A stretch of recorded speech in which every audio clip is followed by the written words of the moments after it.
نادي جراحة الأوعية الدموية اللي بيكبر دايما بوجود ومشاركة حضراتكم، ودايما يا رب متجمعين وحضراتكم كلكم في أحسن صحة وأحسن حال، ما نتحرمش من علم وعمر أساتذتنا الأفاضل اللي بيبذلوا المجهود دايما علشان نكبر بيه.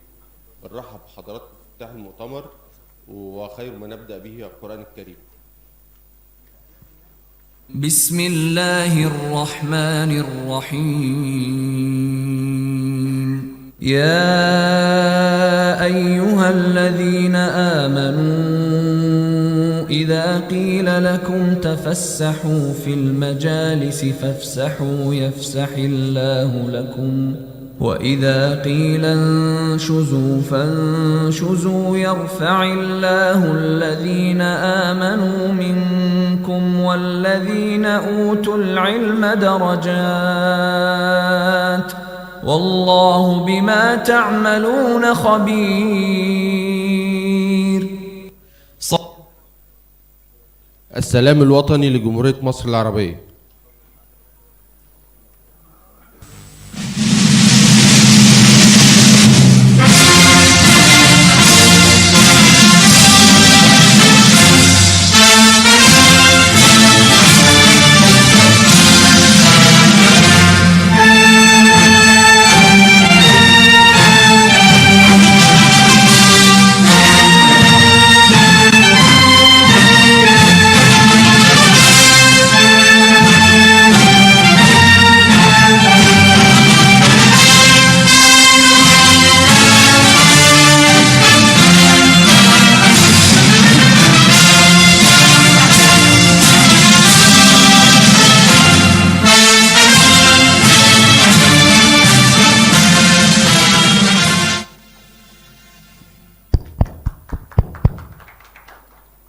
باسمي وباسم حضراتكم بنرحب بقيمة علمية على المستوى المحلي والدولي.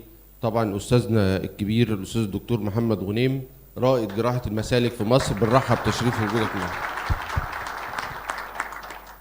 اتشرف أستاذنا لو سمحت. إن شاء الله هيكلمنا عن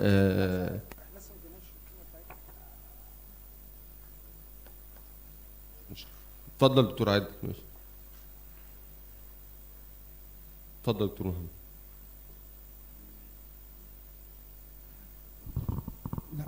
بسم الله الرحمن الرحيم. بيقول لك ويلكم مسج، فويلكم اهلا وسهلا بكم جميعا، واهلا بحضرتك يا دكتور محمد. فكره المؤتمر دي مش وليده لحظه، ده فكره بقى لها حوالي 20 سنه. كانت بدات بسيمينار صغير على areas of contact between vascular surgery and urological surgery. انا سعيد ان احنا بنقدر نجمع بين جراحة الأوعية، جراحة المسالك، جراحة التجميل، الأشعة. ويلكم كمان مرة. والبورد برضو بيرحب بيكم كلكم. فين بقية البورد دكتور؟ فين بقية؟ احنا الأربعة بس من ال 11. فين بقية البورد يا دكتور محمد؟ في السكة. طيب.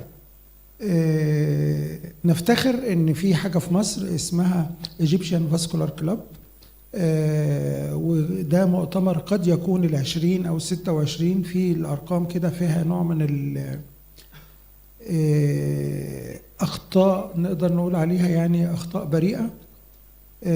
ونبدا هذا المؤتمر بمحاضره جميله من استاذنا الدكتور محمد غنيم. اتفضل يا باشا.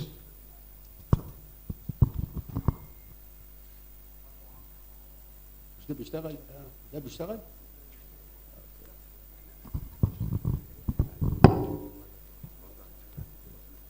بسم الله الرحمن الرحيم. أود أن أشكر أولا اللجنة المنظمة لهذا المؤتمر لدعوتي المشاركة معكم في النشاط العلمي. We have observed that the leading cause of renal failure among the adults is diabetes. And hence we got interest in the subject.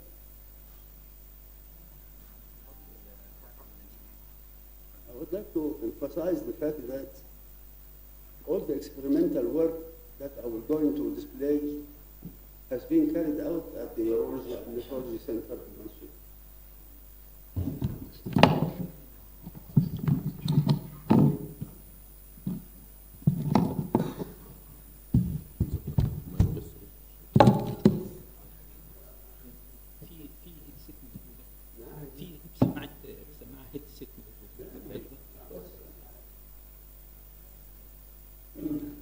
The subject of the presentation is from mesenchymal stem cells to insulin-producing cells.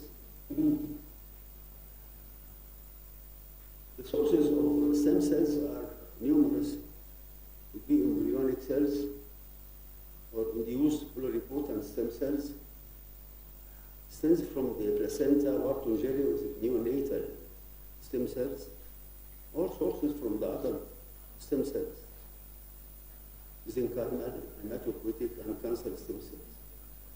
We have opted to use the mesenchymal stem cells because of several advantages.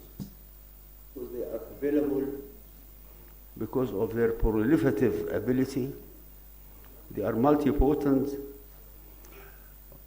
they could permit autologous application, and if possible also allogenic application. And there are no ethical considerations in their use. The experimental studies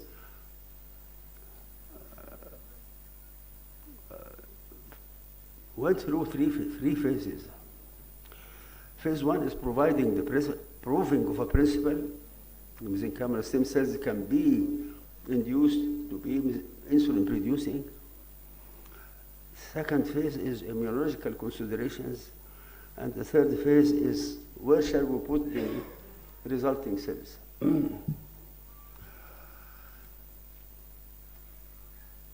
We obtained the mesenchymal stem cells from liposuction aspirates, and they could be easily expanded and isolated because they adhere to the plastic of the culture flasks. And at the end of expansion, they look like this one, like fibroblast-like cells.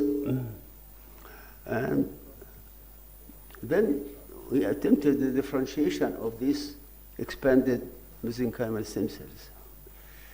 This included a glucose-rich medium and a variety of growth and activation factors. Activin, epidermal growth factor, fibroblast growth factor, extendin, and nicotinamide. At the end, this lasted for 21 days. And at the end of differentiation, we have to make sure that really we have obtained insulin-producing cells. This could be verified by 4 in vitro experiments and 3 in vivo experiments. The differentiated cells stand positive for insulin in green and C-peptide in red, and electronic merging of insulin and C-peptide in yellow, which indicated that insulin and C-peptide were generated within the same cells. This is one cell by confocal microscopy showing insulin granules at the periphery ready for exocytosis. The second is immunofluorescence, is immunoflow cytometry. And in this case, the proportion of insulin-producing cells was 23%, and the C-peptide positive cells is 20%. The third is functional electron microscopy, whereby nanogold particles were coated with anti-C-peptide antibody. And in this case, the golden particles were seen at the rough endoplasmic reticulum, indicating that intrinsic synthesis really occur. Next is the insulin levels in response to increasing amounts of glucose in the culture media. And there was a progressive secretion and release of insulin with increasing glucose concentrations. Lastly, the gene expression whereby all the relevant pancreatic endocrine genes were seen. This was followed by in vivo transplantation of the transplanted cells, induction of diabetes in the animals, and we have to use nude mice. These are devoid of any immune responses because they are going to receive human cells. And then transplantation, and this has to be carried out under the renal capsule of the experimental animals. And at the end is killing the animals for histopathological examination. Induction of diabetes was carried out by intraperitoneal streptozotocin injection, and evidence of a blood sugar more than 300 milligram per deciliter after a 4-hour morning fast on 2 consecutive readings. And the experiment involved 4 groups of animals. Diabetic animals treated with the culture media only, diabetic animals treated with unmodified mesenchymal stem cells, and then the specific group is diabetic animals treated with transplantation of insulin-producing cells. 3 million cells were transplanted under the renal capsule. And a positive control is non-diabetic, untreated animals.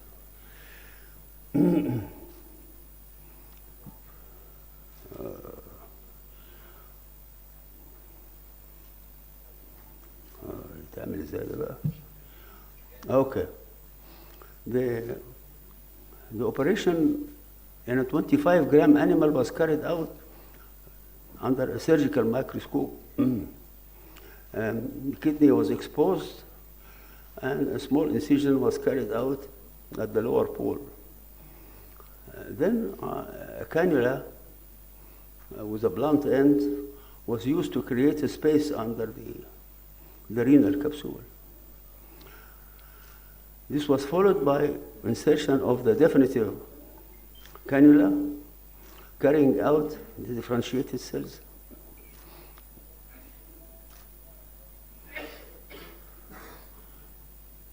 As you see,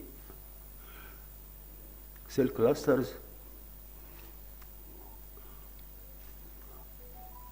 are seen under the renal capsule.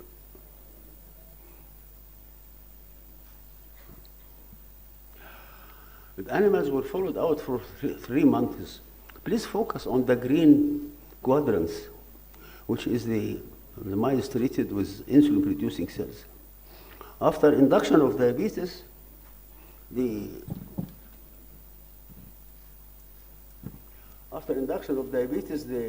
blood glucose levels increased significantly. And then within 10 days from transplantation, the glucose levels were normalized. At the end of the experiments, the cell-bearing kidney was removed, and then the glucose shooted up again, which indicated that the control was due to the transplanted cells. This is the human insulin, measured human insulin, measured in the animals. And after transplantation, the human serum insulin could be detected. And after nephrectomy, it was again 0. While the serum mouse insulin was reduced throughout the experiment. This is the histology of the kidney in which the cells were transplanted. And you can see the cells under the renal capsule. And the cells were insulin positive again. And to make sure that the euglycemia was not due to recovery of the animal's pancreas, this is the normal control. And this is the animal's pancreas, which showing negative islets of Langerhans. Conclusion, evidence was provided that through a process of directed differentiation, the subpopulation of mesenchymal cells could be induced to form insulin-producing cells. The second issue is to study the immunogenicity of these mesenchymal stem cells. Mesenchymal stem cells are immunoevasive. They do not induce an immune response because they lack the expression of HLA class II antigen. Furthermore, mesenchymal stem cells are immunomodulatory by cell-to-cell contact and by soluble factors. But this has to be tested in practice, particularly after induction of insulin-producing cells. The answer can be provided by cell transplantation into humanized mice. Humanized mice are immune-deficient mice which are engrafted with human immune cells. The animals were divided into 3 groups: transplanted STZ diabetic animals, transplanted normal animals, and normal controls. And then at the end of the observation period of 8 weeks, samples were taken from the blood, from the spleen, and from the bone marrow to evaluate the immune subpopulation. This is the results of the immune subpopulation of cells taken from the blood samples, and there was no difference between the normal controls and the transplanted animals. Similarly, the same result with immune cell subsets from bone marrow and from the spleen, and concluded that transplantation of mesenchymal stem cells derived iPSCs into diabetic humanized mice did not evoke an allogenic immune response. Then, where shall we put these cells in the human setting? There are 3 possibilities: the portal system, the omentum, or in the subcutaneous tissue. Subcutaneous tissue have several advantages. It involves a minimally invasive procedure. It allows a large space to accommodate a large number of cells and allows easily monitoring of the graft. But the disadvantage is poor vasculature, which interferes with cell survival. So, how to increase the subcutaneous vasculature without inducing a foreign body tissue reaction? We have carried an experiment where we compared 4 elements: collagen, fibrin, alginate, and a synthetic polymer.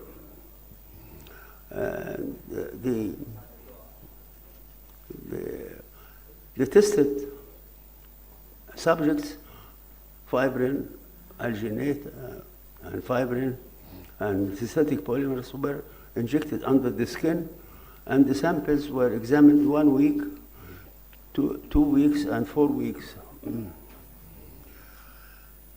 This is the naked eye appearance of the subcutaneous tissue at the end of the experiment. The four elements which were used induced vasculature. But the immunofluorescence with CD34 indicated that the best vascular induction was within the collagen and the fibrin groups. Furthermore, by Mason trichromy stain, minimal tissue reaction was observed among the collagen and the fibrin experiments, while they were positive with alginate and the synthetic polymer. So we utilized the results of the experiment to carry another experiment. The experimental groups were carried out in Sprague-Dowley rats, normal controls, collagen and transplanted cells only, and diabetic untreated ones. The graph shows the steps. The collagen is inserted initially, and then the cells, and then samples were taken at the end of the experiment.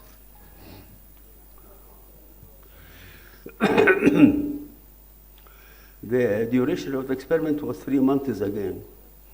The collagen transplanted cells, the glucose levels were normalized and very near to the normal controls. The mouse, the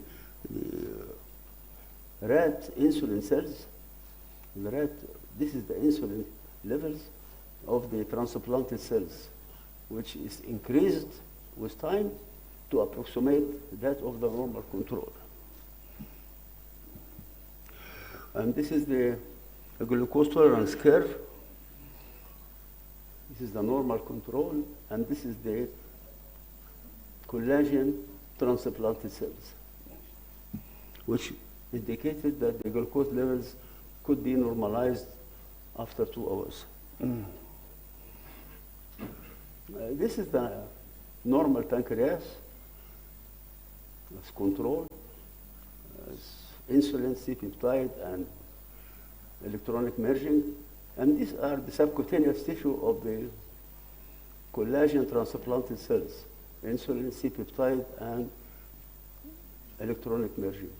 These two are the cells transplanted without collagen, and the normal and the diabetic rats.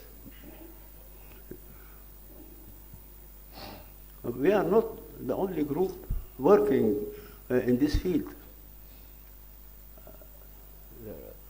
In America, there is a group working with embryonic stem cells and transplanting the cells under the skin using a capsule. On several occasions, no patient became euglycemic. This is another group from Harvard, whereby induced producing cells obtained from induced pluripotent stem cells were injected into the portal system. But they have to give immunosuppression. They exchanged the insulin by immunosuppressive agents. They reported one success in one patient. Conclusion, our findings suggest that subcutaneous cell transplantation is a feasible strategy for the treatment of diabetes. Subcutaneous tissue pretreated with human collagen type 1 promotes angiogenesis, enhances cell viability, and supports their function. With some more refinements, it will not be long before cell transplantation will be clinically applied for the treatment of type 1 diabetes. Subcutaneous transplantation of insulin-producing cells derived from mesenchymal stem cells would allow a minimal intervention without immunosuppression. Hopefully, we shall apply for a clinical trial early next year. And this is the group of researchers, all from Mansoura. And thank you very much for your kind attention.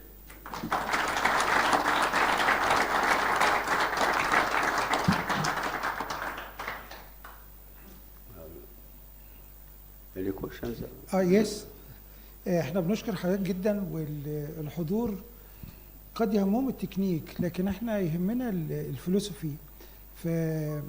الجراحين لما بيروحوا ياخدوا نوبل بيبقى على البايو ميديسن. فحضرتك امتى اهتميت بالبايو ميديسن اللي بيهم العالم كله؟ عند فانهي مرحله من حضرتك؟ لان احنا كجراحين بنهتم بالتكنيك، اقطع، احقن، قص. حضرتك اهتميت امتى بالبايو ميديسن؟ صوتي وصل لحضرتك؟ انا مش فاهم السؤال حقيقي. السؤال احنا كجراحين ما بنهتمش بالبيولوجي قوي. والله انا ما اهتمتش بالبيولوجي لما طلعت على المعاش يعني. دي اجابه كويسه، ده اللي احنا عاوزينها. بعد المعاش نهتم بالطريق الى نوبل، دي اجابه كويسه. اي سؤال؟ اتفضل يا دكتور عينينا. اتفضل دكتور ياسر.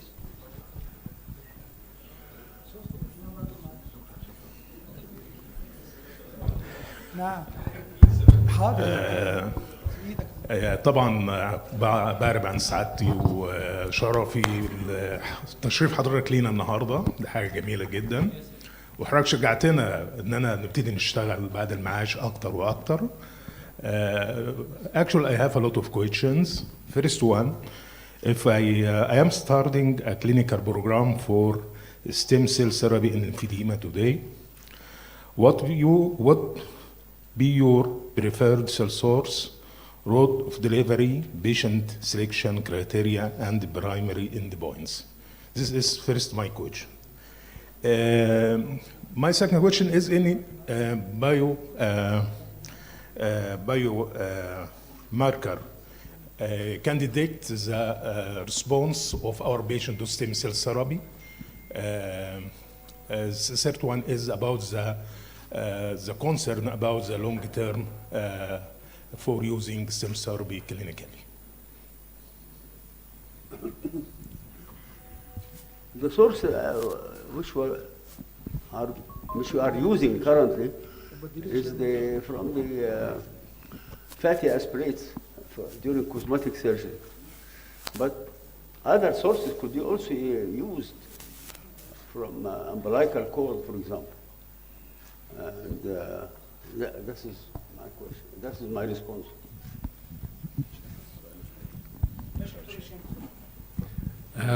بشكر حضرتك على تشريفك لنا في المؤتمر ده. يعني طبعا دكتور ونيم وين نون everywhere في مصر وخارج مصر. الحقيقه بسال حضرتك يعني امتى نبدا نعمل الفيز 2 على الهيومن بينج بالنسبه للاكسبيرمنتال؟ اعتقد ان هي subcutaneous implantation of the stem cells succeeded in animals, but I think there is some difference between animals and the human being. الفيز 2 حضرتك هتبدأ فيها امتى بالنسبة للبيشنت، سبيشال ان الدايبيتيك بيشنت عددهم زايد جدا في مصر، وصلوا أكتر من 20 مليون. We first have to apply for the carrying out a clinical trial. And I agree with you that animals are different from the humans.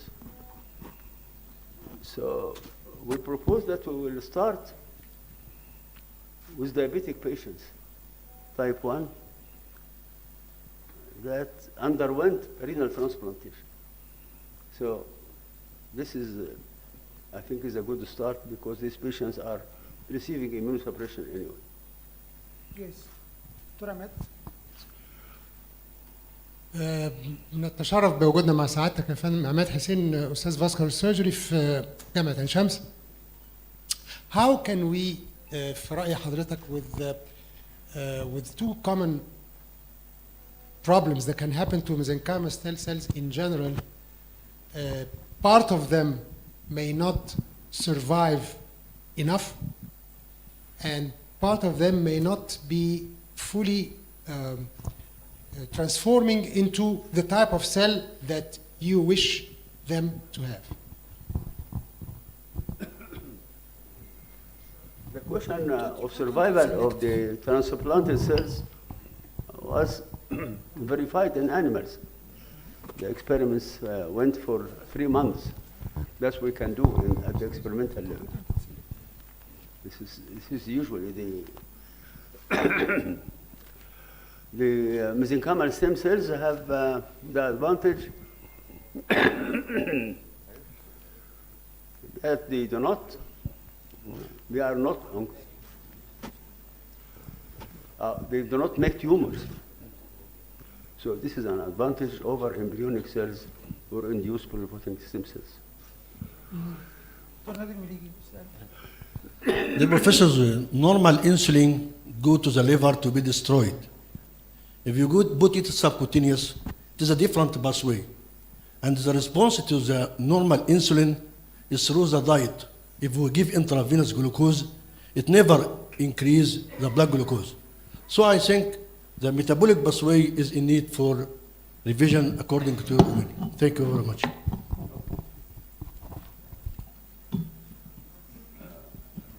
I have no response. Okay, I agree with you. All right.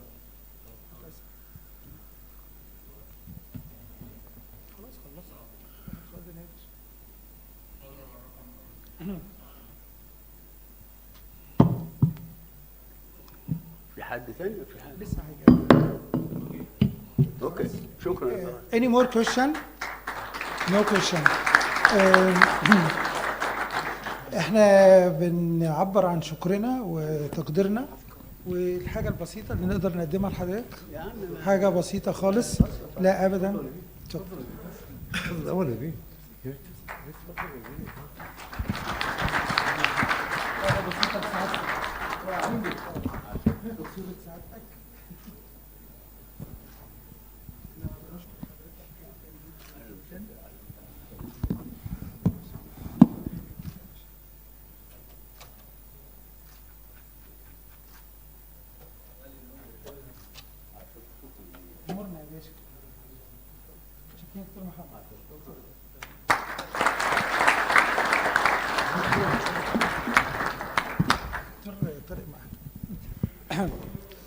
بسم الله الرحمن الرحيم. نبدأ الجلسة الأولى من المؤتمر. يا ريت التشير بيرسونز هيبقوا هنا والمودريتورز موجودين، ونبدأ بأول محاضرة. الدكتور عاطف علام ميموريال ليكتشر عن الهيستوري اوف فاسكولار سيرجري اكروس سيفيلايزيشنز، وفي شورت فيلم هيقدمه عن المرحوم نبيل المراسي، واحد من البيرسونز المهمين والمؤيدين للفاسكولار كلوب. يلا اتفضل يا باشا على طول. اتفضل يا دكتور عز. انا خلاص دول التشير بيرسونز خلاص. دكتور عمر من التشير بيرسونز. نعم لازق في الكرسي. هو طبعا مكانه. يلا شوف التشير بيرسونز بتوع الجلسه الاولانيه. هو الدكتور عاطف هيخلص وهيجي هنا. تشير بيرسون دكتور عاطف علام. الدكتور عز الدين القرشي هنا. تشير بيرسون دكتور عز اتفضل. دكتور محمد اسماعيل. اتفضل دكتور محمد. دكتور محمد عمر الفاروق. دكتور نادر. دكتور نادر بيجي فين؟ والمودريتور طبعا الرئيس بتاعي عمرو ابو رحمه والدكتور محسوب. اتفضل دكتور عاطف. بسم الله الرحمن الرحيم. شكرا دكتور عادل. يعني الاول طبعا شكر واجب ليك واللجنه المنظمه، لان عارف ان انت اشتغلت في ظروف صعبه جدا، وقت ضيق، فالحمد لله ووصلت المؤتمر لبر السلام. شكرا جزيلا وشكرا لكم جميعا. يعني دايما شرف لي ان انا اقف قدامكم سواء متحدثا او مستمعا. ونبدا ان شاء الله. احنا هنتكلم النهارده على الفاسكولار سيرجري اكروس سيفيلايزيشن. الحقيقه احنا لما قبل ما نبدا نبص في التايم لاين اللي موجود تحت ده، ان الموضوع بادئ من 1550 قبل الميلاد، وهنوصل لحد السنه اللي احنا موجودين فيها. الشريحه دي الحقيقه يعني عايزين نركز هنا قوي، ان احنا بادئين من 2650 سنه قبل الميلاد. وكان أمنحتب ده كان عنده، ده كان الفيرست نيمد فيزيشن ان هيستوري فور كينج زوسر. فدي حاجه مهمه جدا. ده من هنا بدا الطب. وبعدين نبص هنا في 460 برضه قبل الميلاد، هنلاقي ابوقراط وفيثاغورس، وهم دول كانوا في الوقت ده اللي هم بعد الانشنت ايجيبشن على طول. وابوقراط وفيثاغورس درسوا في مصر، يعني درسوا في مصر في الفتره دي. وبعدين هنوصل بقى في 2007 بعد غياب كتير جامعة مانشستر قالت في الآخر إن الإيجيبشنز غير ما يتردد، الانشنت ايجيبشن are the true founders of medicine ever. الطب بدأ في مصر، واحنا دايما بنقول Egypt was there then the history began or started.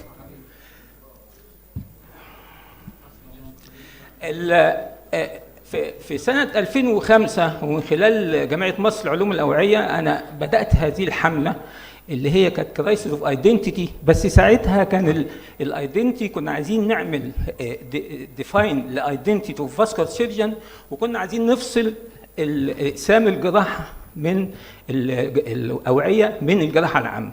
حقيقه هذه الحمله في الاخر نجحت، وتقريبا كل اقسام الاوعيه دلوقتي منفصله عن الجراحه العامه. ايه علاقه ده بموضوعنا النهارده؟ موضوعنا النهارده انا بعيد الحمله تاني، بس كرايسيس اوف ايدنتيتي للايدنتيتي ناشونال ايدنتيتي بتاع ايه؟ بتاع جراحي الاوعيه الدمويه. هنشوف ايه المقصود لما نبدا هنا. تقريبا هم دول الخمس محطات الرئيسيه اللي لقيتهم متكلمين على الفاسكولار سيرجري عبر التاريخ، اللي هو الادوين سميث بيبرس والإبر والكتاب التصريف والقانون، ودولا في العهد الإسلامي. لما احنا نبص هنا هنلاقي في حاجة مهمة جدا، ان احنا عندنا 10 بيبرس. لما جم خدوا، هم مش عايز اقول سرقوا، لكن طبعا كانوا بييجوا ياخدوها ويهربوها من مصر وياخدوها وبعدين يكتبوها باسمهم. فانا مش فاهم ليه واحد يحط اسمه، ليه إبر ولا إيدوين سميث يتحط على برديه مصريه؟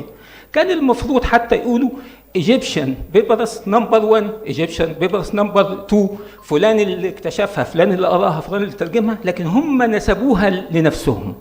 ودي بدايه التزييف في التاريخ الطبي. طيب لما نشوف بقى هم قالوا ايه بقى الانشنت ايجيبشن. الانشنت ايجيبشن اتكلموا عن الهارت از ذا سنتر اوف ذا بلاد سبلاي، واتكلموا كان اسمه واتكلموا على الفيسل وسموه ميتيو. ودي قالوا ده الكلام ده اللي متاخد من البرديه اللي فوق ده كلام اللي مكتوب في البرديه فعلا، يعني مش احنا معلقين ولا مترجمين ولا اي حاجه. وقالوا ان الفيسل 42، ويمكن هم ما كانوش 42، انتوا عارفين ان هو كلمه 42 دي كان في 42 قاضي.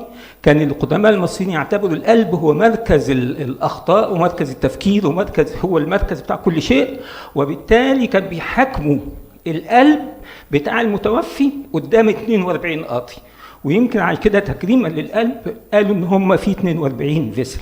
لكن بعد كده اتكلموا عن البلس وان هو you can palpate the heart من خلال palpation of the pulse in the periphery. ده الكلام ده موجود. وادي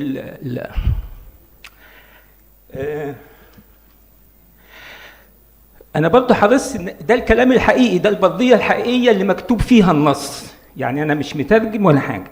وادي النص اللي موجود ده في إبرز، البرديه بتاعت إبرز، ده النص اللي موجود. لكن خلاصته كان بيقول ان الفيسل كونتنت فيها ثلاث مكونات، اير ووتر وبلاد، وهتكلموا ان فيها بلاد. ونفس النظريه عشان لما نيجي لابوقراط دلوقتي خليكم فاكرين بس ان هو درس في مصر بعد القدماء المصريين. ابوقراط كان بيقول ان الفيسلز فيها 4 مواد، ضاف لهم بالاضافه لدول ضاف لهم حاجه قال لك الماده الصفراء، وان البلد لما بينزف يعمل توازن، في توازن بين ال4 مواد دول. فاول ذكر للبلاد والفيسل كونتنت كان برضو عن طريق الانشنت ايجيبشن. ادوين سميث لما جه في البرديه اللي هو سارقها اللي هي المصريه، اتكلم ايه بقى؟ قال ايه؟ شوفوا قال ايه؟ هي ديسشارج. ده بيتكلم على، هو كان بيتكلم ادوين سميث ده اول وثيقه في التاريخ تتكلم عن الانجري، وكان بيتكلم عن هيد انجري. لقى العيانين اللي عندهم دبريز فراكشر بيحصل لهم لاتراليزيشن، يعني الجزء المقابل للانجري هو اللي بيحصل له باراليسيس، ولقى ان العيان بينزف من السرير من مناخيره، وكتب الكلام ده. ادي البرديه، نص البرديه، وادي الكلام اللي قال.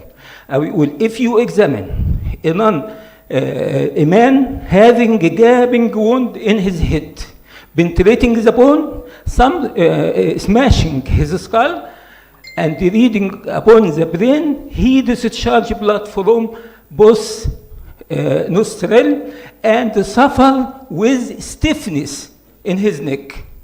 كلام اهو في البرديه، مش مترجم، ده الكلام المكتوب في البرديه.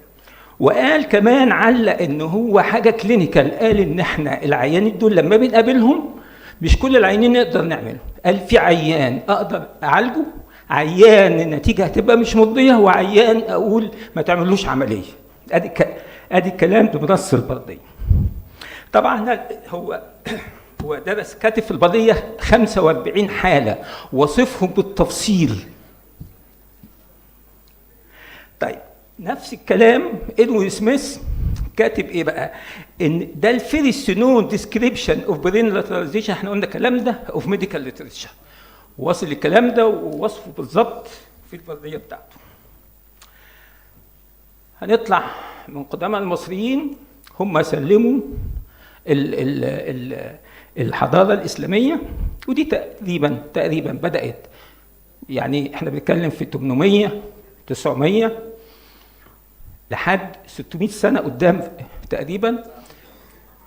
الرازي كان اولهم، واللي هم بداوا، يعني ما نشوف تحت الرازي عمل ايه. اول حاجه كتب كتاب، من الحاجات بتاعته عمل كلاسيفيكيشن للفيسل انجري، وعمل هيموستيزيس تكنيكس اتكلم عليها في الكتاب بتاعه، وكتب انيوريزم ريكوجنيشن، واتكلم على الفينوس ثرومبوز. حاجه غريبه جدا، انتوا تسمعوا كلام هو قال ايه كمان. طبعا ادي اهوت الكلام اهو اللي كاتبه في الكتاب بتاعه، وفرق كمان ما بين الارتيريال بليدنج والفينوس بليدنج. وكمان قال حاجه خطيره جدا، يعني هم بانوا عليها بعد كده، اللي هو في طريقه التفكير. يعني كاتب في الكتاب ماي فيو، ده طبعا في الايه، في القول الحق. قول الحق ده الكتاب اللي كاتبه. قول الحق ده قاعد يتدرس في اوروبا بالاضافه لكتب ثانيه لمده بتاع 500 600 سنه. كان هو المرجع في جامعات اوروبا، يعني نوصل لحد تقريبا 1500 1600 وبدايه 1700 اللي بدات النهضه الاوروبيه تاخد منهم، فهم بنين. وهنقول لكم دلوقتي الناس دول درسوا في مصر وخدوا من دي، ولكن انكروا المصريين، وهقول لكم ازاي دلوقتي. طبعا هو كاتب اهو كتاب الحاوي، وكتاب الحاوي ده عامله في 25 فوليوم، وده كان الستاندرد يوروبيان ميديكال ريفرنسز فور 300 سنه. 300 سنه في اوروبا ده الريفرنس بتاعهم، بيدرسوه في كليات الطب بتاعتهم. طيب اتطبع 5 مرات قبل سنه 1500، 5 مرات قبل 500. طبعا دي الحاجات اللي هو متكلم على الهيموريدج والفيسل والوندز والدياجنوزس الفاسكولار والميجور ورك بتاعه. طبعا الكتاب اللي عمله احنا اتكلمنا، ويقال دايما او مكتوب في التاريخ ان الرازي فاسكولار انسايت هو كان البنى اللي بنوا عليه ابن سينا والزهراوي في الكتاب بتاعهم او في النولج بتاعتهم. طيب الزهراوي بقى ده، ركزوا بقى على الزهراوي ده، يعني حاجه ظاهره. الزهراوي ده بتاع مش دلوقتي، زمان حتى في قبل لما الاوروبيين كانوا بيدرسوه، لان له كتاب برضه كان بيدرس في اوروبا من سنه 1000 لسنه 1550 في جامعات اوروبا كان هو الكتاب التكست بوك اللي بيدرسوا المرجع بتاعه. طيب قال ايه بقى؟ كانوا بيقولوا عليه بقى فازر اوف مودرن سيرجري. عمل ايه بقى؟ طبعا الكتاب اللي كتبه في 30 اللي هو التصريف، كتب في 30 جزء، ويعني وكل جزء منهم طبعا بيختص بحاجه معينه. الفوليوم 30 هو اللي كان مختص يتكلم عليه للسيرجري والفاسكولار سيرجري بالتحديد. طيب الكتب ايه بقى الزهراوي؟ سوري. اول حاجه انجازه وعمله كان حوالي 200 illustrated instrument. بصوا للآلات دي من الكتاب بتاعه، لما الكتاب بتاعه مطبوعه، يعني مش متألفه ولا مرسومه ولا مكتوبه خالص، دي منقوله من الكتاب بتاعه، هو كاتبها كده ودي الكتابه بتاعته.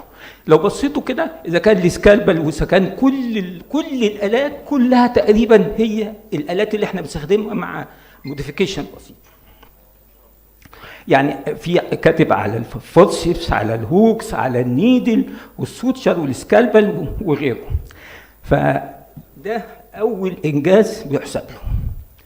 طب الانيوريزم، اسمعوا بقى هذا الكلام اهو المكتوب ده اللي مكتوب في الكتاب بتاعه، يعني مش منقول ولا حاجه، ده المكتوب في الكتاب. مكتوب ايه بقى؟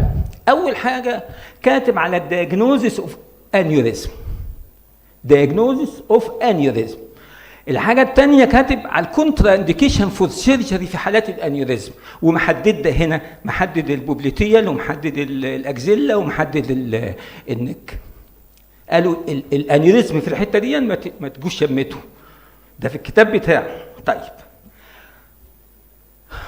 بصوا انا جبت الهيستوري بتاع الانيوريزم من بداية الزهراوي. أول واحد كتب على الأنيوريزم ووصف ازاي الأوبريشن بتاعته بالستيبس في الكتاب بتاعه. فاحنا هنبدأ من سنة 1000 سنشري، ده كان فيرست دوكيومنتد أنيوريزم سيرجري في التاريخ ومكتوب باسمه. واحنا قلنا كان بيدرس فين؟ بيدرس في أوروبا لمدة 550 سنة أو 600 سنة. طيب نيجي بقى لأمبروس باري. انتوا عارفين ان هو بيقولوا ان ده هو ده اللي اخترع الايه الفاسكولار لايجيشن، مكتوب كده في الكتب بيرجعوا له كده. فاسكولار باري لو هتشوفوا سنة كام؟ 1563، يعني كان في الفترة اللي كتاب الزهراوي بيدرس في أوروبا. وأمبروس باري نفسه جه كان بيسافر وراح، وده كانوا بيدرسوا في بغداد وفي قرطبة، وهو كان بيدرس له هناك في الكتابة بتاع الزهراوي. طب هل الزهراوي له علاقة باللايجيشن؟ الزهراوي أول واحد وصف اللايجيشن في التاريخ. أمبروس باري لما جه كان بيدرس في الكتابة بتاع الزهراوي، ولما راح أمبروس باري كان عسكري، كان دكتور عسكري، فلما كان في القوات المسلحه بقى ايه يربط، اول مره يربط شرايين، لان العساكر كانت بتيجي فاسكولار انجري كتير، فقالوا بس ده انقذ ارواح كتير، يبقى هو ده بقى ده اكتبوا اللايجيشن باسمه وايه، وسابوا الزهراوي بقى ده خلاص يعني انسوه. تمام؟ فعشان بس التزييف بتاع التاريخ. طبعا الهيستوري وصولا بديبيكي وبارودي ولحد ما وصلنا للايفار دلوقتي، كل الهيستوري موجود ولا الانجازات بالتواريخ بتاعته. اللي انا بس عايز اقوله المكتوب ده من الكتاب بتاع الزهراوي عن الايه؟ عن الانيوريزم. ادي النص اهو كاتب ازاي اعالج انيوريزم. يعني هو describe the essential principles of aneurysm surgery, proximal distal control ومع decompression وفول millennium before ديبيكي وبارودي made الستاندرد تكنيك بتاعهم. ايه رأيكم بقى؟ طيب عشان ده موضوع مهم. الارتيريال كمان هو قال لك فيه نفرق بين الارتيريال انيوريزم، وادي الكلام اللي كاتبه اهو، يعني الستبس اهو، دي اللي شرحها في كتابه. كاتب نعمل انسيجن ازاي، وبعدين نعمل دايسكشن ازاي، يعني حتى ما يجي يقول لك ايه فرينج الفيسل من التيشو لحد ما يبقى ليد ايه بير، لحد ما تنزل يبقى ما فيش تشو، زي ما احنا بنعمل دلوقتي، نوصل نسلك نشرح الشريان. ده مكتوب في كتاب الزهراوي. يعني هو واصف السبس بتاع الانيوريزموغرافي اهو، وده النص اللي موجود في الكتاب بتاعه من غير تأليف ولا إضافة. طيب كتاب التصريف احنا قلنا 30 فوليوم. مش بس كمان ان هو ده، كمان هو اللي اكتشف الكات جات.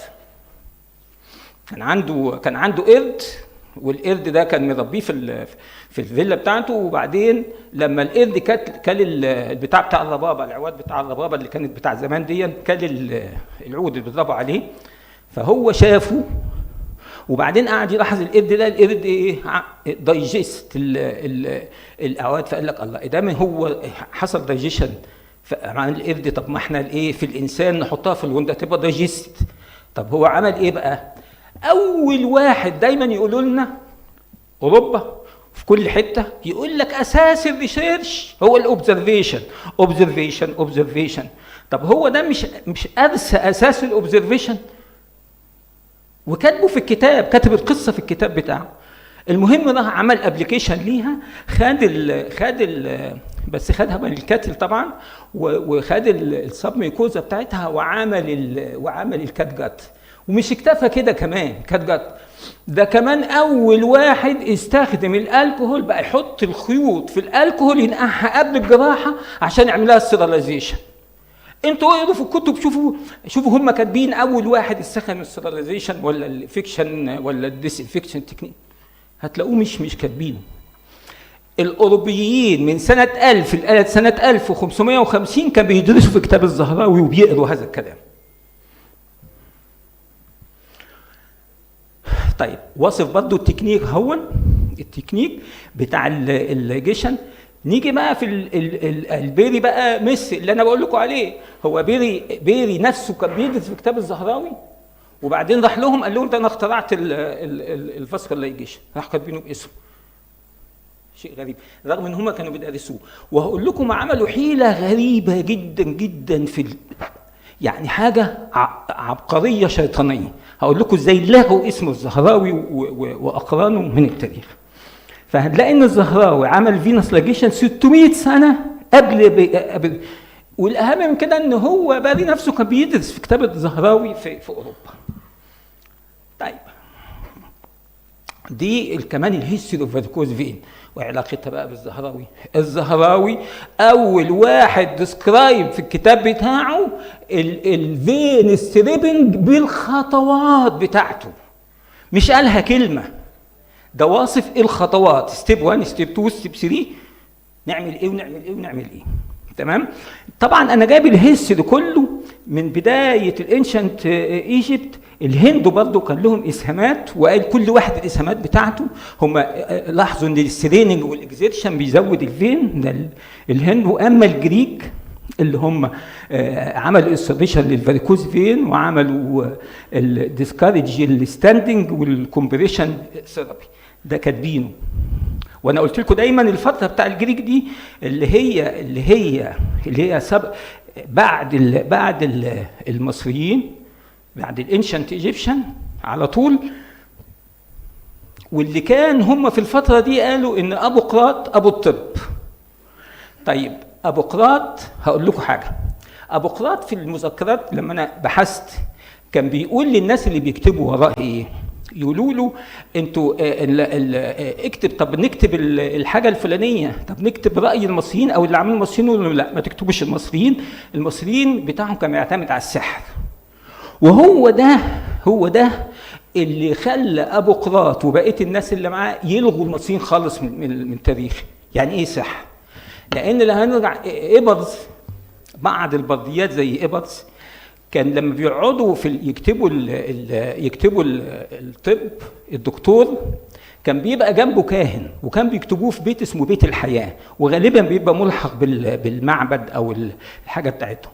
فلما كانوا بيكتبوا بعد ما يخلصوا يقوم الكاهن يدي للمريض تعويذه زي بالظبط دلوقتي ايه. فقال لك لا ده بيدوا تعويذه، يعني نسيوا ان ابرز دي كاتب تشخيص، كاتب ازاي التشخيص والسيمتوم والساين والعلاج والعلاج كمان المكونات بتاعته بالدوز بالديوريشن بالكومبليكيشن بتاعت العلاج، تمام؟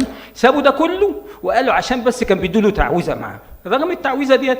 وانت لما بتيجي دلوقتي احنا الطب النفسي لما يجي العيان تقول له ايه؟ بيقرا لك شويه قران، ولا روح لواحد يزود له، واحد عنده كانسر محبط فيودوه لحد بتاع سايكو ثيرابيست يقعد يزود كده، يزود المناعه بتاعته ويحسن الاداء بتاعه. طب ما ليه هم كانوا بيعملوا كده؟ بيدوا له كلمتين يقول له خلي بالك الكلمتين دول هيساعدوك في العلاج. اشمعنى قلتوا عليها سحر ودلوقتي بتقول عليها سايكوثيرابي؟ فبناء على السحر ابوقراط شال كل ما يخص الاسهامات بتاعه القدماء المصريين وشالها من الذكر بتاعه. وعشان هم اللي كانوا سيدين في الفتره اللي هي فتره الجريك والرومان، هو كان ابوقراط ساعتها موجود في الفتره دي اللي هي 400 قبل الميلاد، اللي هم بعد القدماء المصريين على طول. لما جم بعديهم بقى الناس ياخدوا، ما حدش بقى يذكر لهم، شالوا كل اسماء المصريين من طيب هنوصل بقى لحد الزهراوي اهوت اللي هو سنه 1000 تقريبا. طبعا الاسهامات بتاعته هو ديسكرايب ان ايرلي فينس تريبر، عمل الاله للسريبر اللي احنا بنعملها دي وصفها وكاتبها في كتابه للسريبر نفسه. وانا بالمناسبه الدكتور محمد موجود، يعني احنا برضو احنا بنتكلم الدكتور محمد، انا شفت له كان جاب لي السريبر العادي، جاو اوليف تيب بتاعته وخربشه كده بقت سبيكيولت، وكان بيحطها في الفين ويخلي حد يعمل كومبريشن ويشد الفين، فالفين يخربش الميوكوزا من جوه، ويقوم عامل رباط كان بيتقفل، حاجه ميكانيكال ولا ليزر ولا راديو فريكونسي ولا اي حاجه. مش كده دكتور محمد؟ فانا بحيي الدكتور محمد وهو، ولكن احنا بقى ما كتبناش الكلام ده ولا نقلناه ولا خلدناه. انا اقول لكم الاخطاء اللي احنا بنعملها في حق نفسنا. وانا بحييك يا دكتور محمد مناسبه والله الدكتور محمد سالم، انا اسف والله لا انا حقك عليا. دكتور محمد سالم استاذ جراحه الاوعيه الدمويه في جامعه اسكندريه. طيب هنيجي بقى بعد كده للفاريكوز فين برضه. طبعا هنمشي بقى مع التاريخ 1200 اللي هم دول الناس اللي ساهموا لحد ما نوصل للتريندنبرج والايه والعمليه والاسهامات بتاعته، ده كان 1890. وهنشوف ان برضه الموضوع تنمو يتكرر لحد ما وصلنا لبقى الايه الليزر والابليشن. لكن لما نتكلم هنا، لما نيجي عند الفترة دي اللي هي من 1940 لحد 1007، لابد نتكلم على الزهراوي ان هو اول واحد انتروديوس التكنيك اوف فين ستريبنج، وهو اول واحد ديسكرايب ذا تكنيك 900 سنة قبل اللي اتكتب في الكتب بتاعتنا. طيب تعالوا بقى، يعني دي حاجة انا برضو مش زهراوي لانه كاتبين في الكتاب بتاعه، وده منقول من الكتاب اهو، this condition affect only men if passes from، ما اعرفش الكلام ده اللي مكتوب في وادي وصف الكلينيكال ديسكريبشن بتاعه، ده كلامه اللي مكتوب في الكتاب مش كلامي ولا ترجمه حد.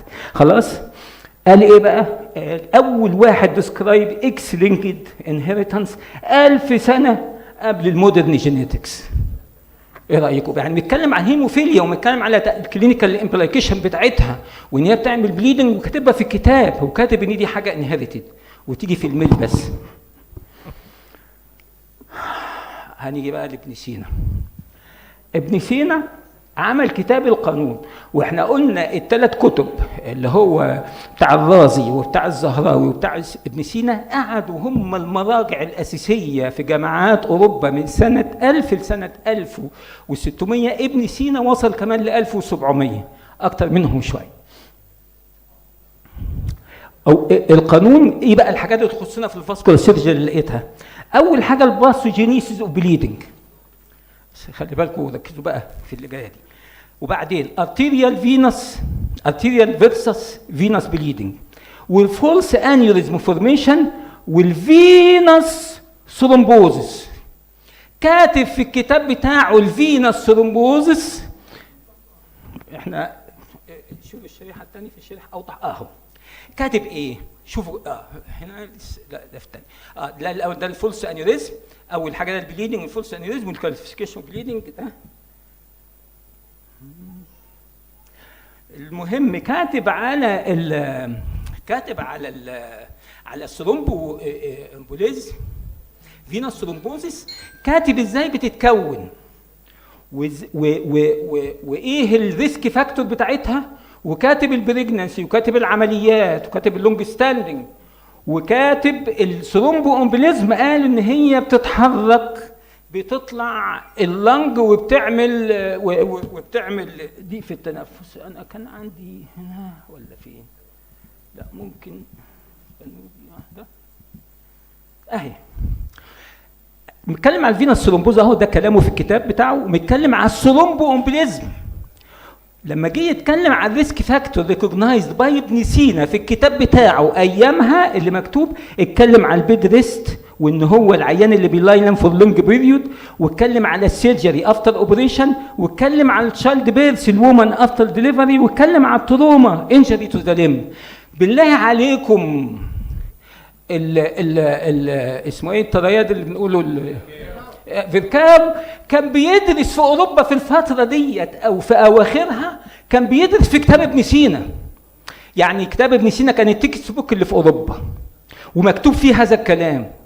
فطلع فيركاو خد الكلام ده وقال لك فيركاو السرياد، واحنا بنتكلم وراه بنقول وراه. ايه رايكم؟ ده مين اللي اكتشفه؟ على فكرة مفيش كلمة هنا أنا كاتبها زيادة، كله من الكتاب بتاعه اللي كان بيتدرس أيامها. طيب هنرجع بسرعة تاني لحاجة الدكتور عادل كان قال لي، يعني هم عملوا ورك شوب على الهيماتوما، ريتروبيتينال هيماتوما، قال لي يعني البليدنج والبليدنج كنترول اكسترنال ممكن تغطيه وندخله في الهيستوري. فأنا الحقيقة لما بحثت هتلاقي حاجة غريبة جدا، برضه بدأ من مصر، انشنت ايجيبت برضه، يعني نفس نقطة البدء. طب هم عملوا في انشنت ايجيبت؟ كانوا السيد قشطة لما كانوا بيشوفوه بالبحر فبيأوبزيرف كده، لقوه لما بيكون عيان يجيب حاجة حادة ويعور نفسه. فلما يعور نفسه هم بقى ترجموا الكلام ده ان دي حاجة ربانية، كان هو بيعور نفسه عشان يخف. وده هو الاوريجين بتاع التشريط من ايام قدماء المصريين. واحنا لو هنشوف ان مش بس التشريط اللي هو السكاريفيكيشن مش بدأ بس، ده كمان وصل للهند بعدين، وكمان للجريك نفسه الكلام. ابو قراط، لان قلت لكم ابو قراط كان درس، على فكره ابو قراط درس في اسكندريه. تعرفين ان روما كانت في روما الشرقيه وروما الغربيه، يعني روما الاساسيه، روما اللي هي اللي تحت الشرق الاوسط وكده، كانت روما تانية، وهي دي منشأ، هم كانوا يقولوا عليها روما بس يقولوا عليها الويسترن روما والايسترن. ولذلك بدأ البروتستانت والكاثوليك، يعني البروتستانت والكاثوليك دول لهم ديانه طريقه في الديانه مختلفه، دول لهم طريقه مختلفه، ودول كانوا بيقولوا احنا روما ودول احنا روما. لكن مهما كان فهنلاقوا هنا الجريك والبيزنطيين كانوا ورا بعضهم تقريبا نفس الفتره. المهم هيبوقراط عشان دي كانت روما وروما، فكان بيدرس في مصر، كان بيجي جامعه اسكندريه بيدرس، وانا من الحاجات الكتيره قوي من الحاجات المصريه. المهم هيبوقراط كان برضه البلاد ليتنج ثيوري كان برضه، بس كان بيقول لا احنا ما بنطلع دم. يعني هم المصريين كانوا يقولوا البلاد ليتنج ان دي بتطلع حاجه دم مش مفيد، فبالتالي بيساعد على الشفاء. هو لا، بيقول لا، في بالانس 4 مواد جوه من ضمنهم الدم، فلما بتطلع الدم بيكون زياده، بيرجع ريستور البالانس ما بين الاربعه. طبعا الكلام ده طلع كله غلط بعدين. وخلي بالكم الهجامه،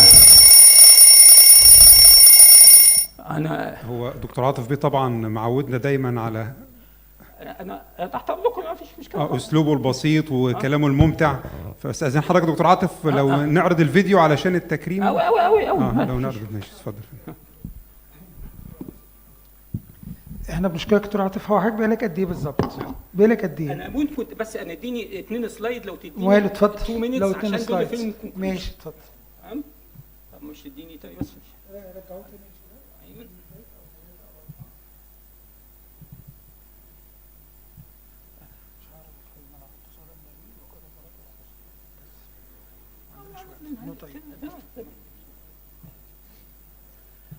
هي خلاص نبدا من هنا كويس خالص.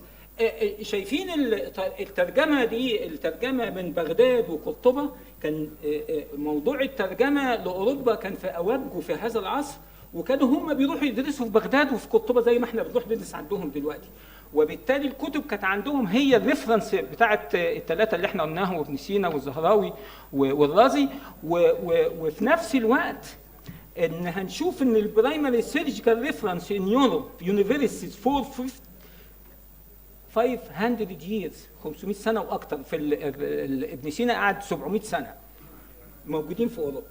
طيب الاهم من كده بقى ذا ايريزنج عملوا بقى حيله في منتهى الغرابه جدا، حيله شيطانيه. طب لما انا بدرس كتب ابن سينا وبدرس كتب الرازي وبدرس كتب الزهراوي في الجامعات بتاعتي، هلغي اسمه ازاي؟ ما ينفعش. فقالوا طيب نعمل ايه؟ فقال نعمل لاتينايزيشن للاسماء بتاعتهم، فالاجيال اللي بعد كده ما تعرفش الرازي. عملوا ايه بقى؟ يعني شوفوا، خلوا ادي الزهراوي لا فين اللي هو على اليمين ده اهو، خلوا الزهراوي البوكيسز، رغم ان الاسماء ما بتترجمش في العالم كله حتى هذه اللحظه. وخلوا ابن سينا ابي سينا برضه باللاتيني، وخلوا الرازي رازس. خلي بالكم دول الثلاث كتب اللي كانوا بيدرسوا هناك اللي مش لاقيين لهم صرفه. يمحوا ده ازاي؟ قالوا لا مش هنقدر نمحي، ده احنا بندرس الطلبه بتاعتنا بقى لنا 500 سنه. قال لا نغير اسمائهم، يبقى الاجيال اللي جايه ما تعرفش ان الاتشيفمنت ده بتاعهم. شوفوا الحيله الشيطانيه، وبالتالي احنا نفسنا نسينا اسمائهم. يعني انا كتير لما جيت بقى اقرا البوكيسيس كان اول مره اعرف ان هو البتاع. فهو كان في دبل ستاندرد. بالنسبه للجريك خلوا الاسماء زي ما هي، اما للاسلاميك سكولرز عملوا لها لاتينايزيشن. وزي بنقول النوليدج سرفايفد لكن الاتريبيوشن ديد نوت، بالحيله الشيطانيه دي. طيب وايه انا عملت حاجه ده طبعا ده احنا اتكلمنا عليها خلاص. السمري والكونكلوشن انا هعدي السمري والكونكلوشن، لكن هاجي لكم في دي. احنا علينا دين لاجدادنا. ايه هو الدين؟ لو احنا نفترض اجدادنا واقفين دلوقتي هيقولوا لنا ايه؟ هيقولوا we do not ask to be the first, we ask to be remembered as ourselves, not as shadows of Greece, not as precursor to Europe, but as physicians who healed the sick, who observed, who recorded, and who advanced the art of medicine with the same dedication as many other civilizations in history. وأظن دي أقل حقوقهم. يبقى إحنا علينا واجب، دي نهاية الكونكلوجن بتاع الكلام اللي أنا قلته. إحنا علينا واجب، مش إحنا نساعد في محو أسمائهم ومحو تاريخنا. فالموضوع ده مهم جدا. وعلى فكرة ده ملخص الكلام ده فيه كتير جدا، لكن زي ما انتم شايفين الوقت ما كانش يسمح اقول اكتر من كده. وشكرا جدا. شكرا دكتور عاطف. ممكن الصورة بتاعت الدكتور نبيل مراسي نعرضها على الشاشة؟ خليك معايا. هي حاضر يا دكتور بدير. حاضر. دكتورة سهى موجودة.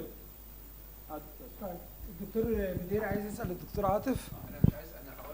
عايز تقول برضو؟ نجيب احمد شقير كمان يقول. لا خالص. لا طبعا شكرا جزيلا استاذنا الفاضل. طبعا يعني عايز اقول كومنت بسيط خالص من اصله، تعليق بسيط، ان التاريخ يكتبه الاقوياء وغالبا ما يزوره الاقوياء.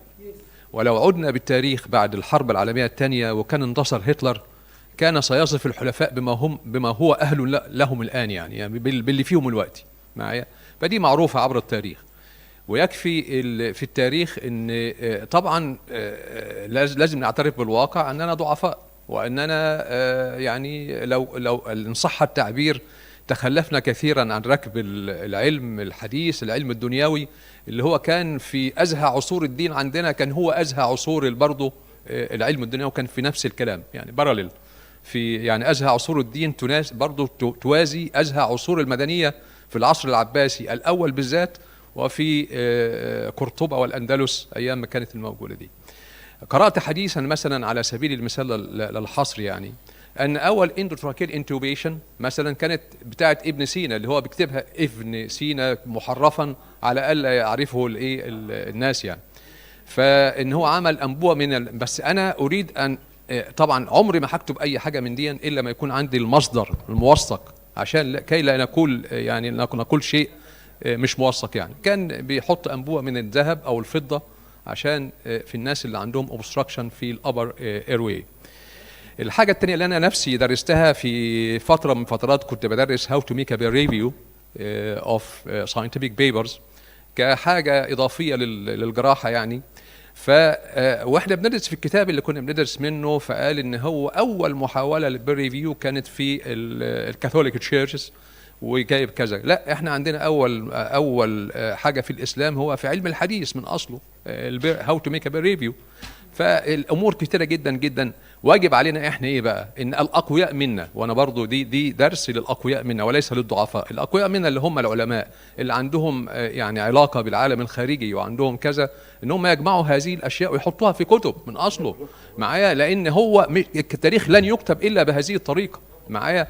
وكمان أنا أتمنى من الدول اللي هم الناس القائمين على الدول العربية والإسلامية أن يدرس هذا التاريخ. ليه؟ لماذا لا يدرس التاريخ العربي والإسلامي بالشكل الجميل ده؟ ونقول أننا ضعفاء الآن، كنا أقوياء وضعفاء الآن، ونتمنى أن نكون أقوياء كما كنا من قبل، بس بالزبط. نعترف بالواقع بس. وأنا أضيف للكلام الجميل دون أن من ينسى ماضيه فليس له مستقبل. يعني نقطة البدء واللي بتقوم عليها الحملة اللي أطلقناها النهاردة إن إحنا نبدأ بنفسنا. وزي ما سعادتك قلت في أي بيبر ما تكتفيش إن أنت تاخد اللي قالوه، طب ما تبحث. على فكرة كتب الرازي القانون والتصنيف موجودة، وتنقل منها النصوص الأصلية ما فيهاش أي مشكلة، افيلابل يعني. شكرا يا دكتور عاطف. دي نقطة في بحر كده إن إحنا نبدأ بالهيستوري وكتابه التصريف لمن عجز عن التأليف. اللي مش عارف يحل المشكلة أنا هصرفه بالكتاب ده في الجزء ال30 على الفاريكوز فين. يا ريت الصورة بتاعت الدكتور نبيل مراسي. مدام الدكتور نبيل مراسي، مدام سوا فين؟ اتفضلي حضرتك. الدكتور نبيل مراسي من الناس اللي كانوا مؤسسين للإيجيبشن فاسكولار كلاب. هو كان صديق عزيز الله يرحمه. أنا كنت راجع من ألمانيا وهو راجع من إنجلترا في نفس الوقت، وكان بينا تعاون كويس، وهو اتخطف في سن الشباب فعلا يعني الله يرحمه. واقل حاجه نعملها ان احنا نكرمه في الميتنج بتاعنا النهارده كواحد مؤسس للإيجيبشن فاسكولار كلاب. دكتور عادل هو علاقه زي ما قال الدكتور عادل، علاقه الدكتور نبيل الله يرحمه بالكلاب، ان هو في احد ايام الصيف اللطيفه واحنا لابسين البربطوس انا والدكتور نبيل والدكتور خالد عبد العال، اقترح موضوع الكلاب، والدكتور نبيل تحمس جدا وساعد وكان بوشنج، وكان من وراء الاعين الناس كان بيساعد، لان كان في بعض الاخوه الزملاء مش متقبلين الكلاب في الاول، او كانوا شايفين تبقى جمعيه واحده، وكان بيساعد ويبوش وكان بيحل مسائل كتير وكان سبورتنج للكلاب. الله يرحمه. تفضل.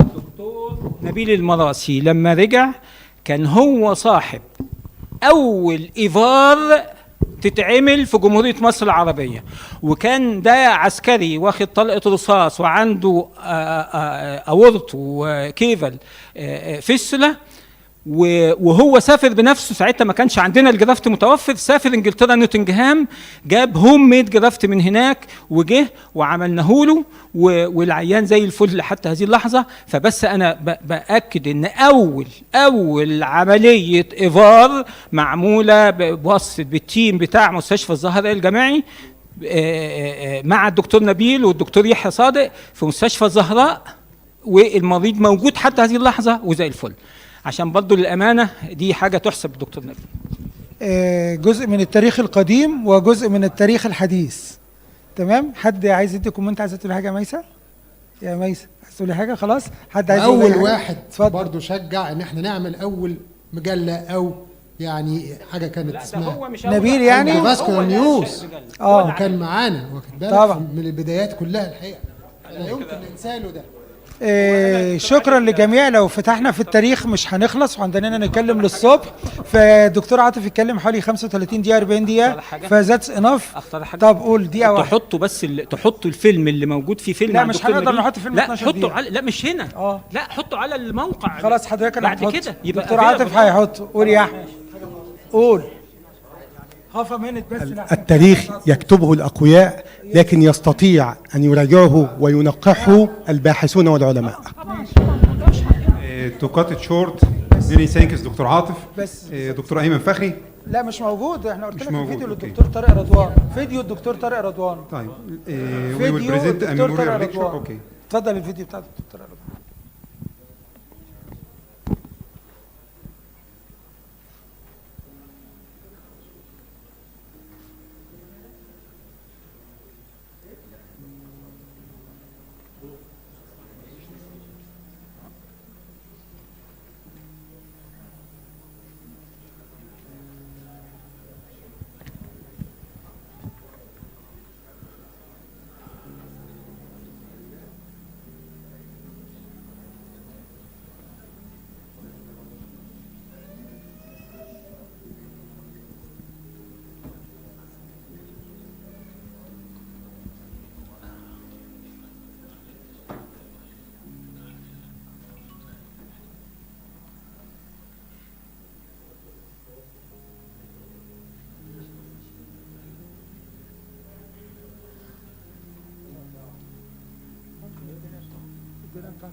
تاريخ حديث برضو الدكتور طارق رضوان، وده انه ماشي بالكلاب لفتره طويله. كام سنه يا دكتور عمرو لوحده كده بيعمل المؤتمر؟ 20 سنه تقريبا. 20 سنه بيقوم بالمؤتمر لوحده الدكتور طارق رضوان ويحافظ عليه واستمراريته. احنا اتصلنا بأسرته، للأسف يعني مش حد فيهم هيقدر يحضر، لكن هم كلفوا الدكتور محمد عمر الفاروق يستلم الدرع بتاعه. اتفضل يا دكتور عمر.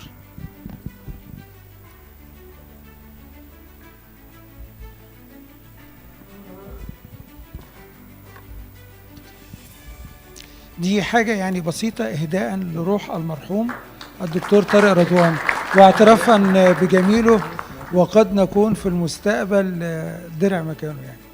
شكرا دكتور محمد. اتفضل. ماشي اتفضل. ماشي اتفضل يا بيه. اتفضل يا دكتور عمر. انت هتقعد عشان انت اللي هتبدأ. In this session, we are making a bridge between the past and the present and the future, and it's my pleasure to present Professor Dr. Muhammad Omar Al-Farouk.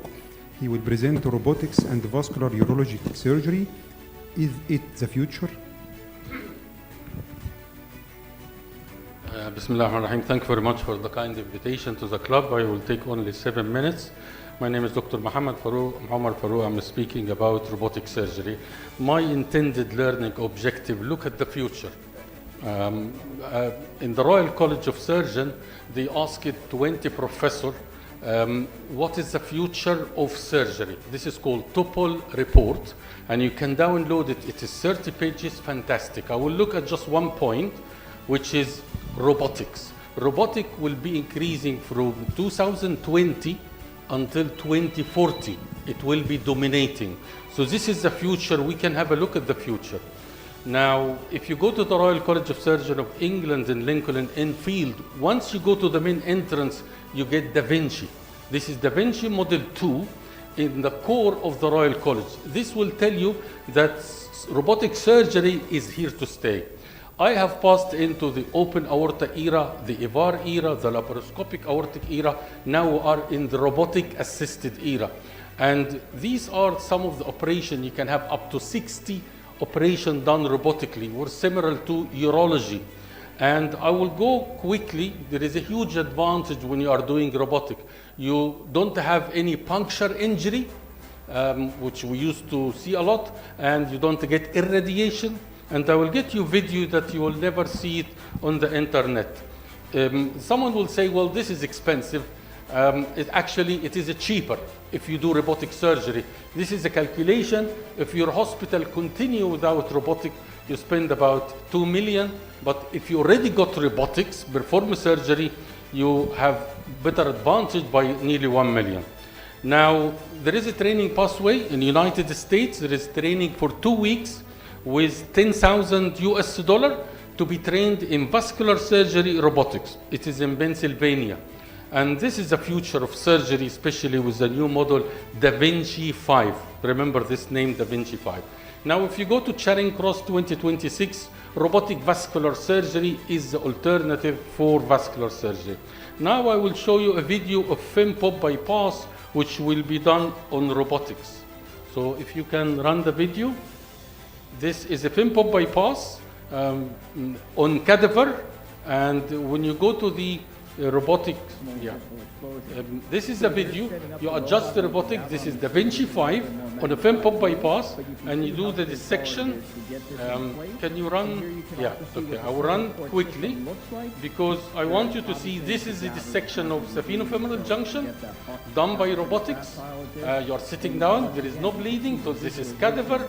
You get the great saphenous vein. You have fantastic view, and if you are experienced, you really get very quick at it. And then you get the common femoral vein. You do sling maneuver, and it will cut down the above knee FemPop bypass to become 20-minute exercise. And you can do the suturing, you do the graft, end of the story. So this is the FemPop. You will not see it on the internet, and this is what we used to do in the course. Every day you get robotic vascular surgery. Not only this, but now artificial intelligence will replace our hands. Take this from me, our clever hands will be destroyed. Can you run the video, please? So now if you go with the car, you do your driving. Tesla car, you don't need it. Actually drive better than you. It is the same. I will show you, this is the first suturing done by artificial intelligence. Artificial intelligence can do the anastomosis. It can look very well. and it will give you remarkable better anastomosis. And I will run it very quickly because I don't want to cross the 7 minutes, but it is fantastic. It's spectacular. You can see it is very accurate. It picks up the needle and prepare it for the next puncture.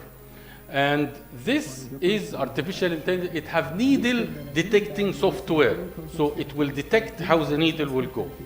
Now let us go to the next step in the future. Now Sony, which we know, Sony company, now they have microvascular auto robotic microvascular surgeon. And I can run it quickly. Now this is the core. This is very common test we do, that with 7.0, this is a suturing done by robotics. It is 7.0 suturing on cord. You can buy this machine today, $50,000 US. It cut down your microvascular anastomosis from being 2 hours into just 10 minutes. And that's it. AI drive your car and the AI will do your operation. No question about it, it will be much better. This is one of the hospitals that have bought this microvascular anastomosis and they use it every day.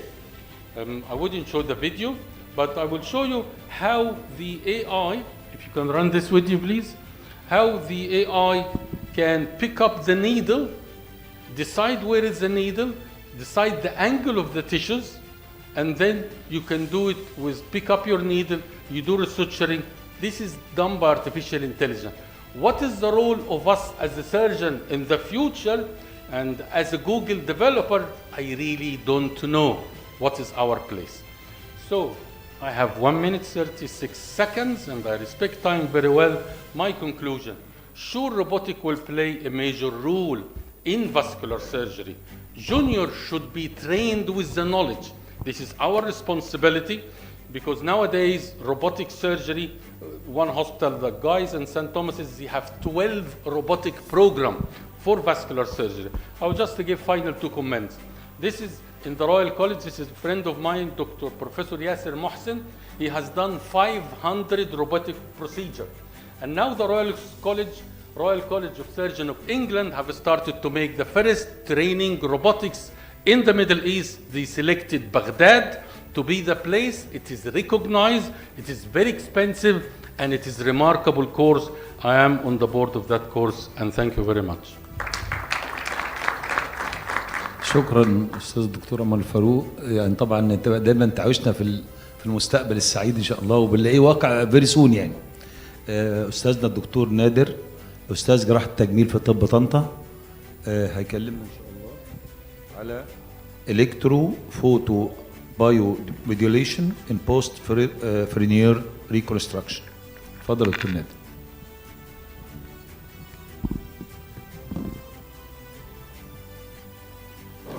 For herniated gangrene, are we obliged to amputate the testis and perform suprapubic drainage? 3,500 years ago, the first civilization discovered that light has a significant role in treatment of diseases was in Egypt. The first civilization to build a special temple, the hearing center using light, was in Egypt. I am Nader Mirigi, Professor of Plastic Surgery, Tanta University, Egypt. I will talk today about the future chapter in the urology box, which is electrophotobiomodulation for diverse urological disorders. Having recently encountered the 3 cases of herniated gangrene treated with orchidectomy and urinary diversion. The 3 cases were performed by a consultant of plastic surgery, consultant of urology, and a consultant of pediatric surgery. I strongly question, are we in need for this operation? This is a case treated with bilateral orchidectomy and suprapubic drainage. This is a case treated with unilateral orchidectomy and suprapubic drainage. This is multiple cases with and without urinary diversion. Is the oral cavity sterile? Oral cavity is not sterile. It contains more than 20 billion of microorganisms. Is the urine sterile? In 2014, researchers at Chicago found that urine is not sterile. Comparing the organisms in the oral cavity to the number of organisms in the urinary bladder, we found that the mouse contains 600,000 times greater than the bacterial load in the healthy bladder. Every day, surgeons perform surgery in lip and palate and everything. We never use salivary diversion. Why they are using urinary diversion? What is new in window therapy which we are going to know today?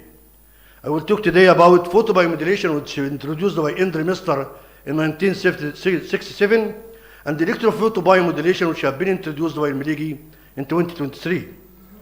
Photobiomodulation is a low-level light therapy that can induce cell proliferation, stem cell differentiation, and enhanced healing and tissue repair.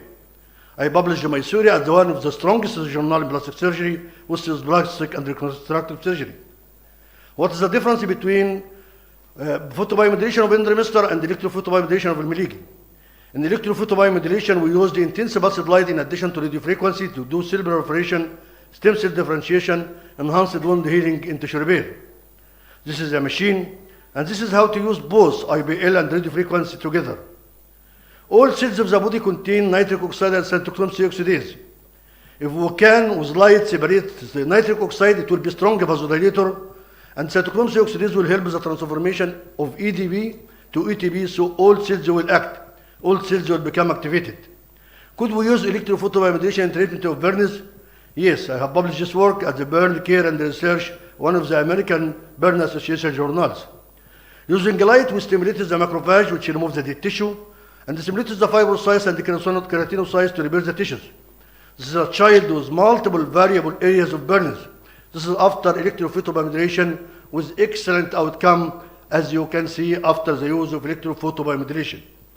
All cells in the body contain nitric oxide, especially the immune system cells. Do you know tacrolimus? Tacrolimus is an immunosuppressive drug known by many urologists. Do you know the tacrolimus sign? Tacrolimus sign, if tacrolimus intake may result in epileptic attack. This is a patient who was under tacrolimus and he get epileptic attack while taking a hot shower. Deep dermal burn. The patient was going very well when I used electrophotobiomodulation. However, after the third session, investigation showed that rejection of the transplanted kidney starts to appear. We found that the use of electrophotobiomodulation at the burned area stimulated the immune system, which started to reject the kidney. We started reduction in the rate of sessions to be once weekly and increased the dose of immunosuppressive drugs till complete healing without any need for antibiotics at all in a kidney transplanted patient. Then I started my theory in electrophotobiomodulation in 2014. I published a part of it at the Journal of Clinical Experimental Dermatology, part at the Annals of Plastic Surgery, part at the Annals of Burn and Fire Disasters, part at the British Journal of Aesthetic Surgery, American Journal of Aesthetic Surgery, Plastic Reconstructive Surgery, and at the General Surgery, and for the first time to use light in history of urology in treatment of Fournier's gangrene. Fournier's gangrene is idiopathic necrotizing fasciitis affecting both male and female. You can see mutilating surgeries are used for reconstruction of the scrotum. This is bilateral fasciocutaneous flap, which have been used with very ugly scrotum. This is multiple VY advancement flaps with multiple scars. Growing flap with very bad reconstruction of the scrotum. Multiple perforator flap which are short in training. Anterolateral side flap which gives a very bad scrotum. Fasciocutaneous flaps gives a very bad scrotum. In the following cases, I used my technique using electrophotobiomodulation. Using electrophotobiomodulation without any need for surgery, the start of the formation of the scrotum was complete reformation of the scrotum without any need for surgery at all. This is here with elevating of the venous. Another case of Fournier's gangrene, I used electrophotobiomodulation. You can see complete healing without any need at all for the surgery and without any mutilating surgery. This is also for areas, this is patient with unilateral orchidectomy. You can see here, complete healing within 2 weeks without any need for surgery. This is Fournier's gangrene of the penis. You can see here, after electrophotobiomodulation, complete sound healing without any need for surgery at all, with multiple views. You can see how we have reached it. I think that electrophotobiomodulation can have a role in the treatment of Fournier's gangrene and the burns in patients with transplanted kidney. Thank you very much. شكرا استاذ دكتور نادر على طبعا محاضره جميله وحالات يعني ريزلتس هايله جدا ودوكيومنتد طبعا في بمجلات محترمه، لكن اعتقد ان الفلور هيكون له اسئله. حد يحب يسأل دكتور نادر؟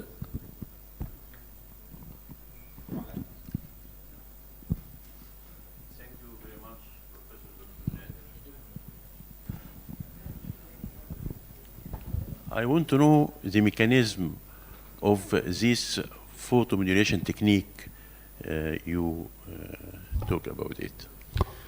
All cells in the body contain an enzyme called cytochrome C oxidase and nitric oxide.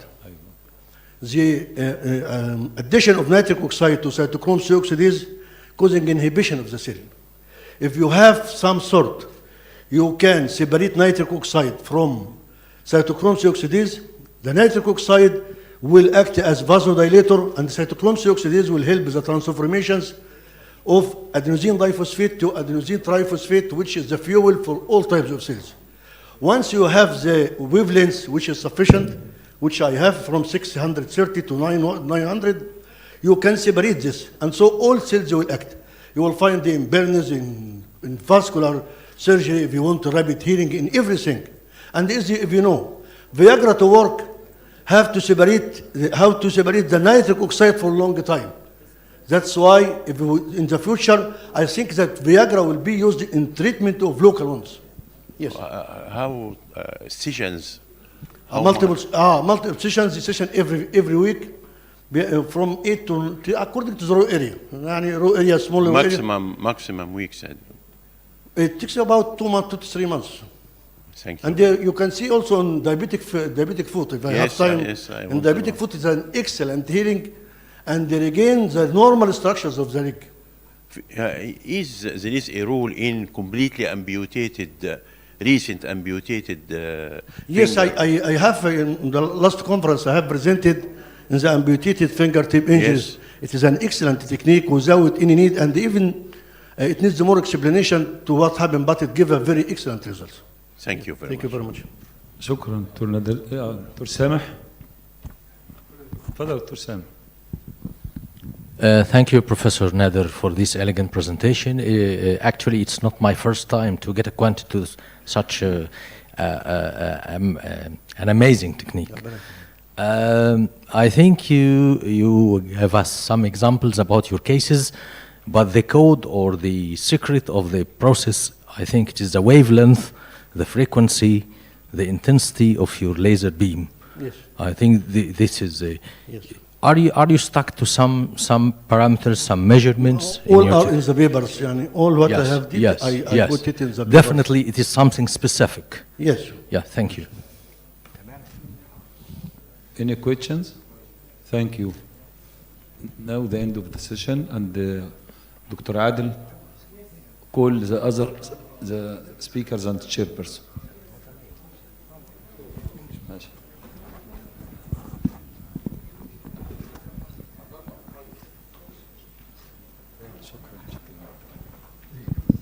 شكرا دكتور عمرو، شكرا دكتور محسوب، شكرا تشير بيرسونز. هنبدأ دلوقتي الجلسة الثانية. هيشرفنا طبعا دكتور أيمن رفاعي. دكتور أيمن تشير بيرسون. دكتور هشام باشا. دكتور هشام شرف. دكتور عبد العزيز. عبد العزيز حافظ اللي موجود معانا على طول. ساعة الجلسة فين؟ ماشي. دكتور حسام. تشير بيرسونز هناك. دكتور حسام زيتون. دكتور رأفت باشا مكان سعادتك يا باشا. دكتور طارق عبد العظيم.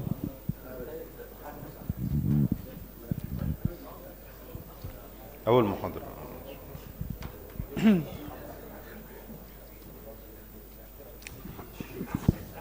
اتفضلوا يا باشا. الدكتور طارق داستي فين؟ دكتور طارق حضرتك المودريتور يا باشا. وماله هنا وهناك مكان حضرتك هنا. يا هشام خليك مع الدكتور طارق مودريتور بدالي. خش بدالي ما دام مش هتقول حاجه في السيشن دي، خليك جنب صديقك. دكتور طارق يا باشا. ميكروفون زيورز.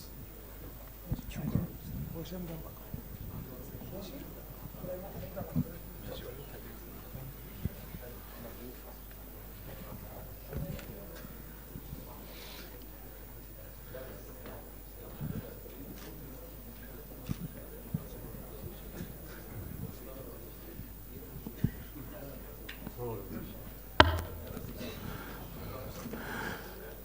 بسم الله الرحمن الرحيم.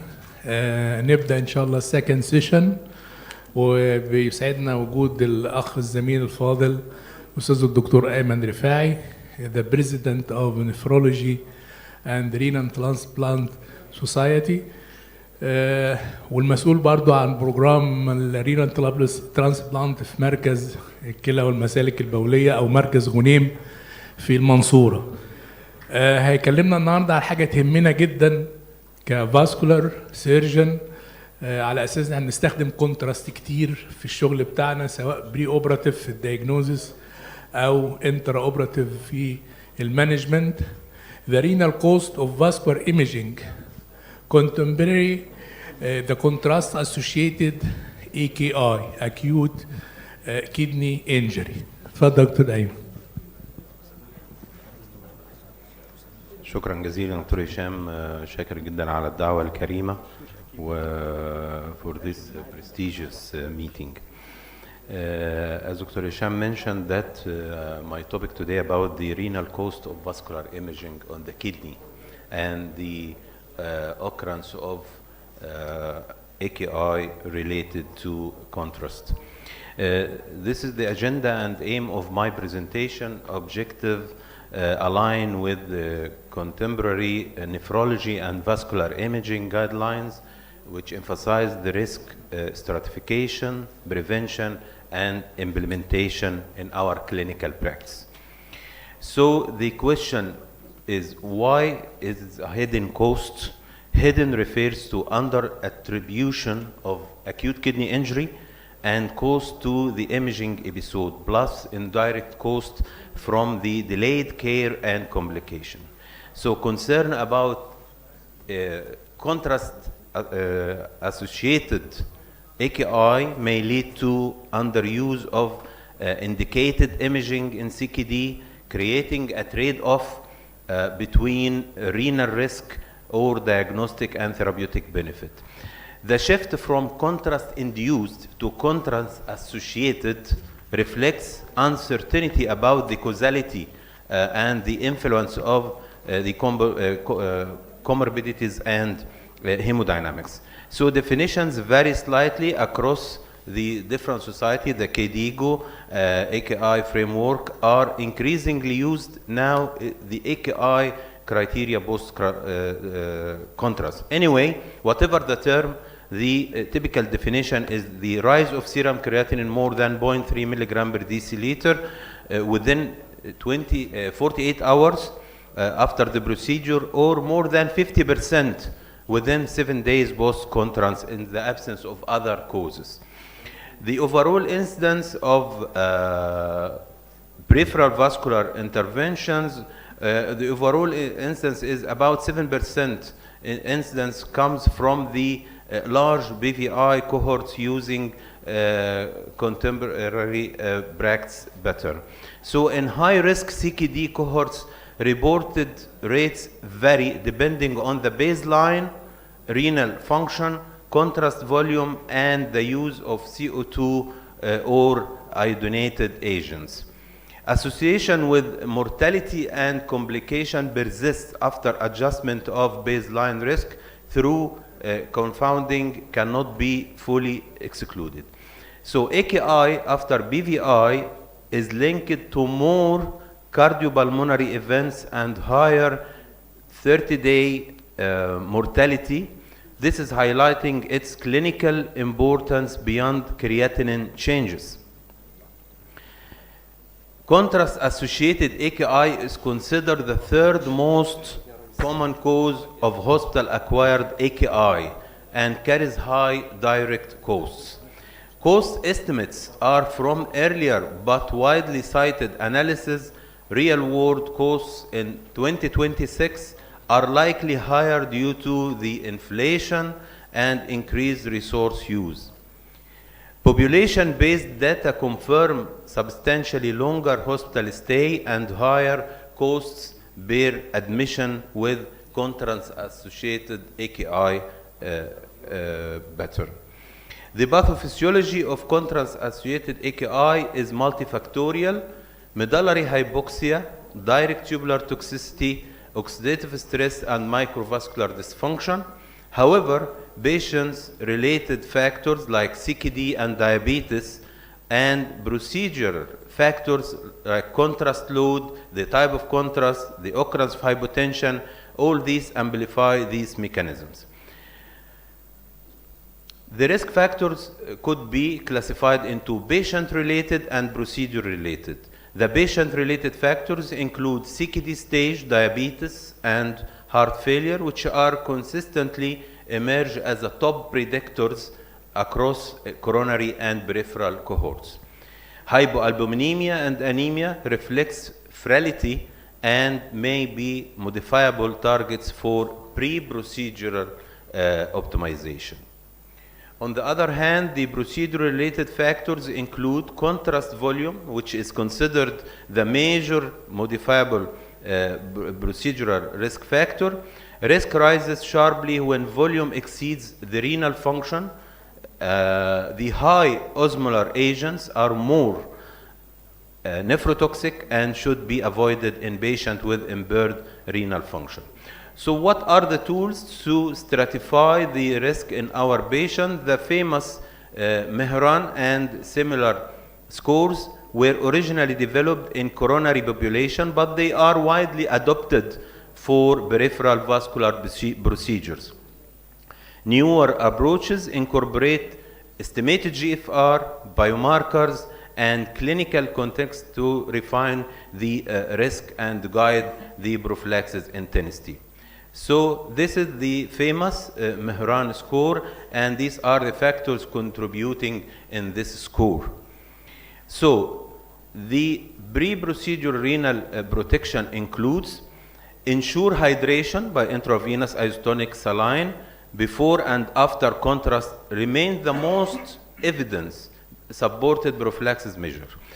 Individualizing fluid rates in heart failure or severe CKD to avoid volume overload while ensuring adequate renal protection. Beside holding any and adjusting the nephrotoxic drugs like non-steroidal anti-inflammatory drugs and diuretics. Contrast media selection and dosing are very crucial in preventing contrast-associated AKI. Low and isoosmolar agents are preferred in high-risk patients as high osmolar agents associated with higher nephrotoxicity. Contrast-sparing technique like roadmap, reduced frame rate, selective injections can reduce the total dose. Alternative and adjunct imaging strategies should be in mind and to be considered. CO2 angiography may reduce iodinated contrast use, but evidence of AKI reduction is mixed and non-renal side effects are more common. Also, the non-contrast modalities like ultrasound or non-contrast MRA should be considered when they can provide adequate diagnostic information. Regarding the intra and post procedural to protect the kidney, the measures, it is well proven that hemodynamic stability is critical. Even brief hypotension can participate in AKI. هو الحقيقة 7 minutes is very short, يعني يحتاج دقيقة. ممكن extend it 2 minutes. 2 minutes. Okay. So it's well proven that the hemodynamics stability is critical. Even brief hypotension can participate in AKI in susceptible kidney. So we should maintain adequate blood pressure and perfusion during and after the procedure. Monitoring creatinine at 48 to 72 hours helps to identify delayed AKI and guide further management. So what the latest guidelines tell us? Recent guidelines underscore terminology changes associated versus induced AKI, individualize the risk assessment and optimize prophylaxis bundles. Multi-component kidney protection strategies are increasingly recommended for high-risk procedure population. All the measures and the precautions are well addressed actually in this comprehensive recently published review this year. The most recent KDIGO guideline, just published in March 2026, stated that multi-component kidney protection strategies are increasingly recommended for high-risk procedural population and designed in this smart algorithm to follow in order to prevent the AKI.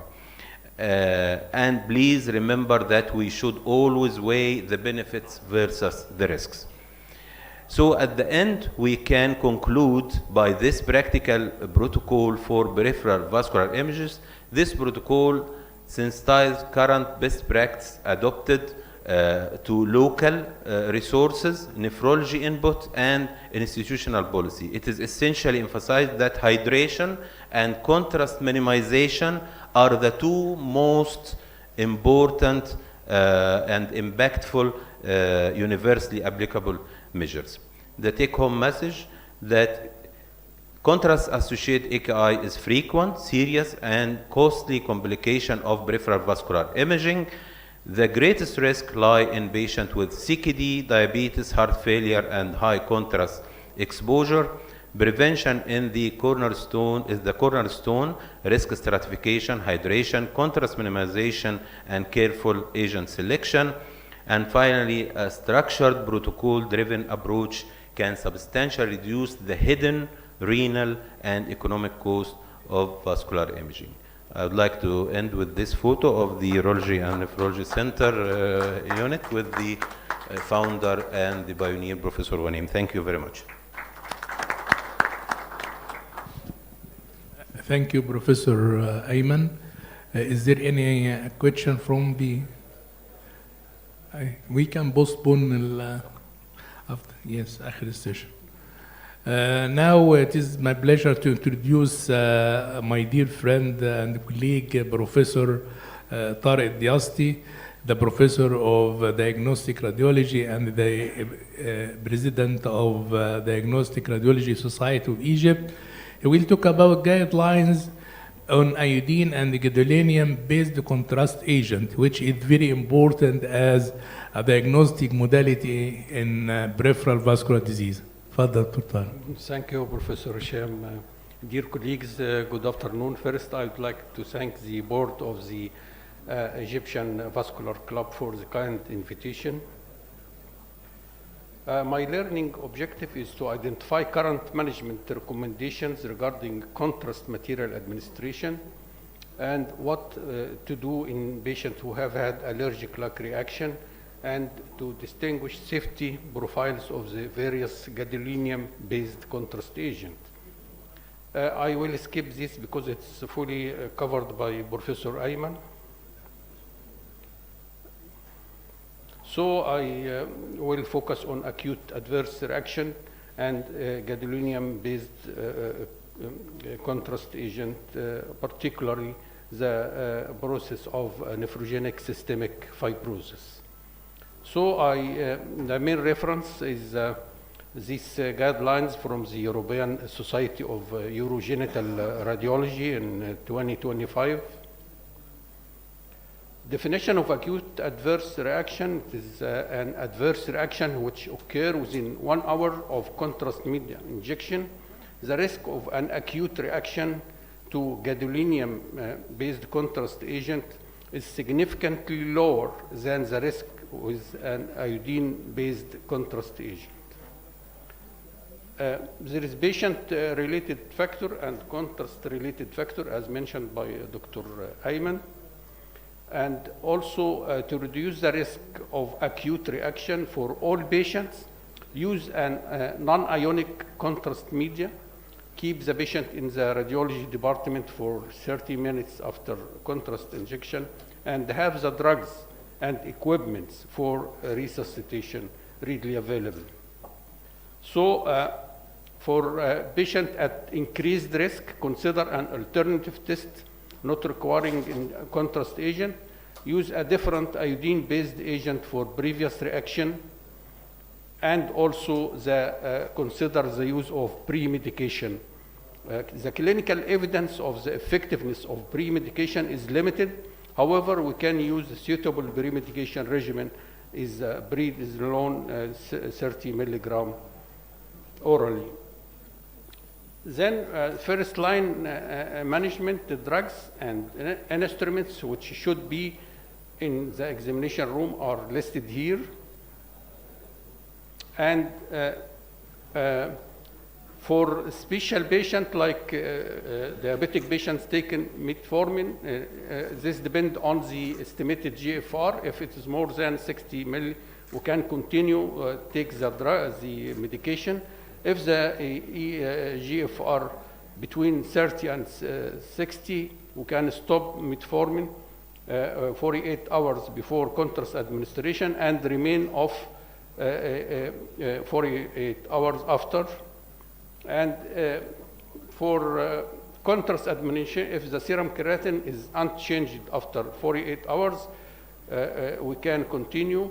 And if the estimated GFR is less than 30 mil, metformin is not approved in most countries, and iodinated contrast media should be avoided if possible. Regarding the gadolinium-based contrast agent, it is considered for many years safe for injection, but it's not fully true because it can cause nephrotoxicity and nephrogenic systemic fibrosis. For nephrotoxicity, the risk of gadolinium-induced nephropathy is very low when the contrast is used in approved doses. When it used with the triple dose, it causes nephrotoxicity. So it should not be used for radiographic examination, because for radiographic examination we are obliged to use higher dose that might cause nephrotoxicity. And this nephrotoxic effect is more than the iodinated contrast media in equivalent X-ray attenuation doses. We have to avoid injection of gadolinium in patients with significant renal insufficiency. We have to use the non-contrast. Here we can compare the non-contrast to the gadolinium-enhanced MR angiography. There is comparable results, but the non-contrast is not suitable for donor evaluation because the limited field of view, so we may miss accessory vessels.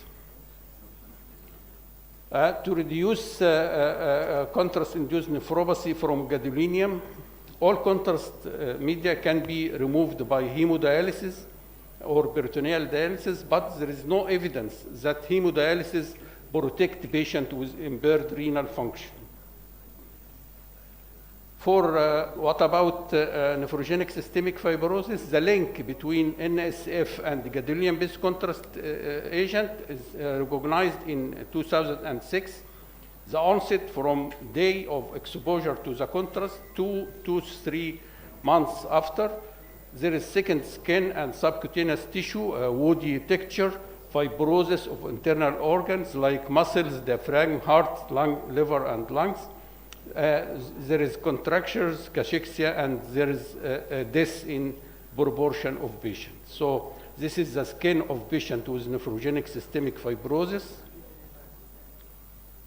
The least stable gadolinium agent, which called the linear chelates, may trigger the development of NSF in renal failure patients.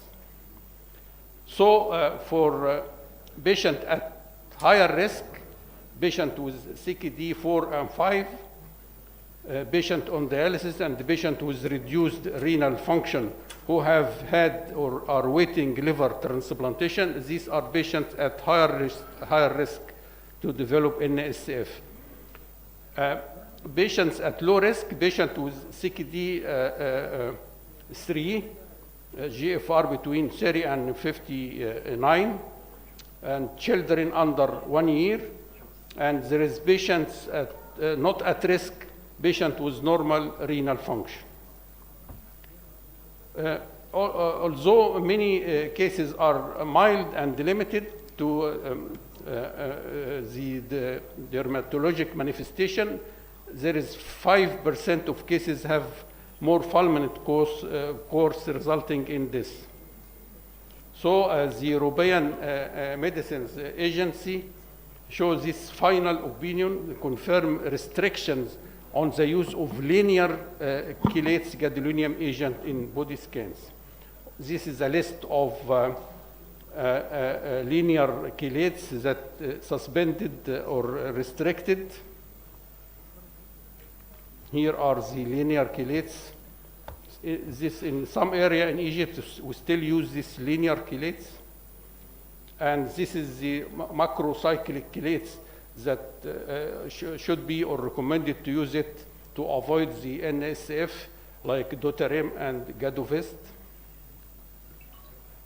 So in conclusion, the healthcare professionals should use the most stable gadolinium contrast agent, which is, are macrocyclic chelates, only when essential diagnostic information cannot be obtained with unenhanced scan. Also, we should always use the lowest dose that provides sufficient enhancement for diagnosis. And for the iodinated contrast media, I repeat also, in patients with risk factors, one should not give high osmolar contrast media, not administer large doses of contrast media, and not administer mannitol and diuretic, particularly lobe diuretics, and should not perform multiple studies with contrast media within a short period of time. I mean, within 3 days. We have to be more than 3 days between studies. And it is of importance that the patient is well hydrated, give at least 100 ml orally or intravenously on the clinical, depending on the clinical situation. This 100 ml per hour, starting 4 hours before to 24 hours after contrast administration. And in warm areas, we increase the fluid volume. Low or isoosmolar contrast media should be used. Administration of nephrotoxic drugs is stopped for at least 24 hours. And thank you very much for your kind attention.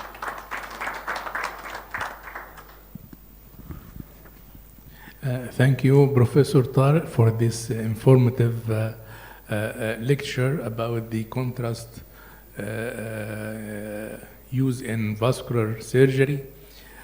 Now, it is my pleasure to introduce my dearest brother, Professor Dr. Tar Abdelazim, Professor of Vascular Surgery in Shams University, and one of the pioneers in open surgery and also in renal transplant, which is deficient in our university in Mansoura because of the presence of nephrology and urology center. He will speak about vascular aspect of renal transplantation. Thank you very much, my dear brother, Dr. Hisham. And I would like to thank Dr. Adel Husseini for the kind invitation for an excellent symposium combining vascular and urological problems. I was asked to discuss some of the vascular aspects of renal transplantation. And I will start with the historical background of transplantation. The first renal transplantation was performed in 1954 at the Brigham Hospital in Boston. And then a major shift in the results of renal transplantation came when cyclosporin, a potent immunosuppressant, was introduced in 1983. Dramatically improved the results of transplantation in general, not just kidney transplantation. Today, the kidney is the most frequently transplanted organ worldwide, with a 90 to 95% 1-year success rate and a half-life of about 12 to 24 years. This is the first successful kidney transplantation that was carried out in Boston, as I mentioned, in 1954 by Dr. Murray, who you see up here. And these were identical twins, so they were perfect for the transplantation procedure. This is the donor and this is his brother, the recipient. No immunosuppression was needed, and the recipient lived on with a transplanted kidney for 8 years without any immunosuppression. And then in 1990, Dr. Murray, as you see, has got older, received the Nobel Prize for his achievement. In the Arab world, the first country to introduce renal transplantation was Jordan in 1972, followed by Egypt by Professor Dr. Mohammed Ghunaim, as we all know, in 1976 in El Mansoura Center. Followed by the Kingdom of Saudi Arabia, Kuwait, United Arab Emirates, and Tunisia, and finally the Kingdom of Morocco. Now you notice here, I think the Bahrain too. Now you notice here most of the countries have two dates. This is for living related donors and this is for cadaveric transplantation. Unfortunately in Egypt we don't have cadaveric transplantation up until now because of cultural issues. At Nasser Institute in Cairo we have transplanted over 1,000 patients over the years, as you have seen here. And in the recent years, there's been a marked shift from unrelated donor transplantation, as you see here in the blue color, to the mainly related transplantation because, again, of the social issues that we're all familiar with. So to get successful renal transplantation, vascular issues are very important, and that includes donor factors, recipient factors, as well as meticulous surgical technique throughout all three steps of the procedure: the harvesting procedure, the perfusion, and the recipient operation. So the donor selection, generally we try to avoid extremes of age. Over 55 years is not recommended. Under 1 year, of course this is cadaveric transplantation. We don't harvest kidneys from little babies. 1 year is for cadaveric transplantation, but even for cadavers, you don't take a kidney from a baby that's less than 1 year because it's still immature. The problem with older age is that you get diabetes, hypertension, peripheral vascular disease, collagen disease, and so forth that will impair the vascularity of the harvested kidney. And then we have donors with multiple vessels, accessory renal arteries, but we don't turn them down. We can handle multiple vessels, as I will explain in subsequent slides. For the recipient, again, age is an issue. The pediatric population are quite challenging. They have a small pelvis. Sometimes it does not accommodate a large kidney. And the vessels are much smaller, again, making the reconstruction quite challenging. On the other hand, the elderly population, as I mentioned, they have peripheral vascular disease, diabetes, hypertension, and so on. This is an example of an extreme case. Again, peripheral vascular disease, occluded iliac, the patient's had, and fem-fem, but we were able to use that common iliac for a transplantation. For the recipient, again, sex has not been shown to really affect the results, although some studies have shown slightly higher complications with females, I guess because of the smaller size of vessels. Previous transplants definitely make a difference. If you've had the previous transplantation, you go to the opposite side. If you've had 2 previous transplantation, we'll go on the same side, but go higher up on the aorta or the IVC. Meticulous technique, as I mentioned, is required all 3 steps of the procedure. With the donor operation, the vessels have to be handled very carefully, very gently. It's not a simple nephrectomy where you're going to remove the kidney and send it to pathology. We have to be very careful with the vessels. Avoid dissection within the hilum and try to get as much length as you can for the artery and the vein. And for cadaveric transplantation, you can get a Carrel patch with the renal vessels. This is the kidney being exposed, and here you see the renal artery and the renal vein ready for harvesting.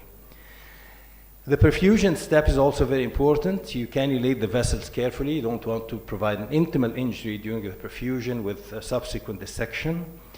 And then with the recipient, the steps are simply, usually we go through a right extraperitoneal approach, sometimes left if the patient has had a previous right transplantation.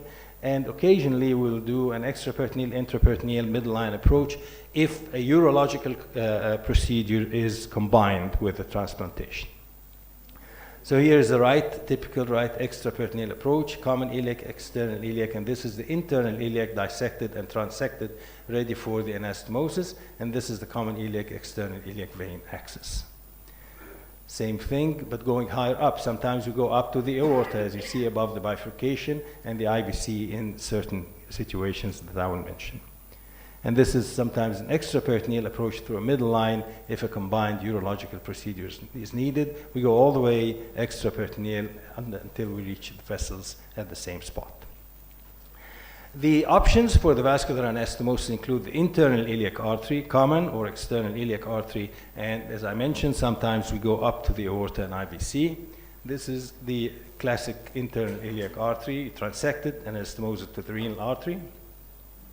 And this is the operative picture. Common, external, internal iliac artery anastomosed to the renal artery, and the vein is anastomosed to the side of the common iliac vein. Same thing with the ureter starting to, with urine starting to flow. Alternatively, you can anastomose in an end-to-side fashion to the common iliac or external iliac artery axis. And in recent years, we've really shifted significantly to the external iliac rather than the internal iliac artery because a lot of studies have shown better patency. Now, of course, the advantage of anastomosing to the internal iliac is you avoid the external common iliac artery with any possibility of lower limb complications, especially if you have a patient with some degree of peripheral vascular disease. So here's the common iliac artery and the anastomosis to it. As I mentioned, sometimes we go up to the aorta or the IVC, and this is for very young children where the pelvis is too narrow, so we push the kidney higher up in the retroperitoneum and anastomose to the aorta and the IVC, or for patients who've had if it's the third transplantation. You've transplanted both sides, and this is the third time we go up to the aorto-iliac segment. We have 3 patients who underwent the third transplantation. Here you can see up to the IVC. So the problem of multiple vessels, as I mentioned, we don't turn patients down just because they have accessory vessels. And we have several techniques. You can combine, you do an anastomosis of the main renal artery to the internal and then the accessory to the common external iliac. Or you can anastomose all 3 or 2 vessels to the common iliac, external iliac axis. Sometimes you can create a single ostium in the perfusion table and then anastomose 1 single vessel to the artery. Or in cadaveric transplantation, we can get a Carrel patch. And finally, if the accessory vessel is very small, insignificant, you can ligate it, especially if it's supplying the upper pole. For the lower pole, we always try to save it because it supplies the ureter and can affect the integrity of the uretrovesical anastomosis later on. Now the question is, when you have multiple vessels, do you anastomose them sequentially? That is, you do one and then perfuse the kidney and then do the other, or do you do them simultaneously? Usually we prefer to perfuse the kidney after the main renal artery has been transplanted and then do the accessory. This is a classic angiogram with single renal arteries. This is one with accessory renal artery, 2 vessels. This is selective cannulation of the upper polar vessel and the lower polar vessels.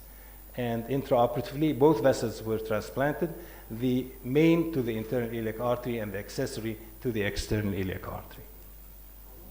Now this is a patient with 3 vessels, 1, 2, 3, and sometimes, of course, you can say, well, if the other side is single, then you take the single renal artery. That's okay if you have equal renal function, but if you have a difference, significant difference in function, we always leave the better functioning kidney for the donor. So here we had to take the side with 3 vessels. As you see here, selective cannulation, 3 vessels, and again, transplant. This is the vessels being harvested and transplanted 1, 2, 3 vessels, 1 to the internal iliac and then to the external iliac, and the vein is down here. Again, another 3 vessel transplantation alongside the common iliac, external iliac artery axis. Again, 3 vessels ready to be transplanted. and finally anastomosed. It's a little challenging, takes a little bit longer time, but it's doable.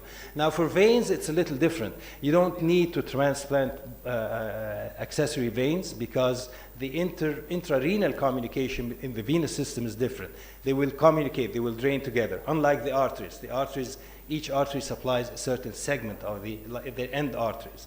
So the intrarenal anastomosis is not sufficient. So usually you can sacrifice the accessory vein, but if they are sizable, as in this patient, then we prefer to anastomose both of them with refilling here. Sometimes we have to do concomitant aortic surgery with the kidney transplantation. This is a patient with large biiliac, and as you see here, large iliac aneurysms with an aortoiliac segment that's very dilated. Intraoperatively, you can see the common iliac arteries on both sides are huge. In such case, we replace the aortoiliac segment with a bifurcated Dacron graft and then transplant it up to the IVC for the vein. This is the venous anastomosis to the IVC, and the arterial anastomosis to the side of one of the graft limbs, one of the Dacron limbs, as you see here. Another patient presented with significant tight aortic stenosis.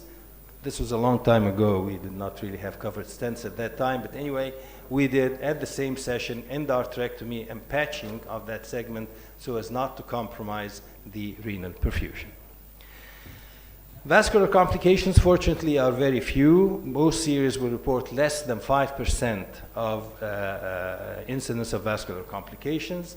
Early complications include hemorrhage. We all know that renal failure patients have poor platelet function, and there's general ooze in the field, but this is usually controlled with compression and local hemostatic agents. Vascular injuries, of course, are different. This can result in serious bleeding and has to be controlled instantly. Reactionary hemorrhage, within few hours following the operation, you have to take the patient back immediately to the operating room for control.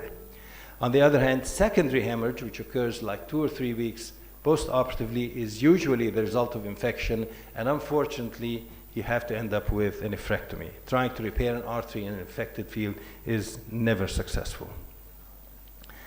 Renal artery thrombosis occurs in less than 1% of the cases, same thing with renal vein thrombosis. If it happens intraoperatively, then immediate thrombectomy and revision should be done to save the kidney. If it happens post-operatively, and unfortunately, there's usually not enough time to salvage that kidney, because by the time you make the diagnosis, take the patient to the operating room, the kidney does not tolerate that much time of warm ischemia. This is an unfortunate patient with occluded renal artery, and intraoperatively, the kidney was infarcted. As you see here, the vein is patent, but the artery was thrombosed. Lymphocele occurs with about 10% frequency, diagnosed by ultrasound, CT, guided aspiration. Most of the time, we will manage them conservatively, and they usually resolve. Fenestration procedures, whether open or laparoscopic, have been described. Late vascular complications include renal artery stenosis on the order of 1 to 10%, usually within 1 to 3 years post-operatively. They present just like any renal artery stenosis with hypertension and occasionally renal insufficiency. Diagnosed by duplex scan, angiography, and like any renal artery stenosis, usually managed with PTA, angioplasty, and sometimes with surgical reconstruction. This is a classic. This is not very difficult to dilate with a balloon. Finally, anastomotic pseudoaneurysms have also been described, 1 to 2% diagnosed by duplex and angio, and usually require some form of surgical reconstruction, as in this patient. This is the idea, the diagram. You resect and reconstruct with various techniques. Arteriovenous fistulas usually are the result of a needle biopsy. Whenever the nephrologists are worried about the function of the kidney, they will get a renal biopsy just to check if there is rejection. And sometimes you get an AV fistula intrarenal related to the biopsy, less than 1%. And usually, once the diagnosis is made, the best management here is simple embolization. Once again, I'd like to thank Dr. Adil Amhawi and the organizing committee for the opportunity to present in this conference. Thank you. Thank you so much, Professor Tarek. It's my pleasure to introduce the next speaker, Dr. Ahmed Qasim.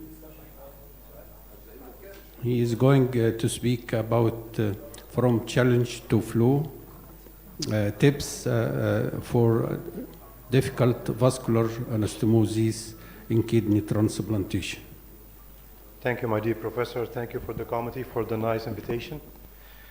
My talk here is about how to make vascular anastomosis smoother, how to get out with a smooth operation. So nobody wants this on his operation theater. The whole family of the patient, the donor, the recipient, they're all seeking a successful operation, and the last thing you need to do is throw that kidney away. So my professor, Dr. Tariq, has gone through the basic technique and many of the unusual situations. So I'll just jump into the most common challenges against a straightforward vascular anastomosis. For the graft, you have mainly the multiple renal vessels and the short renal vein. For the bed, the recipient site, it's the calcific iliac arteries, the post-thrombotic veins, an obese patient, a deep pelvis, a pediatric patient, and an old patient. We've gone through most of this with Dr. Tariq, so I'll jump to the calcific arteries, which is a major issue if you face it, especially in the renal patient. You always find calcification, especially in the old patients. So the rules are: anticipate the challenge. CT angio is your best friend here. Study your CT pre-operatively. Expose more than you think you need. Expose extra parts of the artery so that you find your sweet spot, the soft part that you can do your job. Search for the softest landing zone. Stay away from the calcification. Avoid intimal injury. Excess manipulation and injurious clampings are very risky here. Clamp gently and selectively and always horizontally, because the plaque is always in the posterior aspect of the artery. Tailor your arteriotomy. Reconstruct when necessary. Be ready with an endarterectomy technique, a patching technique, or an interposition graft. As you can see, this is actually a patient, an unlucky patient who got a dissection in his external iliac artery during preparation. So a bypass graft was put through the dissected segment, and then the kidney was transplanted on the graft.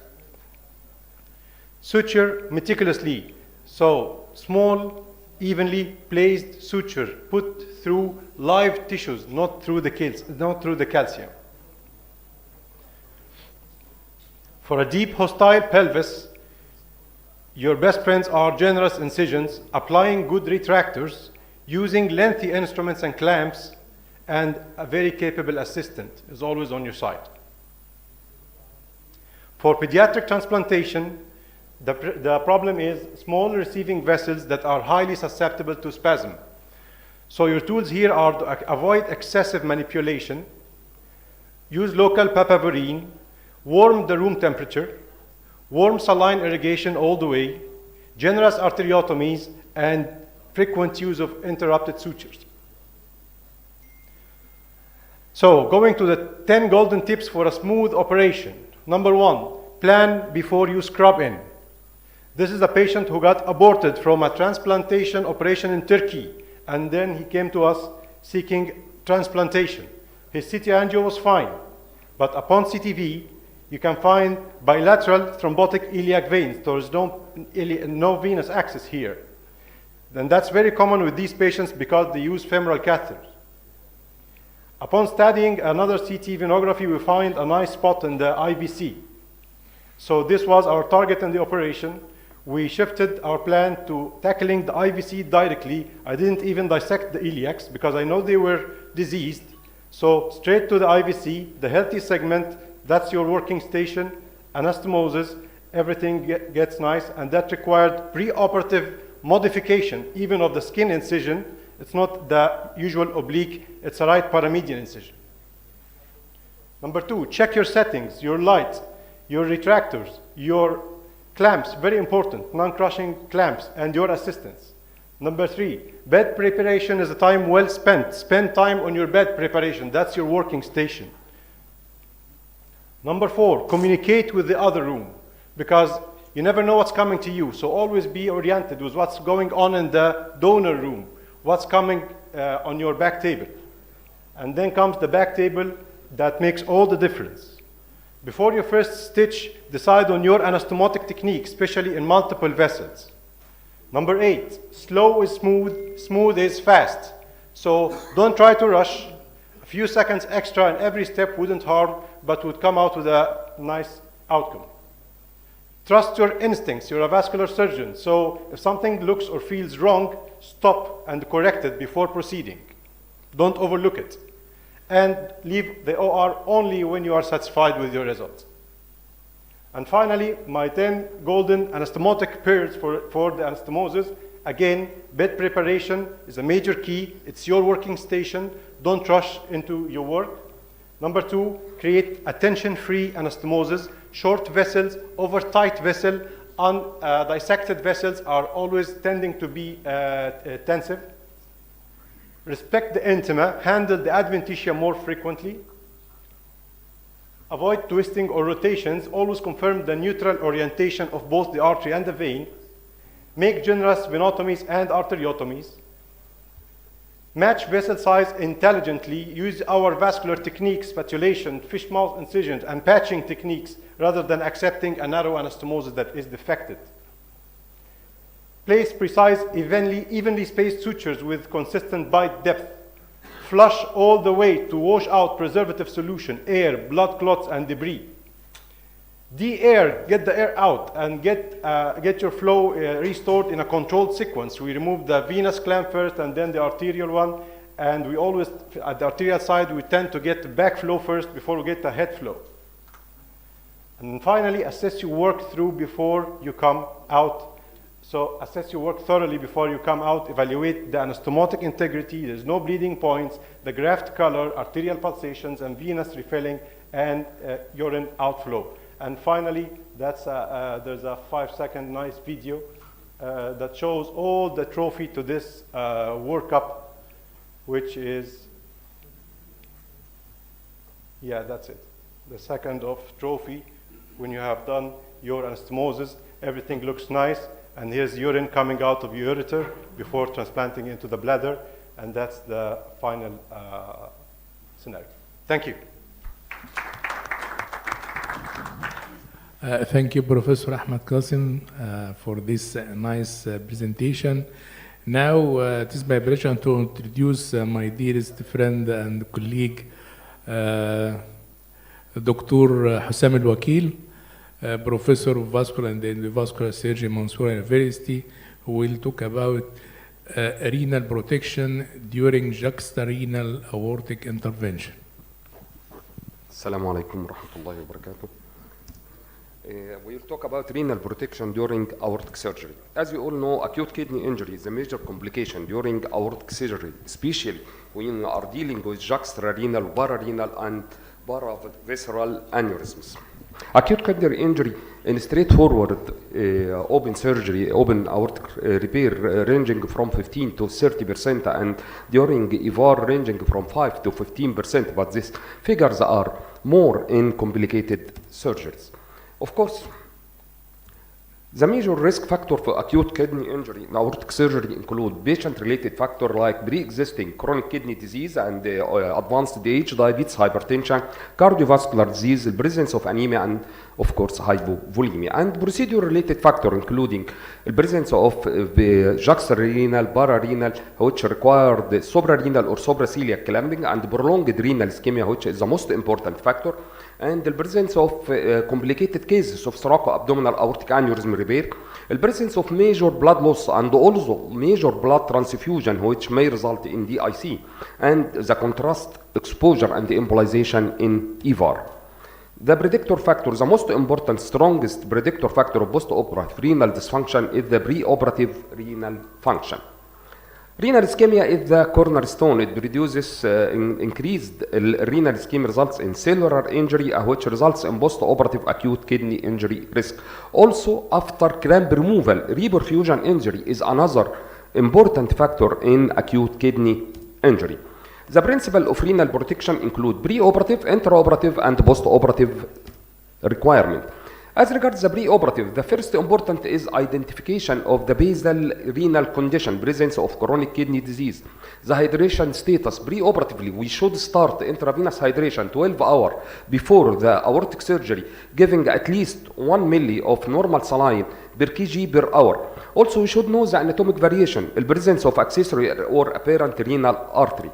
As we know, hemodynamic management during aortic surgery, it should be the mean arterial pressure should be between 70 to 80 millimeter mercury before and during and after aortic clamp replacement. And I think in Mansoura we have 5 cases with Professor Song. All over during the operation, he was looking for the mean arterial pressure is around 70 or not. Fluctuation in blood pressure, increase and decrease in blood pressure will produce kidney injury. So we should avoid nephrotoxic drugs, including non-steroidal, ACE inhibitor, ARBs, nephrotoxic antibiotic. And of course, minimize the contrast exposure in endovascular repair. As regards the pharmacologic adjuncts, we have intravenous fluid hydration. Maintain the patient well hydrated, have good CVB measures, but avoid volume overload, because volume overload also will injure the kidney. We should monitor the urine output throughout the procedure and with the intermittent use of diuretic, and avoid use vasopressor only when indicated, and avoid excessive use of vasopressor. The most important for us is the surgical and operative technique. We should minimize the clamp time. As we all know, the kidney can withstand warm ischemia time for 30 minutes, but cold ischemia could prolong the renal ischemia. Cold ischemia could be appreciated or done by selective renal perfusion, especially with cold crystalloid solution like lactated ringer, with or without mannitol and steroid, or with costadiol, and or cold blood. Local linear hypothermia by putting topical ice slash around the kidney inside the retroperitoneal space to reduce cellular metabolism and oxygen demand during ischemia. Another method to improve the result will be distal aortic perfusion, which is adopted by some centers like left heart bypass or partial cardiopulmonary bypass, with the use of sequential clamping to supply the lower half of the body and the kidney during a proximal anastomosis. There is the technique. Selective renal perfusion could be approached by bathing a small caliper balloon tube, or balloon catheter inside the renal ostia, putting very careful not to do dissection or injury of the ostia, and through it we pass the costadiol or the lactated ringer or even cold blood. Okay, this is the selective renal perfusion. Warm blood is present in some protocol. The techniques we use, using of tangential clamps when it is possible to only to deprive one kidney from blood and re-implant the renal artery after that, or using the anatomy, the various anatomical, use the clamp to decrease the incidence of renal ischemia. A lot of surgeons, like the picture on the right side, are putting the graft, anastomosing the graft in continuity to the wall of the aortic aneurysm, using island containing superior mesenteric, celiac, and right renal, leaving the left renal to be re-implanted, using of tangential clamp when it is possible. Another configuration could be use of Carrel patch, use of the visceral segment as a tongue, use of the visceral segment as a tongue sparing the left kidney. Many techniques according to the anatomy of the aneurysm and the orientation of the surgeon to do the best way. But in all, the rapid anastomotic technique is the key, or the key point for the incidence of renal ischemia. The use of left heart bypass is adopted by some centers, and using also 3 tubes to bathing cold crystalloid solution to the celiac, superior mesenteric, and both kidney, 4 tubes. It's used in many centers. I think we have an experience with 5 cases, and another case done, 2 cases done by us in our center, 5 cases by Professor Song. During the 5 cases, no use of left heart bypass at all, no use of cold crystalloid solution. He depends only on his rapid procedure. He performs the anastomosis in less than 20 minutes, the aortic anastomosis, and with using a patch in 2 of the technique, Carrel patch, including the 3 vessels, and implant only the left kidney, and the left kidney was implanted in less than 8 minutes, and the whole procedure, the warm ischemia time was less than 30 minutes. But for the beginning, we should use left heart bypass to avoid this complication. Also, this is left heart bypass with sequential clamping in thoracoabdominal aortic aneurysm and the use of partial cardiopulmonary bypass in selected patients with compromised heart function. The use of cold blood versus cold crystalloid, both have evidence to support its use, and actually, just 1 minute, okay. And actually, in a lot of references, no difference between using cold blood or cold crystalloids. The use of mannitol, dopamine, and dopamine agonist has no value in evidence-based practice and should be avoided if it is possible. During endovascular repair, a lot of technique to revascularize the kidney, including physician-modified techniques, or use of fenestrated graft, use of chimney or snorkel technique. Also, we should keep the guide wire inside the renal artery during manipulation to easy orientation of the renal artery and to avoid its coverage with the graft, and contrast minimization by using of IVAS, CO2 angiography. Fusion imaging is another tools to decrease contrast exposure. Post-operative monitoring, of course, we should look for the urine output. It should be between 0.5 to 1 milli per kg per hour, and we should estimate the GFR, hemodynamic support, avoid hypotension, and we should look for the kidney biomarker. And initiate renal replacement therapy. Don't wait to use renal replacement therapy by hemodialysis when clinically indicated in the presence of refractory hypokalemia, severe acidosis, refractory pulmonary edema, severe persistent acute kidney injury, and uremic complication. This is the evidence that have evidence base is to minimize the ischemia time, maintain adequate renal perfusion, optimize the hemodynamic, having mean arterial pressure all the time, early acute kidney injury recognition. This is the evidence used in this presentation. The take-home message: acute kidney injury after aortic surgery is a multifactorial and clinically important. Renal ischemia time is a major modifiable determinant of renal injury. The cornerstone of protection is to maintain renal perfusion and minimizing ischemia. Selective cold renal perfusion is important during complex open thoracoabdominal aortic aneurysm repair. Cold crystalloid and cold blood are both reasonable strategies. Mannitol, dopamine, and phenol-dopam, which is dopamine agonist, should not replace effective perfusion strategy. During EVAR, contrast minimization and the prevention of hemodynamic and embolic injury are key predictor to avoid acute kidney injury. Renal protection is a perioperative process, not a single intervention. Thank you. Thank you so much, Professor Hussam. I'm pleased to introduce the next speaker, Dr. Ahmed Salam, Professor of Vascular and Endovascular Surgery, Tanta University. Dr. Ahmed is going to speak about acute renal ischemia. Assalamu alaikum.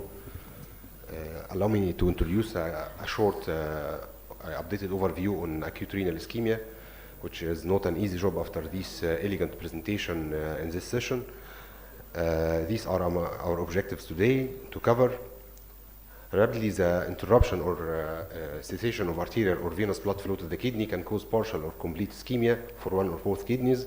Despite being an uncommon situation, but rapid intervention is required, otherwise progression to renal infarction will occur.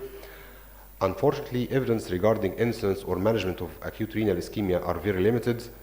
The causes condemned are renal artery thrombosis in atherosclerotic or aneurysmal disease, dissection of the renal artery or the aorta, renal artery embolization by chronic AF or valvular heart disease. In cases of trauma or iatrogenic injury, either direct injury or intraoperative embolization during any other procedure, ostial occlusion by endograft aortic deployment, renal vein thrombosis in malignant situation or hypercoagulable state. The main pathophysiological changes include collapse of glomeruli with tubular necrosis, worsened by reperfusion injury, at the end fibrosis, tubular atrophy, and chronic kidney disease occur. The main prognostic factors are age, diabetes, baseline renal function, and duration of ischemia. In a normal kidney, 1 hour of warm renal ischemia is associated with loss of 70 to 80% of function, but complete recovery is achievable, possible within weeks after injury or trauma. These are the most common signs and symptoms of acute kidney injury syndrome. However, the clinical diagnosis is challenging as many symptoms are non-specific that could delay the diagnosis and negatively affect the impact or the outcome. Leukocytosis with elevated LDH, gross or microscopic hematuria are the main laboratory finding, and a normal serum creatinine level does not exclude the injury, as many asymptomatic unilateral renal ischemia may be identified later on or accidental imaging. To achieve diagnosis, Doppler ultrasound may represent a first-line approach useful in detection of a large infarction, especially in main renal artery and post-transplant situation, as in this case, with a hypodense, hypoechoic wedge-shaped area with absence of blood flow signals on Doppler's study. Next, CT angiography is an important diagnostic tool as it is highly sensitive and evaluate both aortic and iliac anatomy if revascularization is needed, and should include a venous phase to detect renal vein thrombosis, as in this sign which called cortical rim sign, preservation of renal cortex to supply from collaterals of the capsule while infarction of the deeper part of the kidney. Another case of bilateral renal artery embolization. The MRI is a matter of debate, despite being capable of both anatomic and physiological assessment, especially when contrast is contraindicated. It is a time-consuming procedure rather than CT angiography and could serve better for chronic rather than acute situation. Conventional angiography is very important, especially during intraoperative ischemia, for diagnosis of left main renal artery occlusion in this case, or segmental branch occlusion in the another case. Once diagnosis is established or suspected, start immediately for anticoagulation. It is very important and crucial point of treatment, followed by catheter-directed thrombolysis in many cases could serve as a problem as a diagnostic tool for diagnosis of renal artery embolization of left main renal artery, followed by catheter-directed thrombolysis and restoration of renal blood flow with preservation of renal function. Could be assisted by aspiration thrombectomy, angioplasty, and stenting to help to clear the thrombotic event. Surgery better reserve it to selected cases as relatively more invasive, time-consuming, and associated with more morbidities. The renovascular trauma is another critical situation, as in this case with complete avulsion of the left renal pedicle with renal urinary collecting system injury and rupture of the kidney. Revascularization should be considered in traumatic injury unless extensive damage to the hilum or the renal parenchyma, with consideration of the condition of the contralateral kidney and the hemodynamic stability. To summarize, when the patient suspected to have a renovascular ischemia, we proceed directly to anticoagulation. We must differentiate between acute arterial or venous thrombosis. If he is candidate for urgent endovascular treatment, we go directly for it and reserve surgical intervention for selected cases to avoid renal infarction. To conclude, acute renal ischemia is uncommon but a serious condition with underestimated rate of incidence and morbidity. High index of suspicion should be present to achieve rapid and accurate diagnosis with immediate anticoagulation, which is very crucial and could be combined with endovascular option. Thank you very much, and this is New Surgical Hospital in Tanta University. Wish to see you all here. Shukran. Thank you so much, Professor Ahmed. Now we move to the last topic in this session. Professor Dr. Atif Allam, Professor of Vascular and Endovascular Surgery at Al-Azhar University, is going to speak about the fate of the arteriovenous fistula after kidney transplantation. Thank you, Mr. President. Vascular surgeons frequently are finding themselves facing this clinical dilemma: to ligate or not to ligate arteriovenous fistula after renal transplant surgery. If we preserve the fistula, future dialysis, access insurance, and avoid central venous caster mortality, and 30% of the patient will need dialysis after 10 years, and we preserve the resources. But if we ligate the fistula, we preserve or improve the cardiac function, including cardiovascular protection, reversal of cardiac remodeling, and reduce heart failure risk, and improve left ventricular mass. What about the effect, the pathophysiology effect of the fistula in general? It is almost, it is cardiac effect, and the fistula, the consequences of the fistula will cause eccentric left ventricular hypertrophy, chamber dilation, and high output heart failure with pulmonary hypertension. So patients with AVF create persistence volume loading status on the heart. So what about proximal or distal fistula? The conclusion is most of the people suggest that proximal fistula significantly higher, has higher rate of heart failure and worse functional capacity and greater dyspnea. But Swedish registry study concluded, if you see the number, if we the fistula, the 2.22, and after ligation 2.55, it is near number. So they concluded that both forearm and upper arm fistula significantly increase long-term risk of heart failure, and proximal fistula trending higher.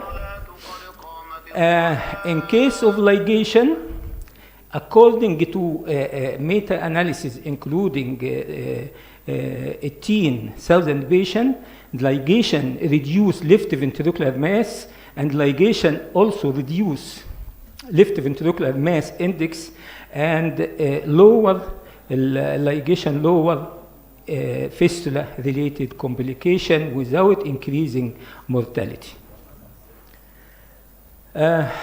So what is the impact of ligation? Something raises a very important question. Does the fistula ligation compromise renal allograft function? The answer, definitely no. That these are not supported by any evidence. And the meta-analysis show no harm and the possible increase of glomerular filtration rate improvement after ligation. Are the ligation is completely safe with all this advantage? No, there is arterial complication or late arterial complication. The ligation carries significant risk of late arterial complication in the form of thrombosis 8%, aneurysm 5%. So we're still in the dilemma. This is a ligation, you can bypass this, and you can bypass this. The guidelines status, there is no definite guideline regarding this dilemma. But although no formal international guideline exists, the VAS and IKITA provides an expert consensus algorithm. The evidence base is evolving right now. But after all this data, we can conclude and take a small message with us that the fate of the AV fistula after transplantation requires an evidence-based approach that accounts for fistula location as critical risk factor. Second, current evidence supports ligation for cardiovascular benefit without renal compromise. But surgeon must weigh the underappreciated risk of the arterial complication after ligation. And third, flow reduction offer an a middle ground solution regarding this point. And individualized multidisciplinary team decision making represent the current standard of care. And thank you.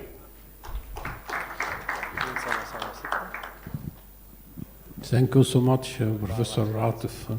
Now we have 10 minutes for discussion our respected chairpersons are kindly requested to run the discussion. We start with Professor Ayman Rifai.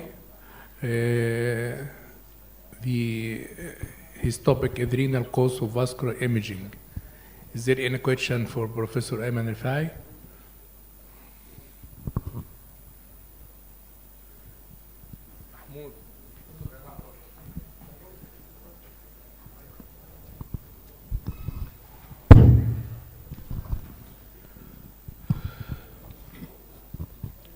My question to Professor Dr. Ayman Rifai, what about the cut-off value of creatinine clearance at which I consider carbon dioxide angioplasty instead of contrast? Actually, the GFR below 30 milli per minute is hazardous. But at the end of the day, we should consider the benefit versus the risk.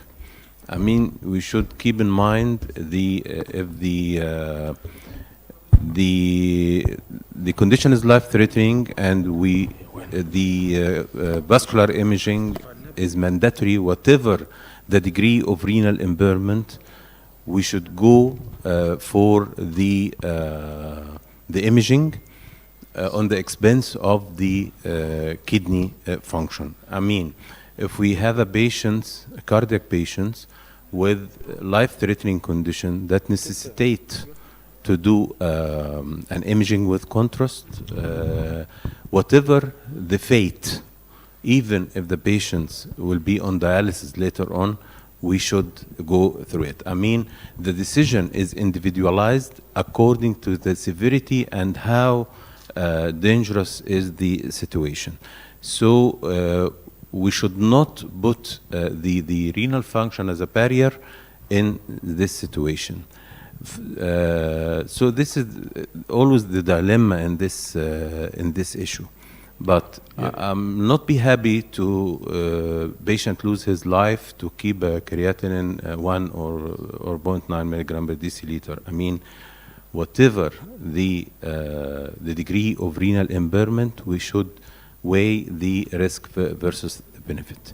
So an estimated GFR below 30 is not preferred in elective, but in cases with high risk, I mean, the procedure should be carried out. We go ahead, whatever the sequelae on the renal function.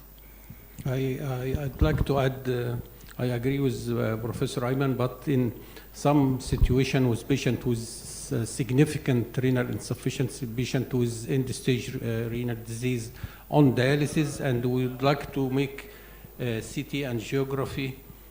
So some people ask, shall we do CT angiography or MR angiography in this patient with GFR less than 30 and patient on dialysis? It is now advised to make it by iodinated contrast, to do CT angiography followed by dialysis, because in this significant insufficiency, if we do MR angiography, there is a risk of nephrogenic systemic fibrosis. So CT followed iodinated contrast, CT angiography followed by dialysis is better than MR angiography in this very, yes.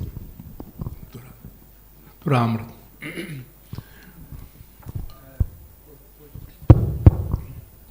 For the same topic, some iodinated dye recently introduced and was advised that this iodinated dye could be given even with a little bit renal impairment, like iodoxanol, for example. Yes. Is it? Yes, this is with patient with compromised renal function. Is not significant renal impairment. It is advisable to do this contrast, osmolar contrast. It is like Visibec, it's a commercial name. It is better for patient with elevated serum creatinine around 1.6, 1.8 milligram per deciliter, but not for higher patient. Yeah. Dr. Adel. Thank you very much for this session and cooperative between multidisciplinary systems. But we have guidelines in European Society of Vascular Surgery. If you have a patient with acute ischemia, bilateral lower limb ischemia, saddle-shaped thrombosis, you must go for CT angiography without waiting the result of renal function, because the outcome by bilateral lower limb ischemia is morbidity and mortality more than the dialysis. And the options either or, go to palliative therapy, conservative therapy, reconstruction, or primary amputation. So the recommendation to our young generations, if you have this situation, you must do CT angiography, whatever the risk for renal function. I need your opinion. Yes, I agree with this, because this is the patient life is more worse than the level of serum creatinine, and this also in some situation we have an emergency like renal injury with very severe hematuria, and the patient is hemodynamically unstable, so we can do the interventional procedure immediately without doing even the serum creatinine. Actually, in Egypt, there is some medical legality for this patient with renal impairment to do contrast CT scan or MR.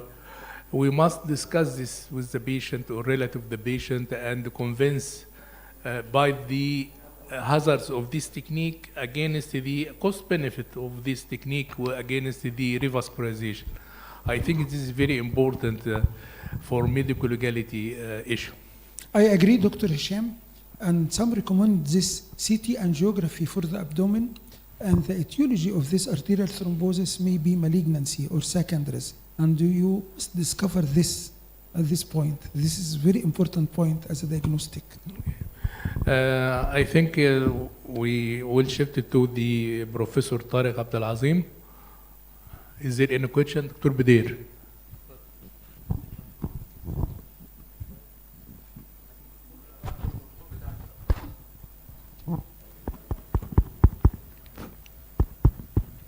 طبعا الدكتور طارق والمجموعه كلها شكرا جزيلا على الاكسلنت برزنتيشن. يمكن كان لي الشرف برضو ان انا اتعرف على الدكتور طارق في احد الببليكيشن ونتكلم مع بعض.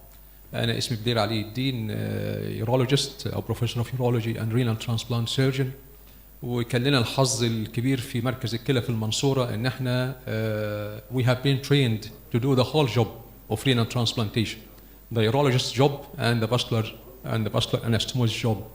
And we also we are still training our residents and our fellows that they have to do the whole job as single surgeon. ولذلك بقى يعني هتناوب معاك بعض الكومنتس كده يعني.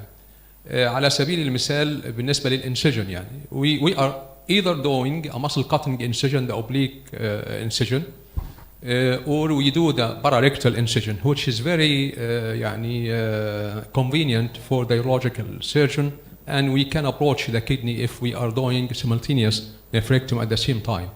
We are just doing the midline incision if we are intending to perform bilateral nephrectomies in smaller children, and at this time we should have it done as transperitoneal approach. This is maybe one of the comments. The second comment is that sometimes we do for multiple arteries anastomosis if the two arteries are very close to each other and they are comparable in size or يعني قريبين لبعضهم في diameter. We are doing Barrow-Band technique or Wallace anastomosis, and then we anastomose the common stem to either the internal iliac or the external iliac artery. The third comment is that when we were young, we were trained to perform the anastomosis with the internal iliac arteries, end-to-end anastomosis. And then when I got more senior and more expert in the field, بريح دماغي بقوم زرعه في الاكسترنال iliac end to side او الcommon iliac end to side. ده تريح للدماغ لانه easier than the internal iliac artery. اي كنك في الانترنال iliac artery يعرضه للي هي البروبلم اوف ثرومبوزس افتر سيرجري. الحته اللي انا عايز اسالك فيها وتجاوبني عليها بكل امانه وبصراحه يعني I was يعني طبعا انا لو بشتغل في العام او الخاص او اي كذا انا اللي بعمل الشغلانه كلها، لكن في بعض المستشفيات في القاهره I was obliged to assist one of the major vascular surgeon all over Egypt يعني مرتين او ثلاثه. They need from us as urologists to dissect the bed in a very generous way which is not required from my point of view. يعني عشان انا اسلك البتاع كده واربط الانترنال الياك فين علشان ارفع الاكسترنال الياك فين كده فوق. why we do it؟ فانا دي اسال سعادتك فيها why you are او الفاسكولار سيرجون يعني requiring from us to dissect the bed او من اللي هيعمل dissection of the bed كده ان هو يعملها in a generous way. ده للدكتور طارق. لو في يعني في فرصه ان انا اسال الدكتور احمد القاسم سؤال او احمد قاسم سؤال اسال يعني نخلص الاول. تمام هو السؤال بتاعي. هو حضرتك يعني انا متفق معاك في معظم اللي حضرتك قلته. احنا برضو كنا الحقيقه قعدنا زي ما قلت فتره طويله قوي بنزرع على الانترنال الياك، لكن زي ما حضرتك قلت اي تكنيكال ديفكت هنا بيبقى مشكله. الاكسترنال الياك والكومن الياك ديفينتلي اسهل واسرع، بس هي المشكله لو عيان كبير شويه في السن وفي اثيروسكليروتيك بروبلمز دول دايما بيبقى الانترنال الياك افضل في الحاله دي، فدي احنا متفقين عليها. ويقال الانترنال الياك ارتري ذا فيرست the first artery to be affected by atherosclerosis. بالظبط. حتى دي كانت احنا طبعا عندنا في المنصوره حتى هذه اللحظه هو المين ارتري الانترنال الياك ارتري فور انستموزس، بس انا بتكلم يعني على خبره متراكمه عبر السنوات يعني. اجيب لك الميكروفون. تقريبا بطلنا خالص الانترنال وبقى يعني 90% at least الاكسترنال unless the external iliac is clearly diseased في الانسيجن. احنا ستاندرد اكسترا بيرتنيال انسيجن، والحقيقه ما بقاش نعمل انسيجنز كبيره زي زمان. we hardly ever go through a paramedian incision. وزي ما قلت باراريكتال وبنروح على الليفت سايد بس لو العين عامل بريفيس ترانسبلانتيشن. ميد لاين او باراريكتال ده لو اليورولوجيست اللي معانا طالب حاجه معينه عشان اديشنال، لكن فور ستاندرد ترانسبلانتيشن اولويز اكسترا بيرتنيال يعني زي المكبرني كده وبنمده شويه ما بنكترش عن كده. الحاجه الثالثه بالنسبه للموبيلايزيشن اوف ذا انترنال الياك هي الحته ان احنا نلايجيت الانترنال الياك فين ونفصله ونرفع الاكسترنال الياك فين والكومن الياك. دي الحقيقه بتريح جدا في الفينس انستوموسس. يمكن اليورولوجيست بيخافوا منها شويه عشان لو حصل انجري ولا بتاع في البلفز هتبقى شغلانه، لكن الحقيقه احنا اللي بنحضر الباد يعني كدكتور سيرجن احنا بنحضر الباد، وبالنسبه لنا دي ما بتبقاش مشكله كبيره قوي. بس هي الفكره انه لو احنا ما عملناش كده وبعدين جات الكدني من الدونر قصيره يعني قصيره شويه بتبقى فعلا ماتش مور ديفيكلت انستموز ان انا انستموز على في بعض الفينز بتبقى عامله ديب كينج كده في البلفس من الانترنال الياك. ساعتها بقى عشان ابتدي افك الانترنال الياك واربطه وقصه ده كله هيبقى نحدده ممكن نحدده يعني ممكن نحدده بيفور كلامبينج وجمين مع الدونر سايد. نقول مثلا الفين ده expected to be short، ولذلك انت جراحيه اللي بتعمل لي الكلام ده او انا بس بقول لنفسي طلع لي الاكسترنال الياك فين فوق شويه باي لايجيشن. بالظبط. مش في كل الحالات بنعملها، لكن ديفينتلي يعني في حالات بتبقى انديكيتد والا هنصعب على نفسنا قوي الالياك انستموس. بيرو باند تكنيك. نعم بيرو باند والس يعني يعني انا يعني I find it easier to transplant two arteries عن ان انا اوصلهم في التلج وافتح الاثنين على بعض وبعد كده اعمل سنجل انستموس. It's much easier for us to anastomose 2 or 3 arteries زي ما شفت. معلش قبل ما انتقد دكتور احمد، لازم نعمل ازيز مانداتوري ان انت تعمل اللي هو لو في اكسسوري رينال ارترز تعمل انستموز، ولا ممكن لو احنا عملنا اسسمنت بجاما كاميرا او الترا ساوند؟ ما انا بقول لحضرتك لو سمول اكسسوري ارتري وانسيجنيفيكانت مش مهم انك توصل، ممكن تلاجيتد، بس زي ما قلت لك بالذات اللور بولر دول بنحاول نحافظ عليهم عشان البلاد سبلاي في ذا يوريتر. وممكن يعمل لك مشكله في اليوريتروفيزايكال انستموس بعد كده. هي لها قاعده يا باشا يعني يعني هي لها قاعده if the يعني if the accessory artery is less than 2 mm in diameter بالظبط. we يعني we should يعني it's better that we sacrifice it، لان هيبقى الانسيدنت اوف ثرومبوزيس فيه is very high. لكن زي ما الدكتور طارق تفضل وقال if it is supplying the lower ball and usually this is not true in all cases لان دايما اليورتر بياخد يعني ايه ما بياخدش من الاكسسوري الا اذا كان significant accessory يعني ايه الدايمتر بتاعه كبير يعني. طبعا وي اجري كومبليتلي بس يعني احنا بالنسبه لنا يعني ان اديشنال فاسكولار انستموزس بتاخد 10 minutes 15 minutes maximum intraoperative. I think it's safer to do it عن ان احنا يحصل حاجه بوست اوبراتيف وطبعا النفرولوجيست ما بيسيبوناش طب ما وصلتوش ليه والكلام ده ف يعني وي بريفير تو دو ات حتى لو صغير يعني.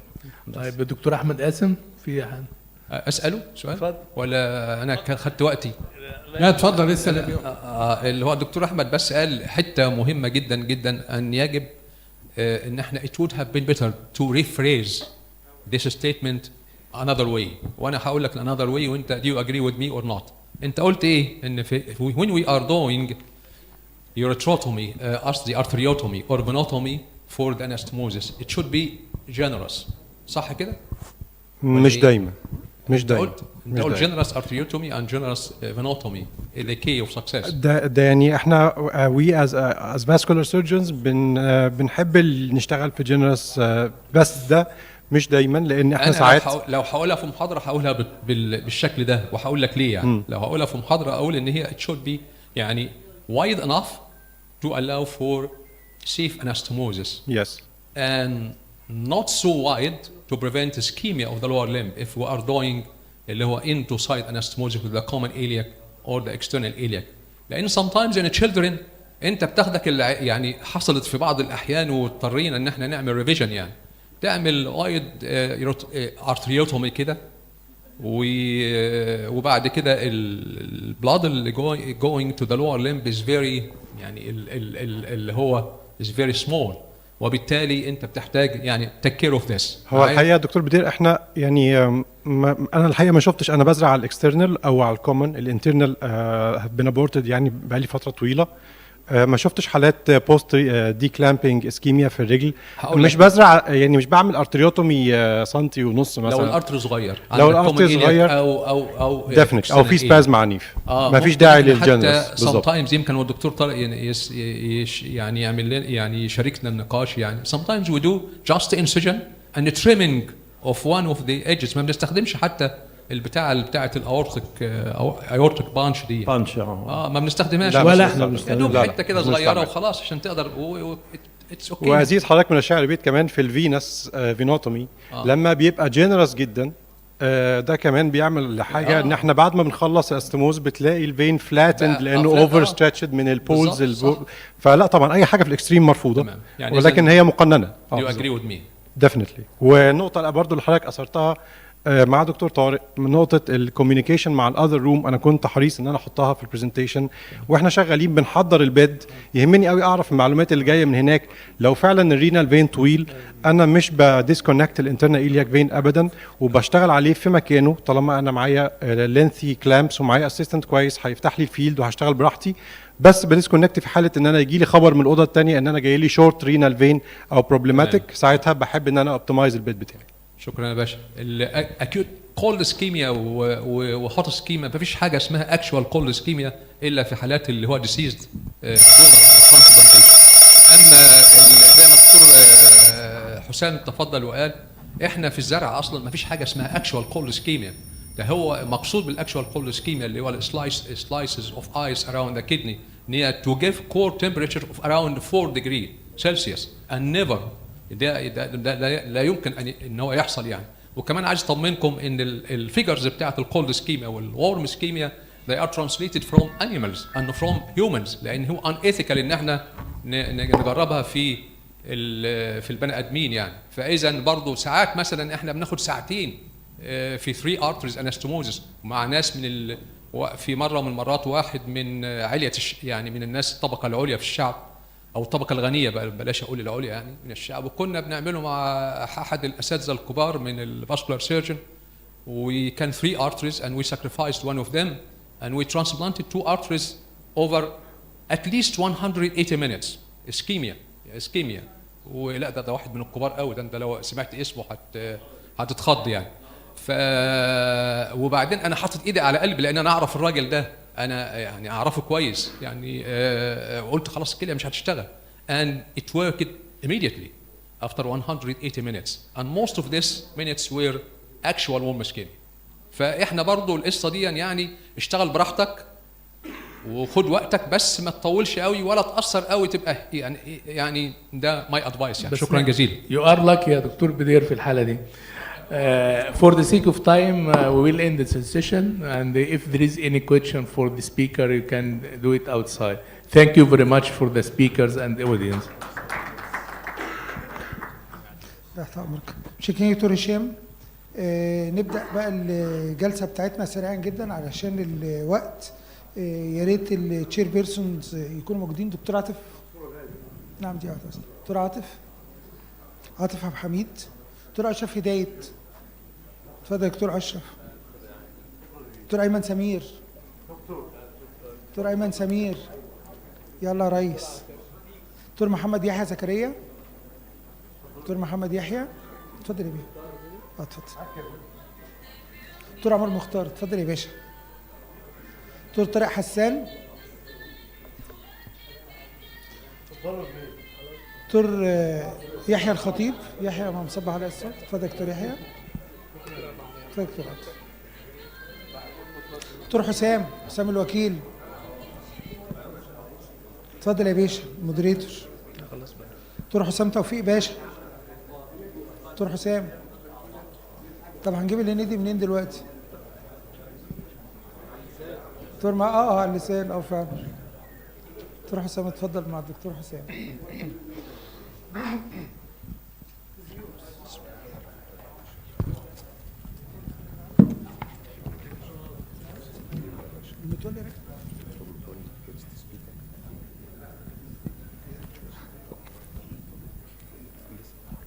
بسم الله الرحمن الرحيم. We will start this is the third session, and we will start by my dear colleague Professor Dr. متولي رجب, head of the surgery department Azhar University in دمياط. Yes, please start, sir. Okay. بسم الله.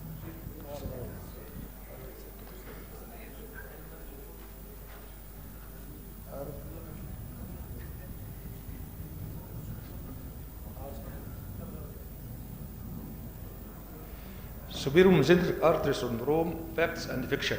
Aortomesenteric angle illusion in cachectic patient. Superior-mesenteric artery syndrome is defined as a rare disease due to compression of the third duodenal portion between the abdominal aorta and the superior-mesenteric artery. This occurs when the aortomesenteric angle narrow less than 25 degrees.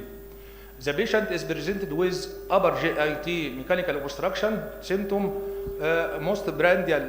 postprandial abdominal pain, repeated and persistent vomiting and weight loss. The diagnostic marker is reduced aortomesenteric angle less than 25 degrees and shortened distance range from 2 to 8 millimeters. The line of treatment of superior-mesenteric artery syndrome started with the conservative treatment and resuscitation by nasogastric tube, fluid and electrolyte correction, nutritional support either enteral or parenteral, postural management, surgical treatment indicated when the conservative treatment failed by duodenogenostomy either open or laparoscopic. Other procedure like division of the ligament of Tredes or superior-mesenteric transposition can be done. The clinical challenge anatomy versus physiology. The radiological trap in cachectic patient, a narrow aortomesenteric angle is frequently observed as a direct result of generalized fat loss rather than primary vascular pathology. The physiological conflict interpreting this narrow angle as a mechanical obstruction in patient without bilious vomiting lead to diagnostic misclassification. The need for shift. Current practice often prioritize anatomical imaging CT scan over the clinical physiology. Our objective is to differentiate between the true mechanical superior-mesenteric artery syndrome and the secondary gastroparesis, and to challenge the surgical intervention paradigm in non-bilious cases. The clinical dilemma, the familiar clinical picture is the cachectic patient alarming CT scan showing the classic narrow aortomesenteric angle, and the patient who failed to improve despite our best surgical effort. The patient is referred to our vascular surgery department at Azhar University with the pre-established diagnosis of severe mesenteric artery syndrome. Extensive prior follow-up with the multiple internal medicine consultants, investigation, and conservative trial before surgical referral. Turning point, despite this comprehensive history, a recurring pattern of clinical failure emerged, forcing an 8-year journey to re-evaluate the anatomy versus physiology. Opening perspective, today I am not here to present another series of standard success. I am here to share an 8-year clinical journey, a journey that forced me to challenge the very paradigm of the severe mesenteric artery syndrome through a critical re-evaluation of anatomy versus physiology. I propose a new diagnostic shift, المتولي role. It's my pleasure to share this evidence-based perspective with you. This our patient, we study or operated on the 5 adolescents, 4 female and 1 male, all presenting with a severe cachexia, low body mass index with persistent vomiting. Radiologically, they are shared in narrow aortomesenteric angle, averaging just 19 degrees. We perform gastrojejunostomy on every one of these cases, yet as the table shown, the outcome was uniformly the same. The symptom persisted. This consistent failure prompted us to rethink our diagnostic criteria entirely. The radiological trap is the CT imaging show narrow aortomesenteric angle secondary to the retroperitoneal fat atrophy.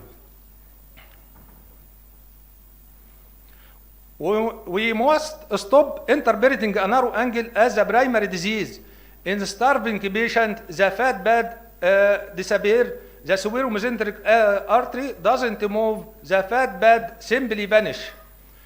The narrow angle is the marker of cachexia, not a mechanical obstruction. Here is the biliary watershed at the ampulla of water. Before ampulla of water, it is the gastroparesis. After ampulla of water, it's the mechanical obstruction. Here is the physiological watershed. If there is no bile in the vomiting, the obstruction can't be in the third part of the duodenum. If we operate on the patient with non-bilious vomiting, we are targeting the wrong segment. Post-operative imaging and endoscopy proving the paradox. Post-operative upper endoscopy confirmed that the previous surgical anastomosis gastrojejunostomy was widely patent and unobstructed. Barium male and follow-through demonstrate active passage of barium into the small intestine. Dynamic paradox, despite a wide patent surgical bypass, notable barium stagnation persists within the atonic stomach. The definitive conclusion is the procedure failed not because of the anatomical obstruction, but because the primary pathology was an underlying pan-gastropathy and motor failure, rendering the surgical bypass futile. The smoking gun, pan-gastropathy. Our endoscopy finding proved the issue was generalized pan-gastropathy. The stomach wall itself was inflamed and atonic. This is not superior mesenteric artery syndrome. This is the secondary gastroparesis. Introducing the المتولي rule. Based on this finding, I proposed the المتولي rule in cachectic patient with narrow aortomesenteric angle. In absence of bilious vomiting, we must exclude superior mesenteric artery syndrome and refrain from surgical bypass. Proposed algorithm. According to the clinical assessment, if there is a bile in the vomiting, the diagnosis is the superior mesenteric artery syndrome and can treat surgically. If there is no bile, the condition is gastric motility study. This is our proposed algorithm. We must shift from anatomy-driven surgery to function-driven medicine, focusing on the prokinetic and nutrition before ever considering the operating room. Take-home message: don't let the angle deceive the eye. Initial surgical failure taught us a hard lesson. misinterpreting cachexia as a superior mesenteric artery syndrome lead to unwarranted intervention by المتولي role. We protect our patient from unnecessary morbidity, and thank you. Thanks, Professor Dr. Mutwalli, for attacking this debatable issue. Now we are calling Professor Dr. Hisham Sharafuddin, my dear colleague and friend. He will talk about pelvic congestion syndrome, current evidence, controversies, and future directions. Assalamu alaikum. I wanted to thank the AVC board for this kind invitation and the selection of one subject to discuss from different aspects. Now we are discussing the pelvic congestion syndrome, current evidence, and future direction. The hidden cause of chronic pelvic pain. This pelvic congestion syndrome is sometimes overestimated and sometimes underestimated as the cause of the chronic pelvic pain, but actually it represents about 15 to 20% of patients coming with chronic pelvic pain, especially females. So the anatomy of the pelvic venous, it is a dilemma.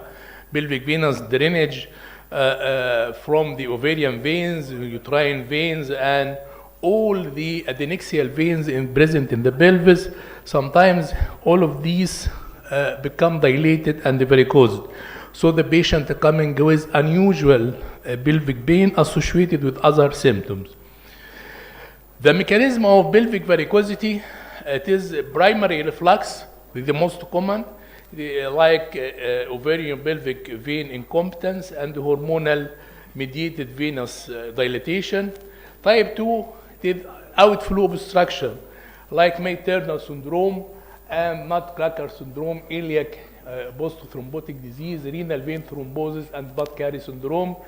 And the third part is the local compression, like endometriosis and the tumor or trauma or infection-related lesion. So it is different pathology present in the pelvis and can mimic or differential diagnosis with venous dilatation or incompetence of the pelvic veins.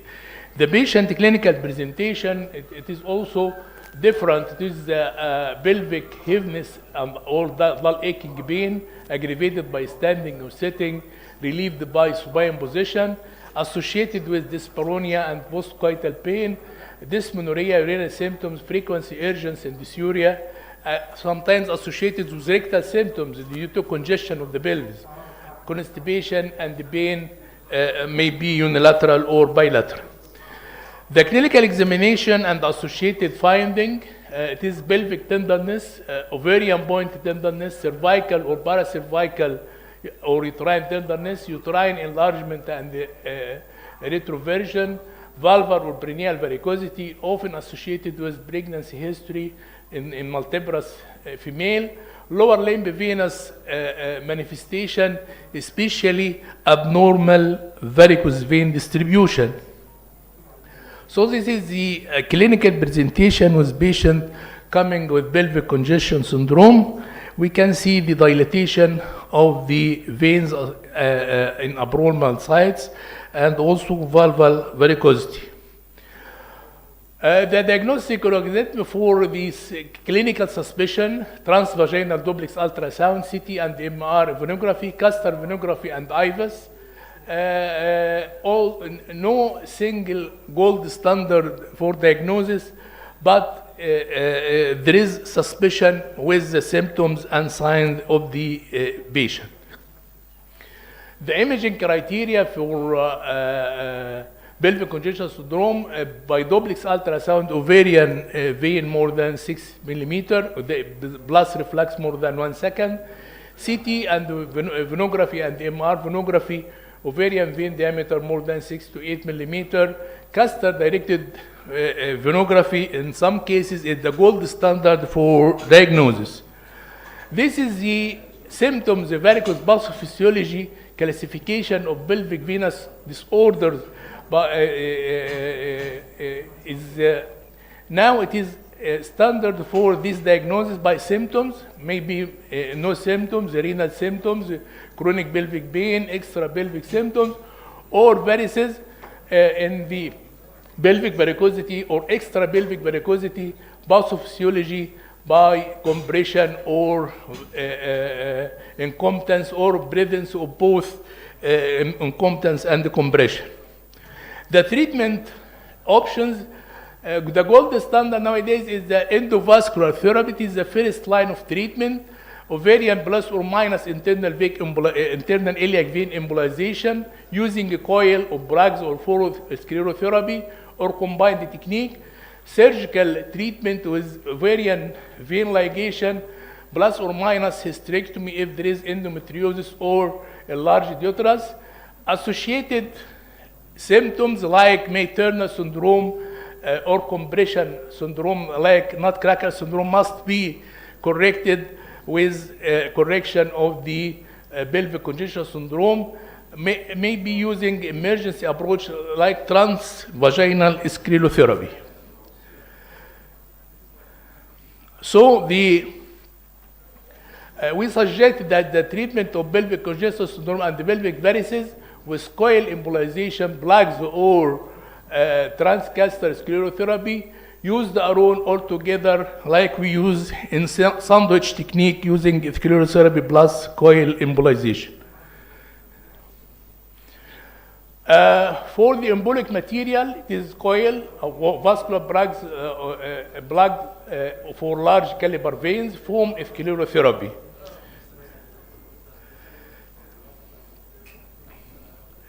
This is our cases. Female patient ages 36 years with obstetric history.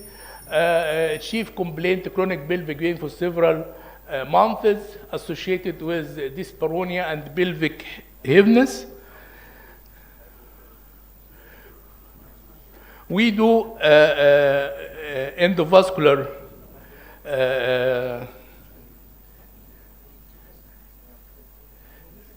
phlebography using burn, and this is the dilated pelvic vein and the parauterine veins. And then we put a coil. You can see that all the pelvic varicosity in the left side is obliterated. Then we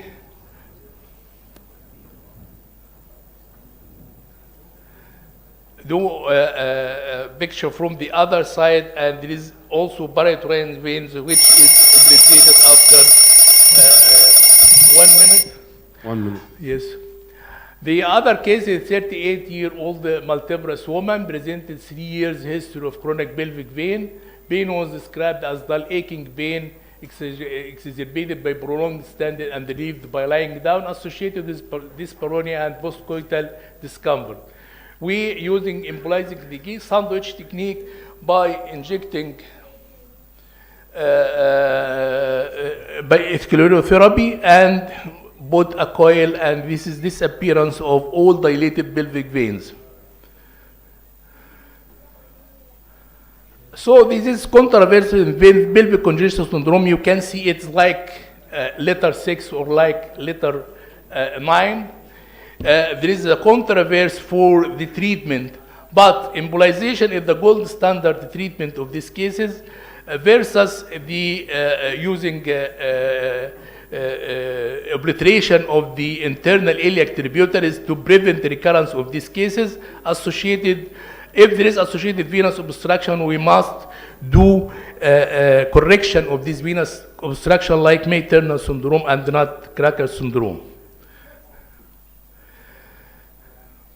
So the future is the transvaginal sclerotherapy using the transvaginal ultrasound and injection of the varicosity direct through the transvaginal probe like this using 6 French cannula and injection of the direct injection of the pelvic varicosity. So my take-home message: pelvic congestion syndrome is a complex venous disorder involving reflux and obstruction. Diagnosis require symptoms and hemodynamic evidence. Endovascular embolization is the first line of treatment with good clinical outcome. Management should be individualized based on venous anatomy and pathology, and the future direction combine the therapy with transvaginal sclerotherapy is the hope for treatment of this complex case. Thank you very much. شكرا دكتور هشام. I would like to introduce my dear colleague Dr. Omar Mukhtar. He will speak about comparative study between foam sclerotherapy and coil embolization in the treatment of pelvic congestion syndrome. Assalamu alaikum. First of all, I want to thank the organizing committee for inviting me for this presentation.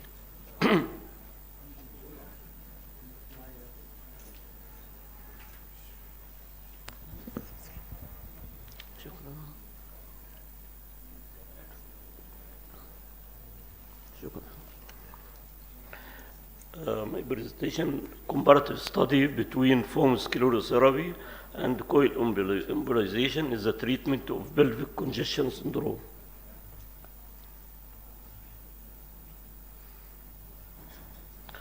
The importance of venous pelvic disorders of the abdomen and the pelvis have become increasingly recognized over the past decade.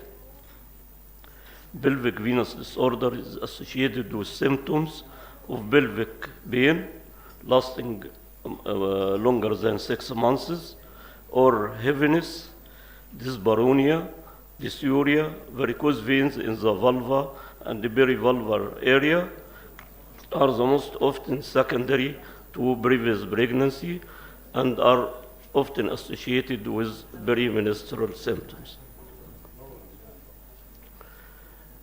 Pelvic venous disorder is associated with a spectrum of symptoms arising from both reflux, gonadal and internal iliac veins, and obstruction, left renal and left iliac veins.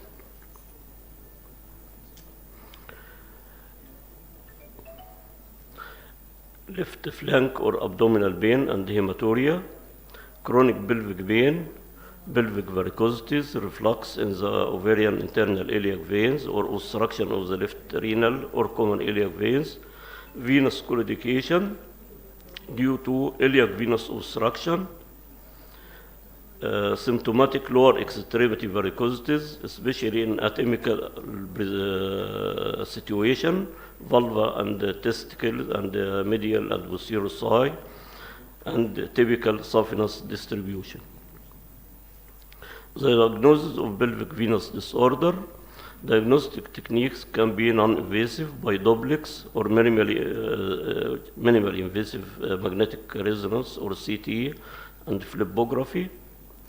Duplex ultrasound is regarded as the first line investigation for pelvic congestion syndrome because it is non-invasive, easily accessible, and inexpensive.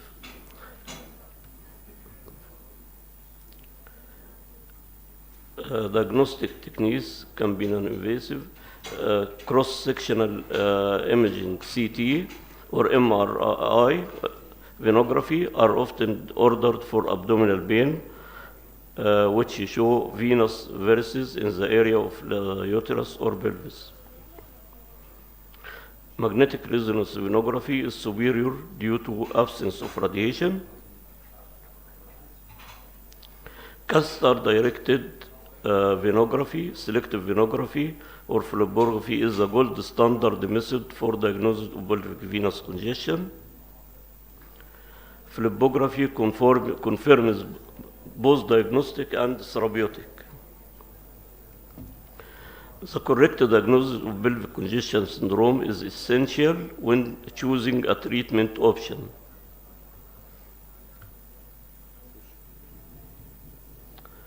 Multiple treatment options have been studied and used for treatment of pelvic congestion syndrome, including conservative, psychological, medical, and surgical endovascular options, either in isolation or in combination. The Society of Vascular Surgery and the American Venous Forum have developed clinical practice guidelines for the care of patients with varicose vein of lower limb and pelvis. suggesting the treatment of pelvic congestion syndrome with coil embolization, plugs, or transcatheter sclerotherapy used alone or together. Endovascular techniques are very difficult, not only to treat pelvic congestion syndrome derived from reflux, but also to treat pelvic congestion syndrome derived from compressive etiologies like nutcracker syndrome and May-Turner syndrome. The aim of our study to compare two methods, coil embolization and foam sclerotherapy, in the treatment of pelvic congestion syndrome, to evaluate the result of treatment in both modalities.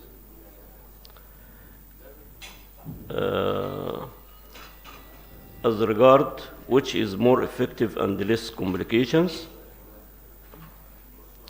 inclusion criteria, symptomatic pelvic congestion syndrome, no intrapelvic pathology detected at the time of diagnosis, dilated pelvic veins on either color Doppler ultrasound, CT, or MR venography, age more than 20 years and less than 50, exclusion criteria, asymptomatic patient, allergy to sclerosant material, patient less than 20 or more than 50 years, patient have urological, gastrointestinal, or musculoskeletal diseases, contraindication to venography such as pregnancy, contrast medium allergy,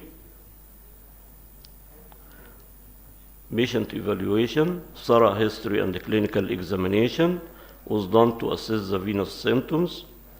We used a scoring system, which is SVB classification system for pelvic congestion syndrome.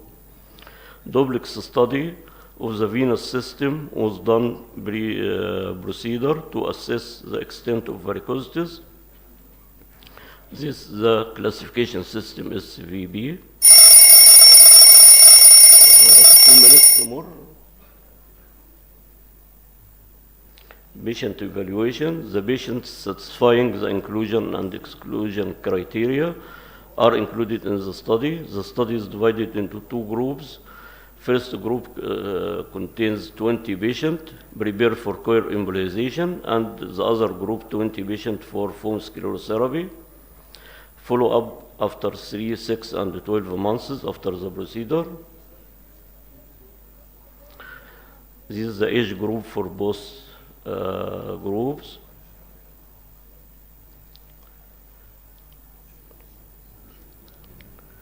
These are the clinical symptoms in the both groups.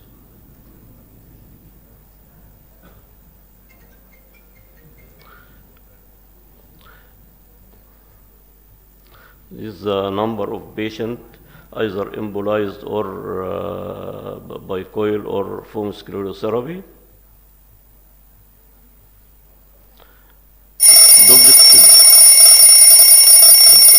About 1 minute more. Follow up after 3, 6, and 12 months after embolization, and complete thrombosis of the ovarian varices was observed in all of them. Follow up with 6 patients was done by telephone. These post-procedure symptoms, there is transient pain in about 5%, 5 patients with coil, and about 15 patients with coil with foam sclerotherapy. Allergy in less than about 2% in sclerotherapy.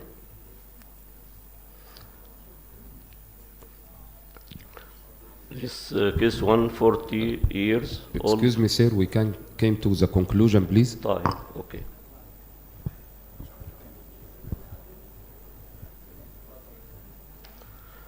Conclusion, pelvic congestion syndrome is widespread, common and debilitating condition affecting millions of women worldwide. The etiology is complex and multifocal. To keep with the revolution in endovascular technology in the treatment of venous disease during past decade, in our study reported technical success in about 100% of cases, low complication rate and long-term symptom relief in about 85% of cases.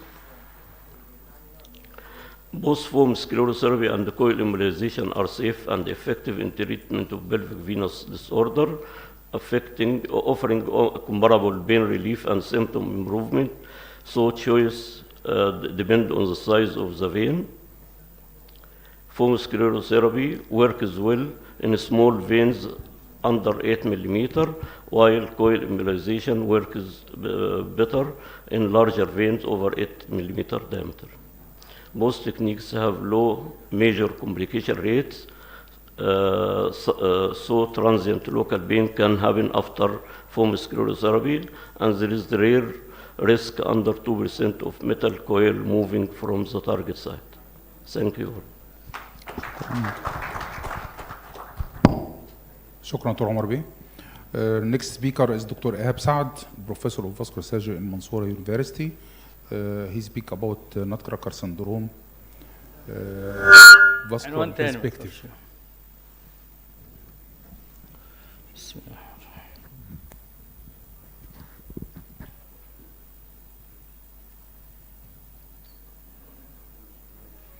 السلام عليكم، كل سنة وانتم طيبين. أنا عارف إن الوقت متأخر يعني، بس نحاول في الحالات الصعبة دي نصحى شوية كده. طبعا دكتور أيمن، الدكتور عادل موجود ولا مش موجود؟ شكله راح يريح. المهم نشكره والمجموعة كلها بتاع الباسكت كلاب على التنظيم والمجهود الرائع اللي معمول في الظروف ديت في الوقت ده يعني إن شاء الله. إن شاء الله my talk about the nutcracker syndrome, when and how to treat. The term nutcracker syndrome was first described by Grant in 1937, which means the left renal vein being squeezed or compressed between the superior artery and the aorta, like the livers of the which is between the multi-crack livers. The most important point with this introduction, you must differentiate between the nutcracker syndrome, which means symptomatic compression, and the term nutcracker phenomena, which is present nowadays. A lot of cases with the CT is often used for asymptomatic cases. And for our knowledge, other site of compression, not the nutcracker, like abdominal aortic aneurysm, external mass effect by lymphadenopathy, or sometimes high-grade lordosis. And about the epidemiology, the peak of the disease diagnosed like between the second or third decade of life. Many of them are women, and the least frequent is the posterior nutcracker rather than the anterior nutcracker. Whatever the variation of the double branches of the left renal vein represent only 7%.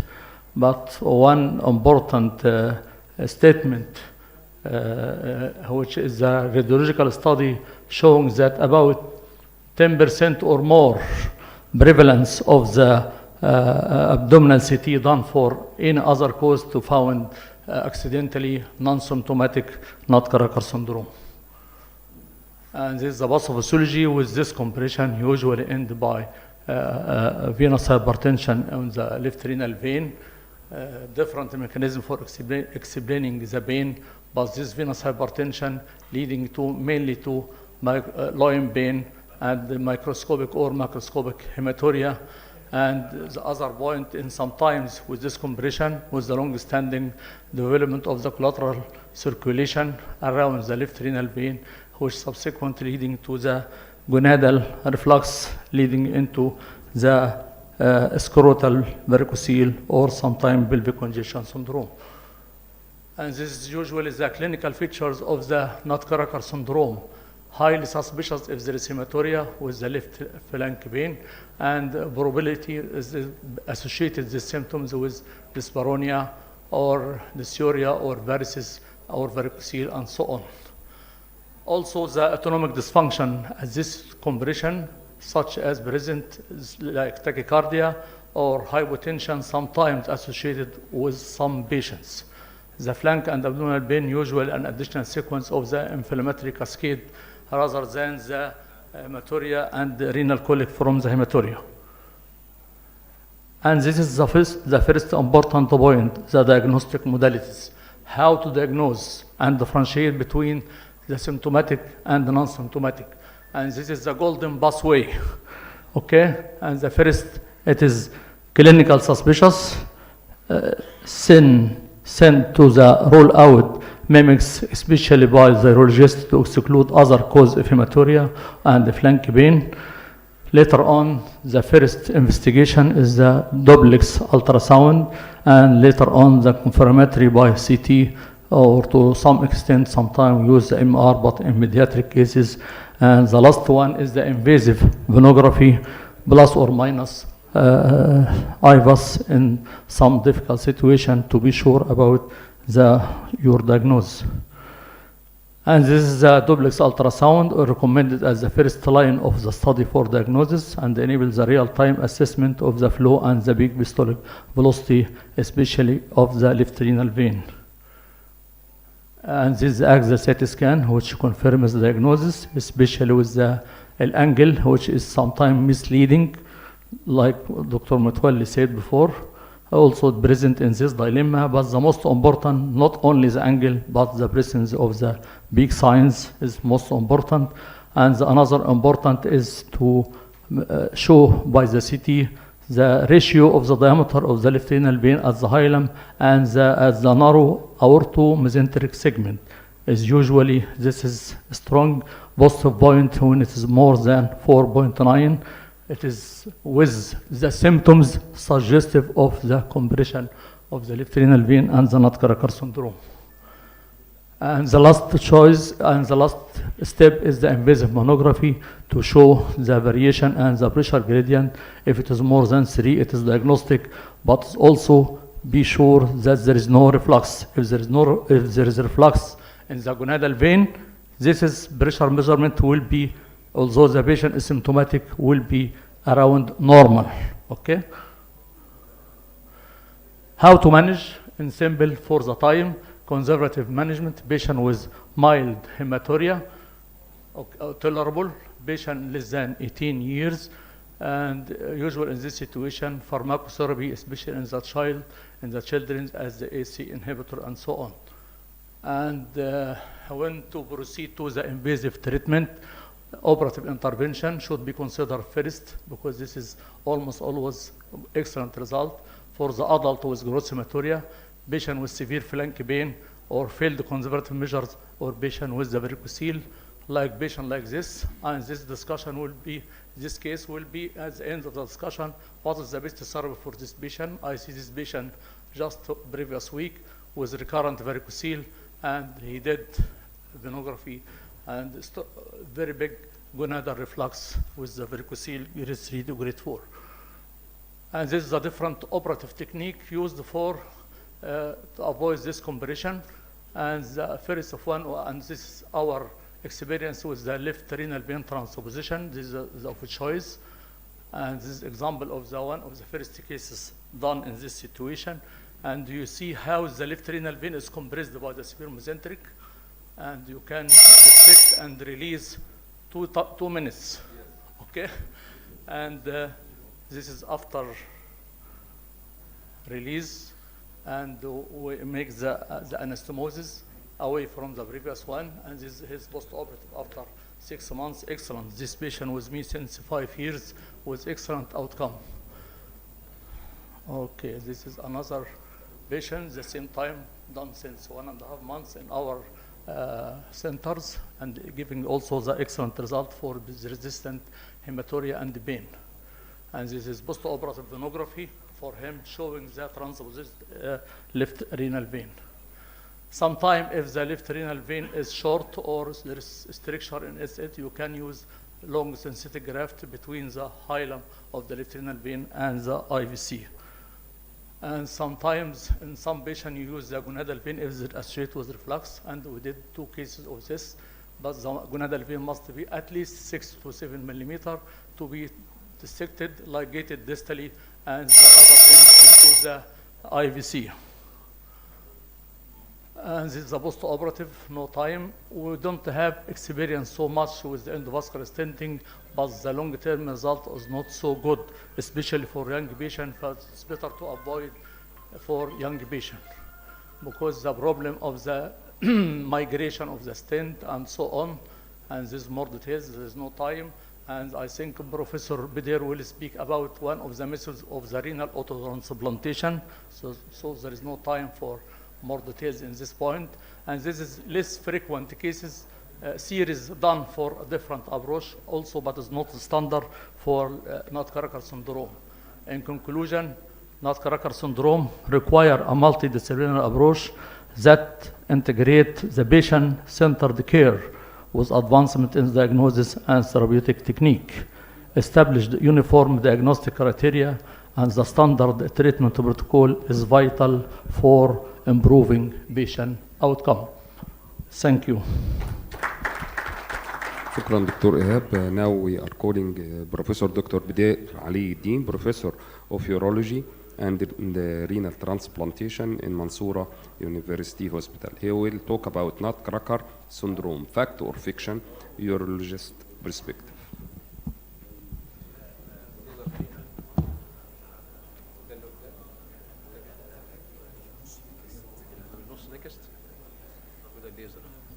السلام عليكم ومساء الخير. At first I would like to thank the organizing committee for inviting me to this honorable meeting. والحقيقة هو يعني translation المultidisciplinary approach for combined urologic and vascular problems. في nutcracker syndrome دي يعني الحاجات اللي الدكتور إيهاب قالها هعدي عليها بسرعة. فالديفينيشن معروف can be classified into either syndrome or phenomena. لو ان بقى بالنسبة للسندروم أو phenomena للدكتور إيهاب there is no cutoff between the diagnosis of phenomena versus syndrome. الكلام اللي مكتوب بس لو في symptoms يبقى syndrome، لو ما فيش symptoms يبقى هي phenomena. ولكن ده كلام speculation، يعني speculation ده في العلم ما حدش بياخد بيه قوي، زي الكلام كده باللغة لو احنا عملنا translation of the word speculation باللغة العربية أو باللغة الدارجة هيبقى تحشيش، يعني كلام تحشيش. فما which of which، هل هي syndrome ولا هل هي phenomena، محدش عارف. طيب ده الشكل النورمال angle between the sphenomesenteric artery and the aorta.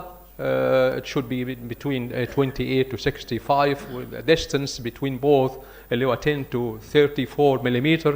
And this the duodenum and left renal vein اللي هي are within a cushion of the retroperitoneal fat، يعني حاجة كده بتخليهم كده يتحركوا الفات ده. لكن if it is less than figures معينة اللي الدكتور إيهاب قالها فتبقى احنا بنشخص اللي هي syndrome يعني. هنعدي ديا. ده diagnosis of nutcracker syndrome أعتقد الدكتور إيهاب قاله، لكن يعني اللي هو the definite diagnosis is that we find a pressure gradient of in excess of 2 millimeter mercury at the two sides of the compression measured in the left renal vein versus the IVC by invasive phlebography or venography. والحاجات التانية بقى الدياجنوستيك بيفور السي تي انجيو والكذا والدوبرال الالترا ساوند الدكتور إيهاب تفضل وقال. ده شكل من الاشكال اللي هي ناتكراكر سندروم جاست دياجرام. وده البوستيريور ناتكراكر سندروم هو ان ذا ليفت رينال فين passes behind the aorta and is compressed معايا. وده موجود كتير جدا في الناس من غير اي مشاكل، اللي هي ريترو ايورتيك ليفت رينال فين بنشوفه كتير without any symptoms. أنا يمكن هقول بس يعني our articles we published 2 articles in Mansoura.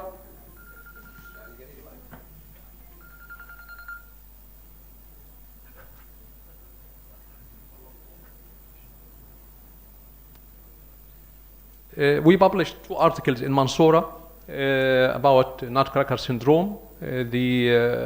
يمكن هقول اللي هي آخر واحدة. 11 patients were included, 8 with anterior nutcracker syndrome and 3 with posterior nutcracker syndrome. وزي ما انتم عارفين الهيستوري بتاعهم بيبقى complex history.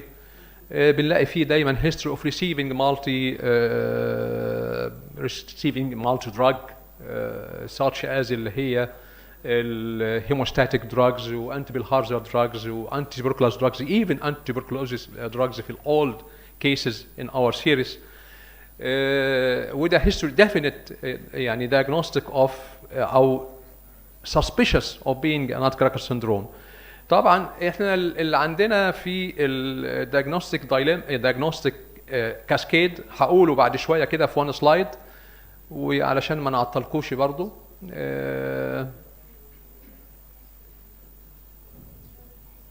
ده احنا قلناها يمكن وهنعدي عليها how to make the diagnosis. دي بقى السلايد المهمه جدا جدا اللي انا وانتم مفروض نتواصى بها. The stepwise diagnosis in cases of suspected nutcracker syndrome. First بنبدا بايه؟ باللي هو is RBCs isomorphic or dysmorphic by phase contrast microscopy. تشوف هل هي nephrologic origin ولا urologic origin. Number 2 normal finding on abdominal ultrasound or IVU. ايام زمان كنا بنعمل intravenous urography فبنلاقي فيها normal و normal coagulation profile, negative tests for urinary bilharzia and TB ده in the past. و cystoscopic localization of the hematuria to the left side. لازم كده نعمل cystoscopy نلاقي ان في دم طالع من left orifice and not from the right orifice. وبعد كده normal findings on urine cytology, left flexible ureteroscopy and selective cytology from the left side. لازم to exclude or rule out the tumor لان احنا الهيماتوريا عندنا is a serious sign of a tumor in the urinary tract. وبعد كده in some cases كمان في بعض الحالات يمكن في 8 او في 7 من مش عارف الرقم قد ايه بالظبط هعرضه دلوقتي من الحالات بتوعنا عملنا renal biopsy and the kidney biopsy was normal in all of them. ما فيش no evidence of nephrologic disease زي ال IgA nephropathy. وبنلاقي characteristic finds on CT or MR angiography أو Doppler ultrasound nowadays أو confirmation of the diagnosis by phlebography. التريتمنت in our cases طبعا احنا قلنا ان احنا عندنا 11 حالة 6 plus 3 6 cases underwent renal autotransplantation. ده لغاية سنة 2000 لغاية سنة 2000 كنا عاملين العدد ده اللي هو 11 حالة من nutcracker syndrome 6 منهم عملوا autotransplantation. من 2000 لغايه دلوقتي just 3 cases underwent renal autotransplantation بالرغم ان احنا عندنا اكثر من 40 حاله which are run conservatively. لكن هقول لكم في الاخر my point of view في القصه دي كلها. Renal autotransplantation was performed in 6 of our cases and transposition of the left renal vein. دول اللي احنا بنعملهم الحاجتين اما الباقي بقى عليكم انتم other maneuvers دي. Transplantation of the left renal vein was conducted in one case and later on in another case, while in one of the cases just the dissection of the left renal vein with omental wrapping around can sufficient to treat the severe pain in this patient والامور كانت كويسه فيهم. Regarding the outcome معايا ده برضه ان 3 of our cases were run conservatively في حتى سنه 2011 and we treated conservatively another 39 cases هقول عليهم بعد شويه ان شاء الله. Complete disappearance of the pain occurred in all but one operated patient. Hematuria disappeared in 6 patients and improved to less than 50 RBCs per high power field in the other 2. ما تشغلش الجرس بقى لما اخلص يبقى شغله ماشي يعني ما خلص عشان بيخض هنخض والدكتور عادل هيتضايق مني لما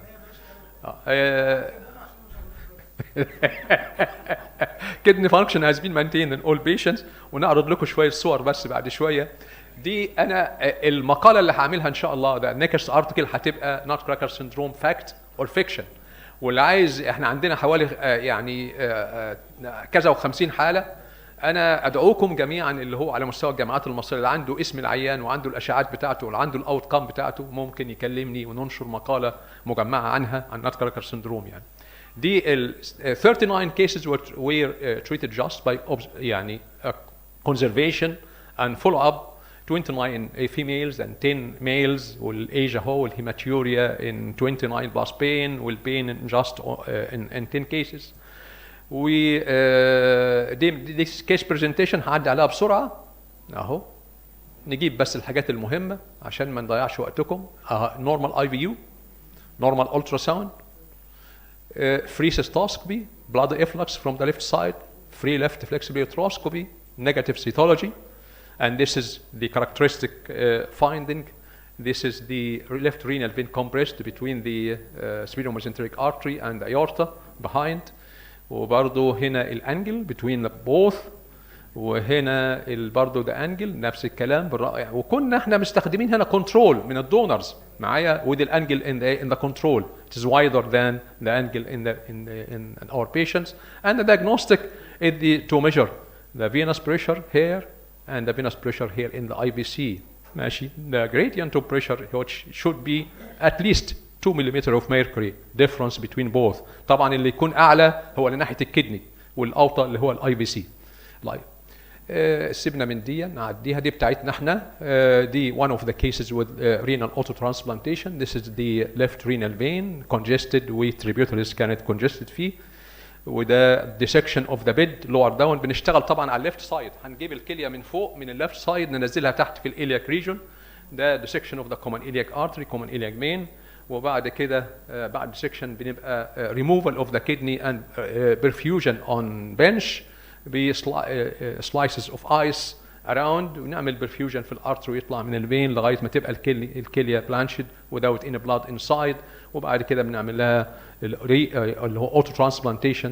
This is the left renal vein to the common iliac on the left side and the artery to the common iliac artery on the left side, and the ureter is left as such. ممكن نسيبه طويل قوي كده في معظم الحالات، او بنقصه ونعمل له anastomosis في in some of the cases. This is the fate of the autotransplantation in one of the cases. Excellent MRU in this case and also excellent duplex ultrasound. This is ده بتاع الدكتور إيهاب دي، أنا مش هعيدها، بتاع الفاسكولار برومن. طبعا for recurrent hematuria برضو كلام speculation من الكلام اللي هو برضو احنا بنسميه تحشيش يعني بمعنى أصح. ايه اسباب الريكارنت هيماتيوريا افتر ناتكراكر سندروم؟ انا اعتقد ان هي ميس دايجنوزيس rather than this endovascular stenting complication, surgical complication, collateral veins. لا دي this is my point of view. اخر سلايد بالنسبه لي معايا. who will take care of these cases يعني معايا؟ هل هو اليورولوجيست ولا هل هو الفاسكولار سيرجن or a combination of both؟ قديما يمكن لو يعني انا هقول لو الحاله محتاجه شخص اوتو ترانسبلانتيشن يبقى اليورولوجيست هيعملها.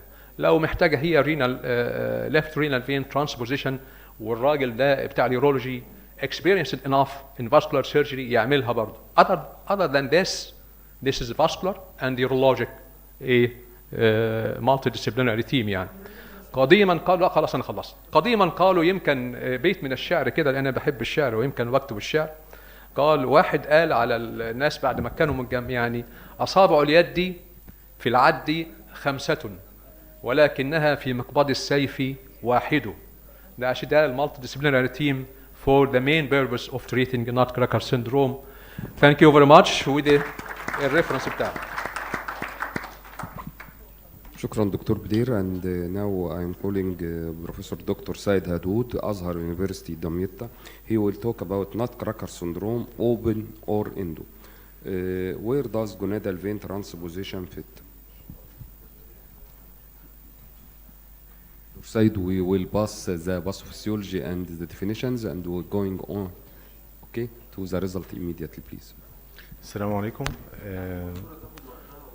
I want to express my thanks to EVC and my dear professors. سيد هدهود مدرس جراحة الأوعية الدموية Azhar University. I will speak today especially nutcracker syndrome and left gonadal vein transposition.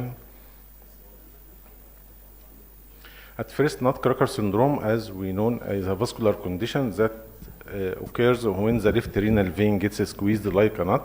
This compression between sphenomesenteric artery and the abdominal aorta. When this vein is compressed, blood can't easily return to the heart, creating high pressure in the left kidney, which known renal venous hypertension. This leads to classic symptoms like flank pain and hematuria, To relieve this high pressure, the body begins diverting the blood down to the nearest escape route, which is gonadal vein. As we see, the compressed site and the diversion of blood flow down to the parauterine veins, which leads to pelvic congestion syndrome. We have two types of nutcracker syndrome: anterior type, which is the compression between superior mesenteric artery and the abdominal aorta, and the posterior nutcracker, which is the compression between aorta and the vertebral body.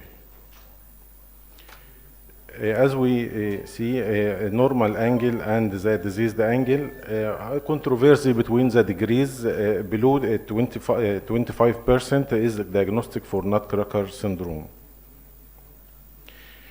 We have a female patient, 24 years old, housewife from Damietta, has 2 children, regular painful menstrual cycle, with no special habits of medical importance.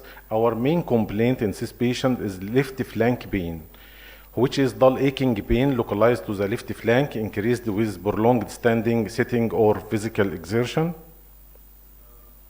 Also, we have in this patient dull, deep, non-cyclic pelvic pain lasting more than 6 months, worsens at the end of the day after prolonged standing or postcoital, dyspareunia and dysmenorrhea, and this complaint is aggravated in this patient.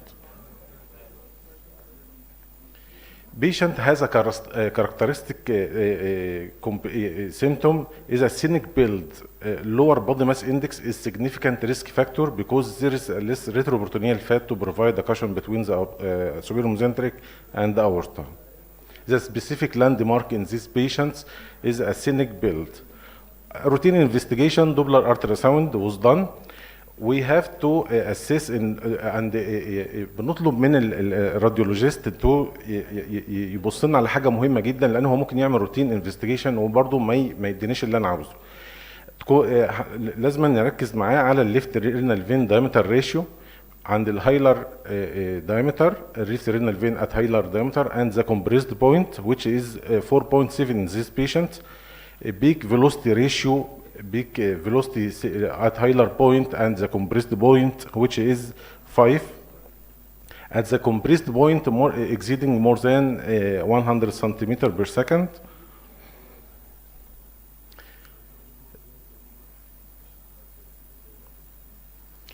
Transvaginal or parietal duplex shows the parauterine engorgement of the veins, which in many patients exceeding 7 millimeter. Aortomesenteric angle, as we see in last sessions, is controversy between the degree exactly, but it's a diagnostic when less than 25. CTV for confirmation of this duplex ultrasound and to diagnose the diameter of the left renal or left gonadal vein 6 millimeter at least. This photo from this patient already, and have this compressed point between the superior mesenteric artery and the abdominal aorta, as we see. What's now we diagnose already this patient. What's our modalities of treatment? We have endovascular treatment, surgical treatment. Surgical treatment, we have multiple options, and we decide to do left gonadal vein transposition. At first, when this patient coming to our hospital, we decide to start with conservative treatment, and after 6 months failed conservative treatment, then decide to start surgical treatment. What's our decision in this patients? When managing nutcracker syndrome, choosing between an open or endovascular represent a balance between high durable traditional repair and minimally invasive faster recovery alternative. Open surgery is the gold standard. Physically remove the vein from anatomical pinch point by repositioning the vein. Normal venous pressure are permanently restored using native tissue. Long-term durability and remains the standard of care for young patients. We decide to do left gonadal vein transposition. Why left gonadal vein transposition, not the left renal vein transposition?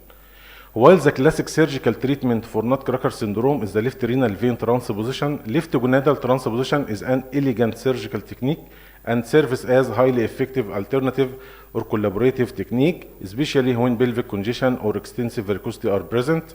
It provides a healthy outflow tract while stopping the painful downward reflux. We can also to inject foam sclerotherapy in distal part. As regards left renal vein transposition, dissection and moving it can be technically challenging. Left renal vein patching or clamping carries risk of renal vein thrombosis. We have done many patients, and now I will introduce two cases. First case, this is the inferior mesenteric vein, and show the other side, the left gonadal vein. After dissection, as we see, partial clamping of IVC, and this is the distal part of the left gonadal vein. This is after anastomosis. This is the engorgement engorgement of left parauterine veins. This is pre and post, and the distal part we inject foam sclerotherapy, and we can see the difference between this in same session. Second case, also this left ovarian vein. This is the left ovarian vein before anastomosis. This is after anastomosis.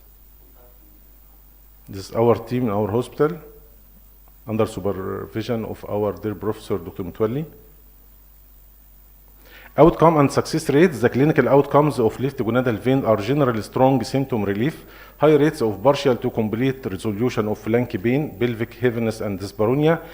Because we use native long-term patency rates are excellent compared to foreign endovascular stents which carry risk of migration and or fracture.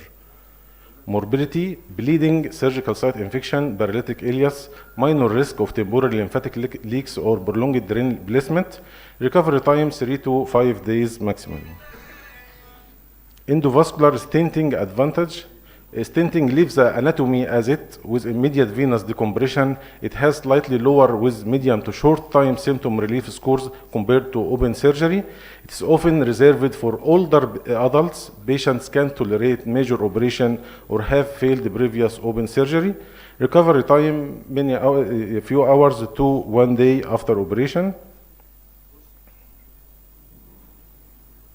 Endovascular stent risks, as we know, is stent migration because left renal vein is highly dynamic and compressed by pulsating artery, which is superior mesenteric artery. Improperly sized or anchored stents can slip out into the IVC right atrium and catastrophic complications. We have to remember, for young feed patients with symptomatic nutcracker syndrome refractory to conservative management, especially with pelvic congestion syndrome, open left gonadal vein transposition remains the preferred definitive treatment due to its proven long-term durability and avoid catastrophic endovascular related complication like stent migration. Thank you.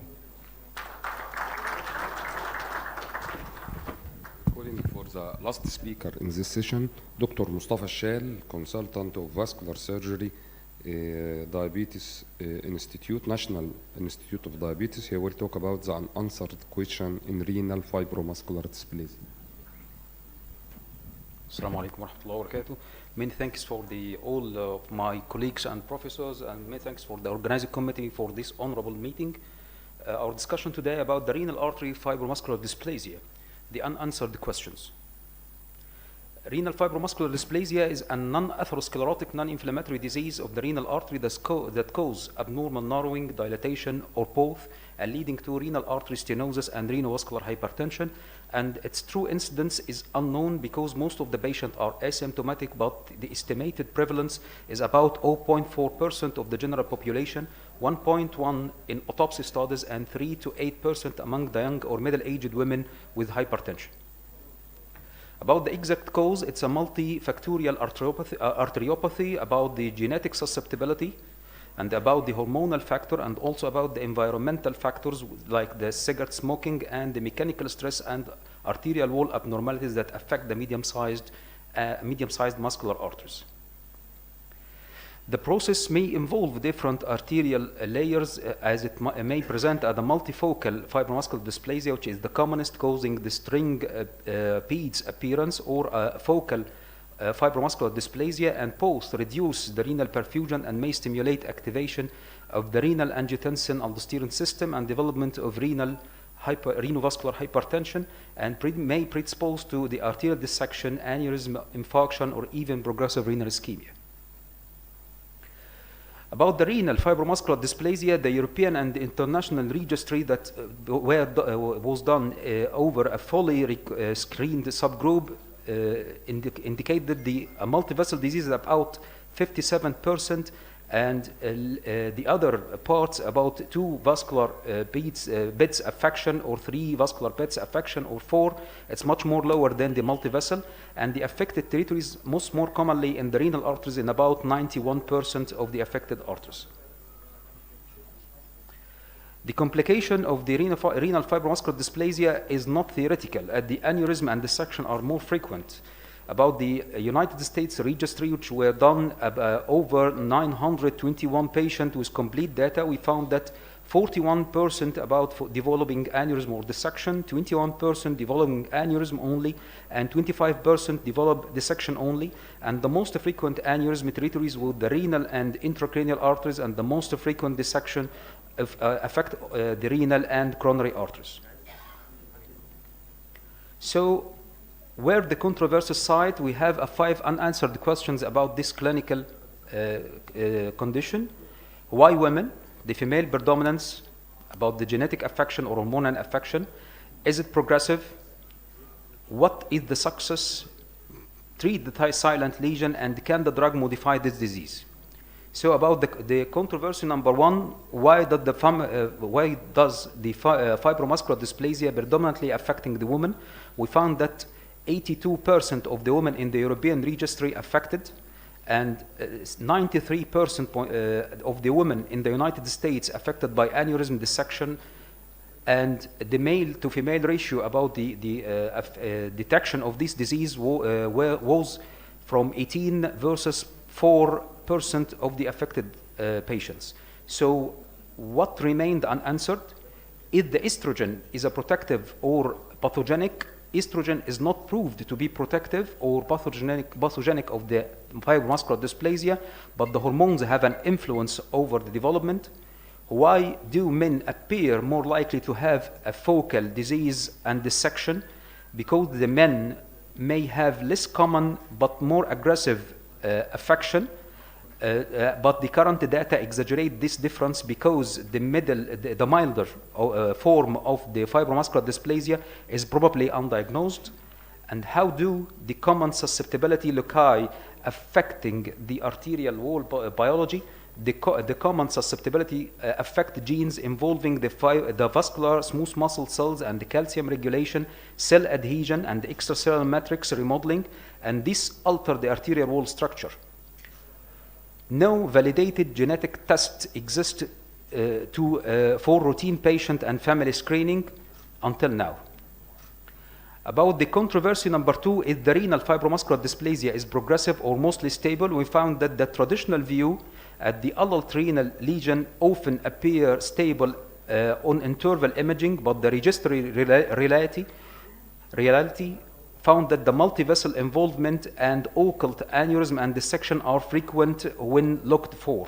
So the evidence drives us to that among the full screened patient, according to the European and the international registry, that 57% have fibromuscular dysplasia involving 2 or more vascular territories, and confirm that fibromuscular dysplasia is frequently a systemic disease.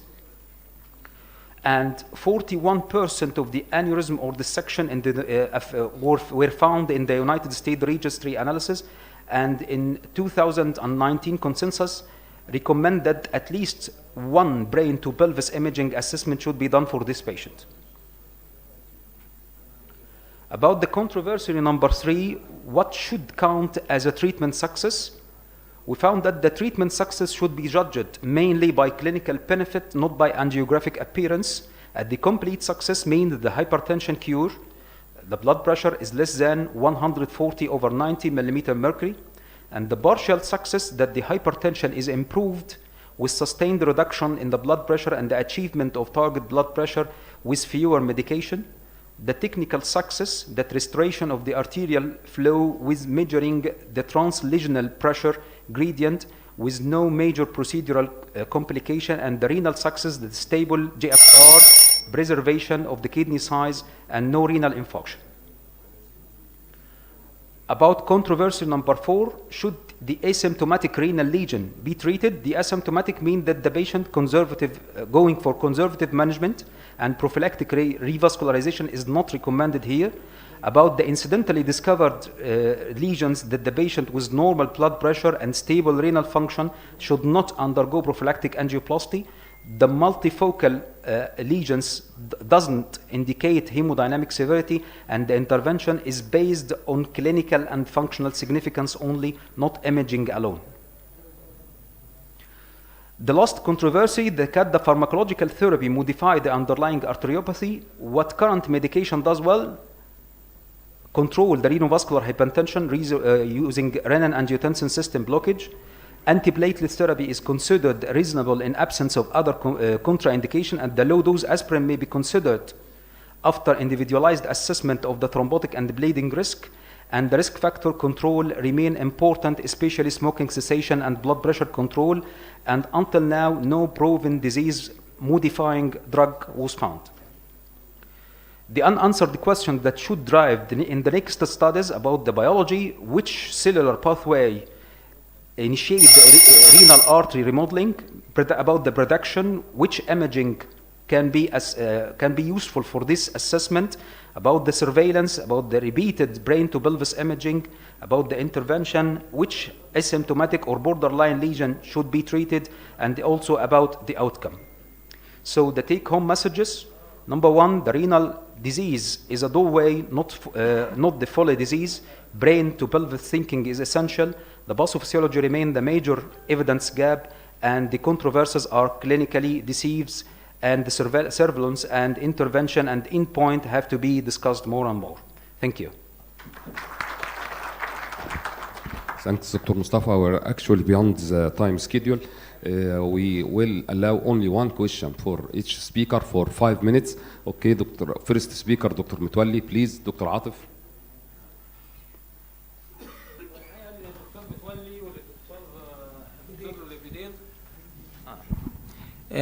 يعني انا بس بوجه حاجه بسيطه. انا متشكر جدا يا دكتور بدير انك ذكرت الفينولايسيس في الحالات بتاعتك، لان انا عندي نظريه مختلفه جدا. وانا يعني في الفتره اللي فاتت دي انبسطت جدا ان المجموعه المان كنت بتكلم معاهم عندهم نفس النظريه. النظريه ببساطه بتقول ان هي المشكله في النات كراكر سندروم ما هياش في الانجل، هي الانجل واللي مثبت الليفت رينال فين والديودينم فيها.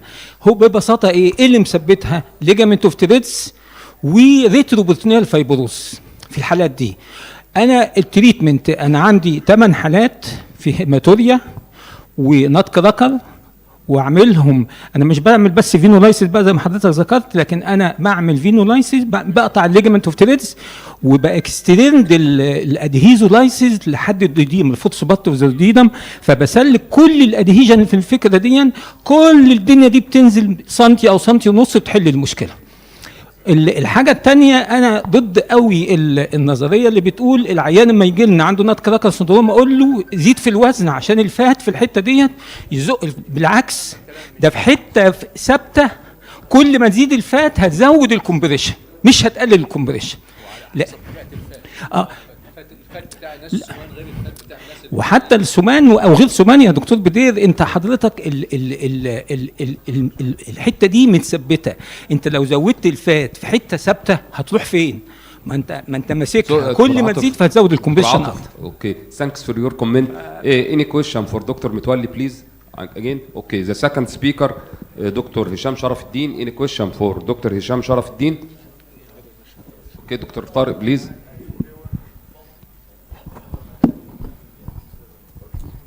هشام. ما احنا جنب بعض يعني. لا انا بس I disagree شويه مع الكومنت بتاعك انه ovarian vein embolization is the first line of treatment of pelvic congestion syndrome.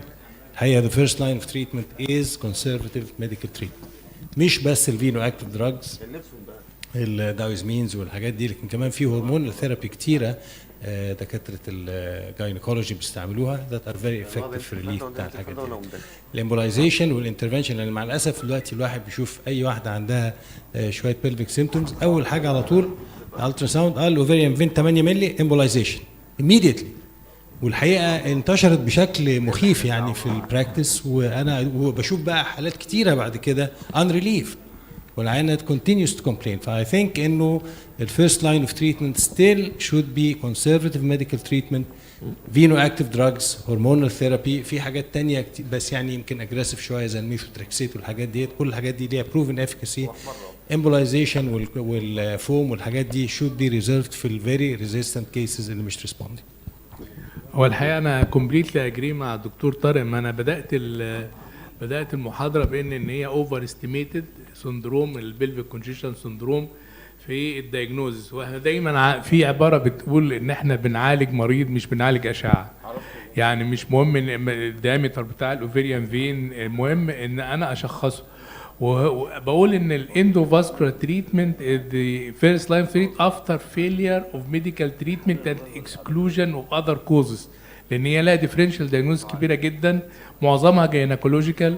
لو انا اكسكلودد ان هو ما فيش فيه تراين فايبرويد، ما فيش فيه تراين اندومتريوزس، ما فيش حاجات كتير جدا عند الفيميل دي وفيها سيمتوماتايزنج وايفيدنت بالفينوجرام، يبقى في الحاله دي هنقدر نستخدمه. لكن انا كومبليتلي اجري ان الكونزرفاتيف ميجرمنت اند اكسكلود الاذر كوز هو الفيرست لاين اوف تريتمنت. اوكي دكتور هشام، ثانكس ا لوت. دكتور عمر المختار، any question for دكتور عمر please. Okay. Any comment from the before we shift to nutcracker, any comment from our chairperson on this? Okay. The dilemma of the nutcracker syndrome for Dr. Ehab and Dr. Bider Ali Din and Dr. Said Hadhoud. Okay. أنا عندي question للدكتور بدير. البيشنت بتاعت nutcracker syndrome the symptoms may be renal only and the patient may be compensated, and the cause of compensation the patient will be refluxing to the pelvis. So the present symptoms will be pelvic. Is the plan of management will differ if the patient is renal symptoms or pelvic symptoms, and the key at this answer is the gonadal vein.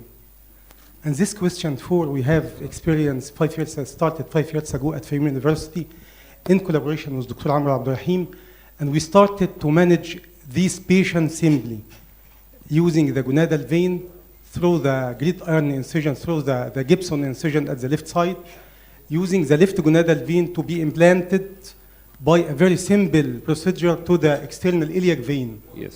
And leaving the kidney and leaving the gonadal vein without occlusion, as these patients start to be symptomatized after embolization of the left gonadal vein. The field of these patients is wide. There is renal symptoms, there is pelvic symptoms. Is there this plan from your experience, Dr. Bidir, to manage these patients? هو طبعا شكرا على السؤال. اللي بيقولنا احنا اللي هو بيقوم متعلقين باللي فوق، الحته اللي فوق دي معايا يعني الحقيقه يعني اللاين بين هيماتوريا سندروم او نات كراكر سندروم، ودي اللي احنا بنركز يمكن عليهم. يعني بلفيك بين لما بيجي في الحالات اللي زي ده بيبقى ديستراكتنج، يعني بيبقى ديستراكتنج بالنسبه لنا. لكن اقدر اقول لك يعني from my experience للحالات اللي هي severe و non responding to medical treatment or conservative treatment, the best way of treatment is auto transplantation. لان احنا جربنا القصص جربنا بتاعه transplantation of the left renal vein, especially if the main complaint is pain. يعني لسه واحده قريب، يعني انا هقول لك الباد اكسبيرينس بتاعتنا مثلا في 3 حالات.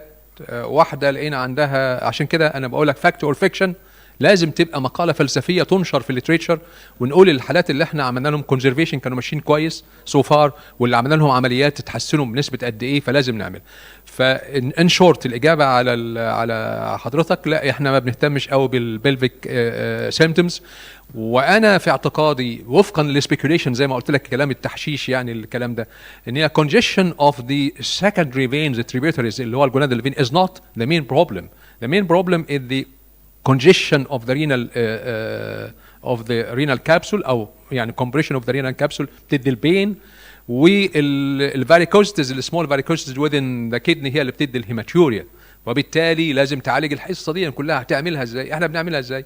ligation of the tributaries اللي هو الادرينال والجونادال on the left side، وبننزل الكدني لتحت عشان نعالج لو especially if hematuria is combined with pain.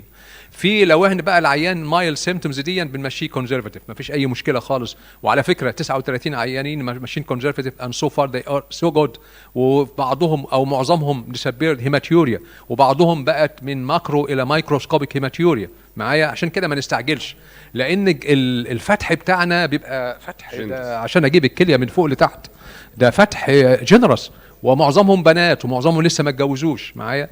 فاذا يعني دكتور بدير تو ريتش ا كوميتمنت ات ذا اند. يعني انا اعتقد احنا ابتدينا من 5 سنين عملنا 20 حاله بلفيك كونجيشن ديو تو نات كراكر سيندروم، و5 حالات ميلز ريكارنت فاريكوسيل، واستخدمنا فيهم الليفت جونادال فين. هي لو المين بروبلم هي بلفيك زي في الستات اللي عندهم ابنورمال منستريشن والكلام ده كله، ممكن يبقى الكلام بتاعك صحيح 100% يعني. لكن لو هي الابر تراكت مثلا عندنا البين والهيماتوريا بالتاكيد هيبقى وللسبب ده commitment excuse me at the end we have to no symptom no treatment no symptom no treatment accidentally discovered by CT mild symptoms and mild symptoms conservative treatment severe symptoms conservation until proved otherwise.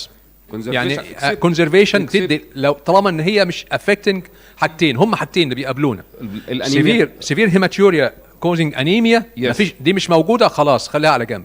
severe pain requiring اللي هي اسمها ايه دي اللي هي ناركوتكس او الادكتنج دراجز دي خلاص ما فيش اي مشكله. ده الاونلي انديكيشن ان احنا بالظبط الاونلي انديكيشن دول الحاجتين. وعلى فكره في حاله عملناها وطلعت سايكاتريك ديس اوردر افتر تريتمنت وتعالج، وبعد كده عملت نفركتومي عشان تو جيت اوت او تو جيت ريد اوف ذيس كيدني. وحاله حديثا يمكن قلت لك عليها يمكن في اللقاء السابق برضو. وحاله ثالثه من ضمن الحالات بتاعتنا افتر 15 years اكتشفنا ان هي عندها يورينال تي بي. يعني شوف حضرتك يعني الموضوع محتاج دراسه ثانيه. دكتور بدير المانجمنت تختلف لو العين بريزنت رينال اور وي اجري. ذا لاست سبيكر دكتور مصطفى الشال. اني كويشن؟ اوكي thanks a lot for your presentation and thanks for the audience. We will allow the coffee break for only 10 minutes. Okay, thanks.